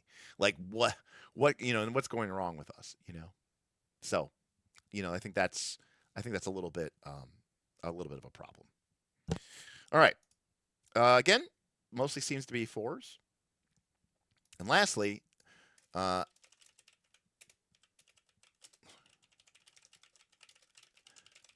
for this, I can unabashedly say a 5. Do the rewards follow the theme and intent of the game? And for that, 100%. The XP triggers are very, very distinct. The CP triggers are very, very distinct. And I think that is absolutely right on the spot. Free League does this almost better than anyone. Even in games that, from Dragonbane to Forbidden Lands to the One Ring, I think they have, generally speaking, done a really, really excellent job of allowing you to do this.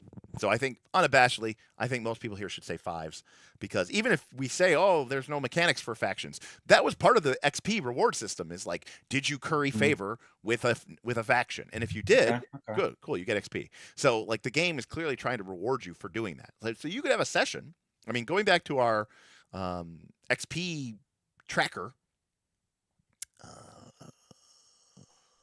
improving your explorer. Did you participate in the session? 1. Did you roleplay your quirk? 2. Okay. Did you explore an unknown location? Did you investigate a mystery? You could do that without going into a delve. Did you instigate or partake in intrigue? You could definitely do that without instituting a delve. Did you help another explorer? Definitely do that without going into a delve. Did you interact with your affiliated faction? You could do that without getting into a delve. So like a good chunk of the XP can be earned without you ever going into a delve, for sure. Now, I agree with Pumpkin. My only worry about the game is that the death spiral and attrition are performative. Yes.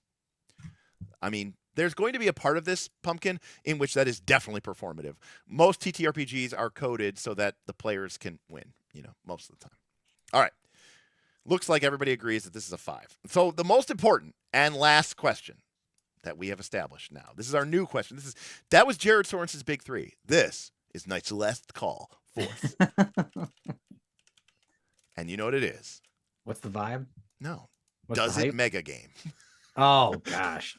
Someone wrote earlier there's no chance of this. So the joke now is that every time we do a game, somebody goes, mega game? So someone did say it earlier. I don't even know how this could with faction play. And faction sounds great. All the GMs would just design a delve. You could do delves like we do islands in Dragon Time. Yes, exactly. That's the delve. That's a delve. Do you want to go back to his? There's a camp. Yeah. Someone made a camp 2 floors down. You just turn the island into the delve. Yeah. And instead of hexes, Bob, you have squares or zones or whatever they're called. Yeah, but it really almost turns into Dragon Time, where you could say you're traveling. Yes. Yeah. And islands are asteroids. You have a spaceship voyage phase. The faction part's weird. I get it, like people like that in mega games. Well, the problem with the factions is I love factions. You have to bring that out of the game. Smith loves factions. World. The problem is players are 5 years old, and when factions are involved, people turn from functioning adults with reasonable takes into babies, and they get really upset because their side lost or whatever. Yeah, that's the problem. I think people would have fun creating their delves and these little planets and stuff like that, which are just like 1 to 2 shot adventures, basically. Correct. Well, someone could even build a mega ruin. Yeah. And it might take several different groups, and they are sharing maps, and they're sharing information. Don't go that way. The blight is terrible. You know what I'm actually describing? What Smith and I wanted Northern Reaches Season 1 to actually be, which was each GM gets makes a cool dungeon, not just a one-shot dungeon, a dungeon that might take 8, 12, 20 plays, and that the groups would be sharing information, sharing rumors. Like, for example, Bob, the single greatest praise I ever gave you, in fact, in my opinion, probably the best dungeon that was ever created in any mega game was the Temple of Bob. Because of what you did with the puzzles and the requirement for the dwarves versus the humans, with the back door, with the golem or whatever it was, there's or like the animated golems or you know, whatever. the keys, the locks, and whatever, the triune. Like, that was awesome because that is the type of play, that's the type of dungeon that you could never do in a single player game, but works explicitly and precisely for mega games. Mm-hmm. Yeah, I think, and you could also we like introduce events. Things can happen on the way to the voyage. You might start there with certain things, or people in town, I guess, are needing to get resources for, maybe they might get them at delves to maybe help combat what's happening in the city. Someone brought back some blight sickness and it's spreading or something. Right, who knows different events and stuff like that. See, even Pumpkin knows. He goes, "This game is what NR was supposed to be." He says, "Oh, Derek beat me to it." Yeah, that's exactly right. Yeah, I guess I'm leaning towards 4. I voted 4. I just think it's yeah. See, Dr. Metropolis says, I don't think we would. Here's the problem. I think it'd be like no. 5 Dr. people Metropolis playing. says right. He goes, "We built a base camp at B7 is a dope thing to share." Or imagine a group comes back and they go, "Hey guys, we delved the ruins of Bob, because that's the same name of it." And you go, how far did you get? And you're like, "We made it down to D, but we had to back out. But we left a sick camp hidden at D5. It's got like 20 supplies stored there. We've got and you guys are going to need at least 40 to keep going or something." Like you could tell them. Yeah. I mean, that's kind of cool. I mean, it is. I wonder, I feel like you say, can it be a mega game? Yes, I think it can. Right. Anything play the mega game. Right? 3 people are playing this game. No. We have to take that out of the equation. We have to take that out of the equation. We understand that the only thing that's going to get people actually playing it is Pathfinder 2 and 5e D&D. We know that. Yes. That's no. I mean, that's no. I think. By the way, I love these votes. I love how we have 7 votes for 1 and 2, and we have 6 votes for 4 and 5, and there's 1 person who voted 3. Yeah, I think it's mega gameable, and I have mega game building experience. I will say this: number one, I think number one, the reason why Dragon Tide exists is because I made a joke when we were really struggling with what to do with Northern Reaches and the leveling problem. I said, well, this wouldn't be a problem if we use Dragonbane, because Dragonbane doesn't have a level. And you don't have the escalation problem. You see, in Northern Reaches, we always had the problem that if somebody's level 7 and somebody's level 2, they basically cannot play together. And we had to jump through a million hoops to get to it. And finally, we couldn't come up with a solution, and we were like 6 months late to deliver a season. We ended up not delivering the season, so I delivered a unofficial for funsies season called Northern Reaches Southern Beaches. And I joked, and I said, everybody just levels up once a week automatically. And I originally never would do that because I thought that would kill the motivation for the game, right? It takes the entire reward cycle of the game and just throws it away. Guess what? Nobody cared. Because all they were just like, I play Pathfinder 2 and I get to level up and I get to choose new things for my build. Now, for Season 3, they refined it a bit. They still earn XP, but now they can spend XP to affect the game and do different things. One question. The GM Council did a much better job with it than I did with Southern Beaches. But I was still shocked that people were willing to play a Pathfinder 2 game that had no sense of progression. But one of the cool things about this game, being year 0, is there's no HP bloat, right? We saw that you can take that talent twice or 3 times and you can gain 2 hit points 3 times. That's it. That's the most hit points you can ever possibly gain in the game. So the difference between a max level character and a fresh new character might be 4 or 5 hit points. So there's a couple things in here. If it was mega gameable, that would have issues with would be like the bird. Like who has the bird? Does someone have the bird? Like how's the bird going? Well, so what you could have is you could have a what do they call them? A rookery, right? Right? A rookery is where they store ravens and store birds, and so there's like a flock, not a stable, but a flock of community birds. Right? So somebody goes, "Hey, rent we're a bird." Maybe not rent a bird, but you take a bird. Like, "Hey, I'm taking Zula." And everyone's like, "Oh, Zula's sick." And then what if Zula dies on your mission and then she's dead? Yeah. And everyone's like, "No, Zula." Okay. So obviously you would take the naming crew out. People could have their own vehicles and stuff like that. Of course. What about the the game literally has what we try to put into correct. But here's the part I don't know.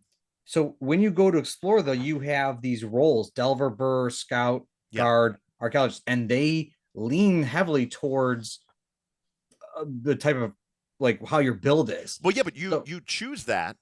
Those aren't assigned. Like you assign those roles. Oh no, I randomly. get that, but it says like if you're the delver, your key attributes should be Well, yeah, because agility, you're going to be making a insight. lot of that roles. Well, good. Guess you better make good You gotta characters. And build. have... Well, so we already have a hard enough. No, time but how getting is that any different than being like, hey, we're going on this adventure? Is anybody a tank? Does anybody have any armor? No. I don't know. I just feel like you could play a game with like 5 wizards. I mean, we joked. Having but 5 this, delvers would be an issue. Well, for starters, tangent to a tangent. One of the reasons I was originally really excited about Beacon as a mega game is because Beacon has this idea of a job system where once you've accumulated once you have a class, basically at game time, you can decide to put on your tank costume, and now your character's a tank. Or they're like, hey, we've got 3 tanks, and you're like, cool, I'm going to put on my mage costume, or I'm going to put on my alchemist costume, and your character basically kind of changes fundamentally. So we said that would be really good for mega games because you never know which players you're going to be with. In the case of this game, I would simply say, number one, it encourages you to number one, it encourages you to be diverse. Number 2, who cares about balance? The whole point is like, hey, we don't have anybody who can fight. Okay, I guess we better be really sneaky. I guess we better really, really careful. Number 2, I would say it encourages, I mean, this is, again, we have to ignore this because no one would actually ever play this. But like, if you had enough crew, you could be like, hey, does anybody have we need a good delver. We've got a crew together. We're trying to go to Temple of Bob, and everybody knows that that's a really tough dungeon or a really tough ruin. Can we get, is anybody available who's a really good Oh yeah, delver? you have to have a bird. Oh, you have to have a bird. Yeah, I mean the bird. But I think the rooker idea actually makes a lot of sense. Yeah, and I love the idea because of a community rookery, and everybody's using their CP to level up the communal birds. Yeah, and then if a bird dies, it's like, no. Look, this it's funny. Just I mean, obviously, this is not. We are not building a Coriolis mega game. No, so you guys know, we're not. But, number one, okay, wait, no, full stop. Number one, we already have Northern Reaches season 4. Right, which season 3 just ended, so Northern Reaches season 4 is going to start at some point. Dragon Tide beta season finished, so we didn't officially have a full season of that yet. Yes, that wants to kick off. Although, by the way, Bob, overwhelmingly, like people voted for like 8 weeks. For the length. Well, of the we'll campaign. talk about that probably not tonight because we're running late. We ran late, so we can talk about it. But tomorrow maybe we'll jump on a call or something. We'll talk about Dragon Tide season 1. Right, but so I just have this funny vision. Number 2, or then okay, keep going. Go. We're in our off season, which is the winter phase. So we already have people who wanted a Beacon game, and then when the Beacon game couldn't be realized, they're like, well, why don't we play Lancer instead? People want Lancer. Okay, and people want Lancer. Although I will add that Beacon, Beacon is still what I really want. But if the people want Lancer, I'll let them play Lancer. Obviously, I'm not saying no. All I'm saying is that Beacon doesn't have a VTT. We do have a patron who's been working on it, but also the people who made Beacon are trying to get a V13 Foundry version. Lancer is still on V12. Just saying. Lancer's still on V12. So there is that downtrend. But separately, Derek and a small crew of elite secret patrons may be working on another mega game in secret, in dark, in shadow. For all of them were deceived for another mega game. One mega game to rule them all. One mega game to find them. One mega game to bring them all. And in the darkness, kill the monsters and eat them. I was gonna say, this is not Lord of the Rings. This is a different game that I knew because I'm in this channel. Now, this is what I was talking about. I just had this crazy vision that like KLC has 7 mega games, and you're like, Mondays is Coriolis mega game day, and Tuesdays is when I play Dragon Tide. Wednesdays is when I play Northern Reaches. Well, this is what led to Reaches, which is a meme channel, which is where it's all part of one mega game, and people go and play whatever game they want.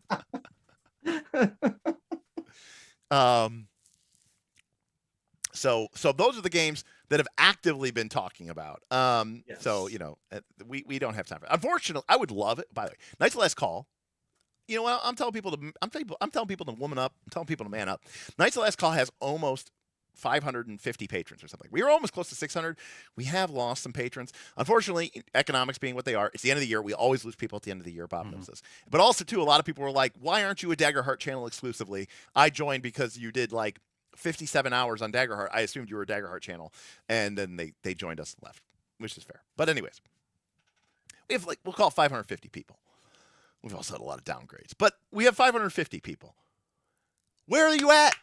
Come on, people. We could have huge mega games, huge tracks of mega games. And, and yet so many people in the Nice Last Call, they want to lurk. And I'm telling people, let's step up, play with some of your fellow gamers. They're awesome. These are fun games. And the more people we get, the better it works. Fun games. I don't know about this one. But now you're having a heart attack and a panic attack with friends. They're on the same medication. Oh, yeah. Yeah. Well, obviously it works better for me. I don't have panic attacks because I don't do those type of things. And I don't have panic attacks because I'm on Lexapro. Exactly. You even have the backup Zans. I don't have those.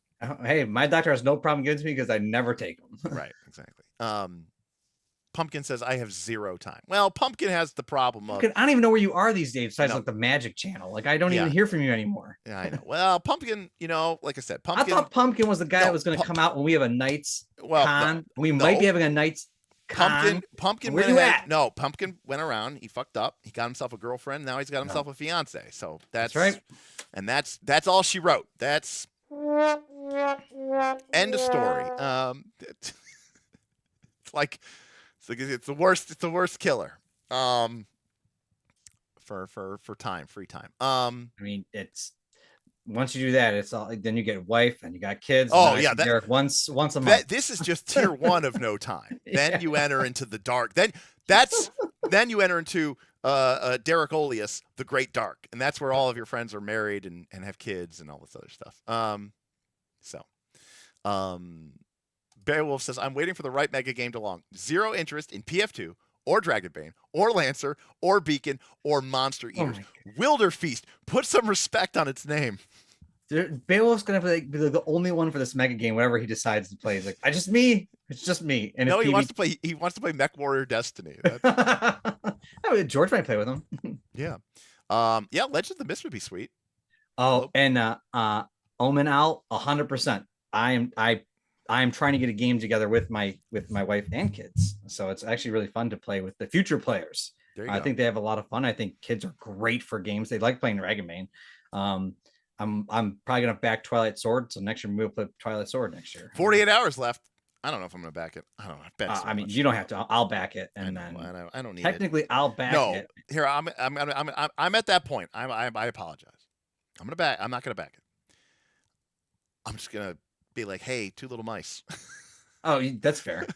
But I'm gonna back it anyway, and then you could just use my PDF copy. Yeah, that's true. But I'm gonna get the box because I want all the stuff for the kids. Oh dang! Now see, Bob, you gotta mentally prepare yourself for the Omen Owl. My son won't play with me. He loves his D&D group. Hurts my soul. Oh, well, how old is he? I mean, he's got to be old enough that he's got his own D&D group. I'm guessing he's got to be at least 12. He's got to be at least 12 or 13, 14. Like when Colson's like, Dad, and you're like, what, you don't want to play role-playing games anymore? Not with you, Dad. Oh, you're such a loser. Owen says he's almost. Man. He says he's 16. Mine is 7. Right. So I'll have a handful. Yeah, the only thing that's hurting about Twilight Sword though is like shipping is like ridiculous. Well, it's from Italy. So that's the thing, and I want the box set, and so. Right. Well, that's why you buy it. Well, no, but that's why you just buy it at Gen Con. Or we got to get you to Gen Con, Bob. No, I just use you as my. No, but we got to get you to Gen Con. I don't like all the people. There's too many people there. But Bob, it's so cool. You don't even have a place to stay. Where am I supposed to bum a place? Well, that's true. But I mean, if we can figure out something. I don't have any family in Indianapolis. You can stay with me and Steven Clicker. Oh gosh, sounds awful. Mr. Toast says, I got 6, so lurking is all I've got. Lol. Here for more Bob first looks though. $24 Canadian. Than that, I'll get the rounding error on the Canadian conversion. Does complete our super chat goal. So that's nicely done. We can do Land of Eam. Yeah. Bob. Which is the first look I really want to do because Ryan's excited about it. It's kind of cool. It seems too crunchy for my kids, but I like the art and some of the monsters. I was because they sent me the PDFs today. Yeah. And I was looking a little bit at it, and it doesn't seem like that complicated. Well, that's why I got to first look at, so then I can make a decision. Yeah. Because I think the art and this tone is up my kid's alley, but the it might be a little too complex. Well, the good news is it is the next thing on our first look queue.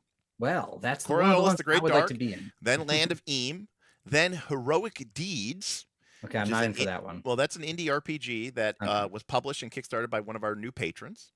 Then Dolmenwood, and Dolmenwood's probably going to be a two-parter. I'm interested in that one. So I do want to wait until I get the physical Dolmenwood, because it's such a beautiful book, and I do want to kind of like show it off, not just through the PDFs. But that'll be a really cool one. We have a Wicked Ones, which is an older Forged in the Dark game that came out in PDF, but the print copy never happened because the creator just said, it's never going to happen. I'm sorry, guys, I can't do it, and stole everybody's money. But Darth Gorlock doesn't want me to do that unless I'm doing it with him, like we're doing here. Then we have Die RPG, His Majesty the Worm, and then we get into a bunch of older stuff there. So, do you want me to get you the box for Coriolis and do an unboxing at your place? Do you want to do one? Well, it's a campaign though, and I mean, I don't want to like show off. That's fair. It's not like a box. It's not like a starter box. Yeah, I mean, we could show what's in it, but I don't think that would be like a live stream. I mean, because no. I didn't know if you just wanted to do like if I just drop off your house one day, you'll open it up 5-10 minute video to link also with this or something like that. Probably not. Yeah, I'll just open it myself then. All right. I'm just trying to give you some more content. Isn't Dolmenwood just OSE? It's mostly just OSE Pumpkin, but it has a really cool hex crawl, and it's got a really neat, really awesome lead. The Dolmenwood is the name of the setting, so I think that's what's really cool. The mechanics are just basic BX D&D. Full stop. I mean, there's not a whole lot to talk about. They have a couple things that they changed, so I've been told. But really, what I want to take a look at is just how well designed the sandbox is, and I think it's a really great size for what they're trying to do. It's a really cool hex crawl. Pumpkins. I don't even know if I have a setup to do an unboxing video. I mean, you could just be like, "Look cool, look cool, look cool." Yeah. Well, I'd rather just put the camera come down and open it up from the top. Hey, new tip goal: $1,000. Get Bob a top-down camera. No.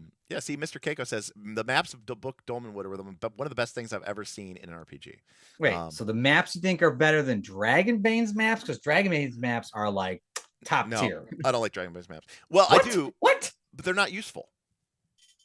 Okay, so they're pretty. Okay. So I guess that is a different conversation, because I think they're one of the prettiest maps I've ever seen. They are, but they're the Morkborg of maps. Like, it's technically a game aid, but it's mostly there because it looks pretty. Fair. I don't know if I would compare it to Morkborg, but I agree it's an artistic piece. I mean, obviously there's locations, but it's hard to see like how far anything is. Do you have the cloth map? No, you have the cloth map.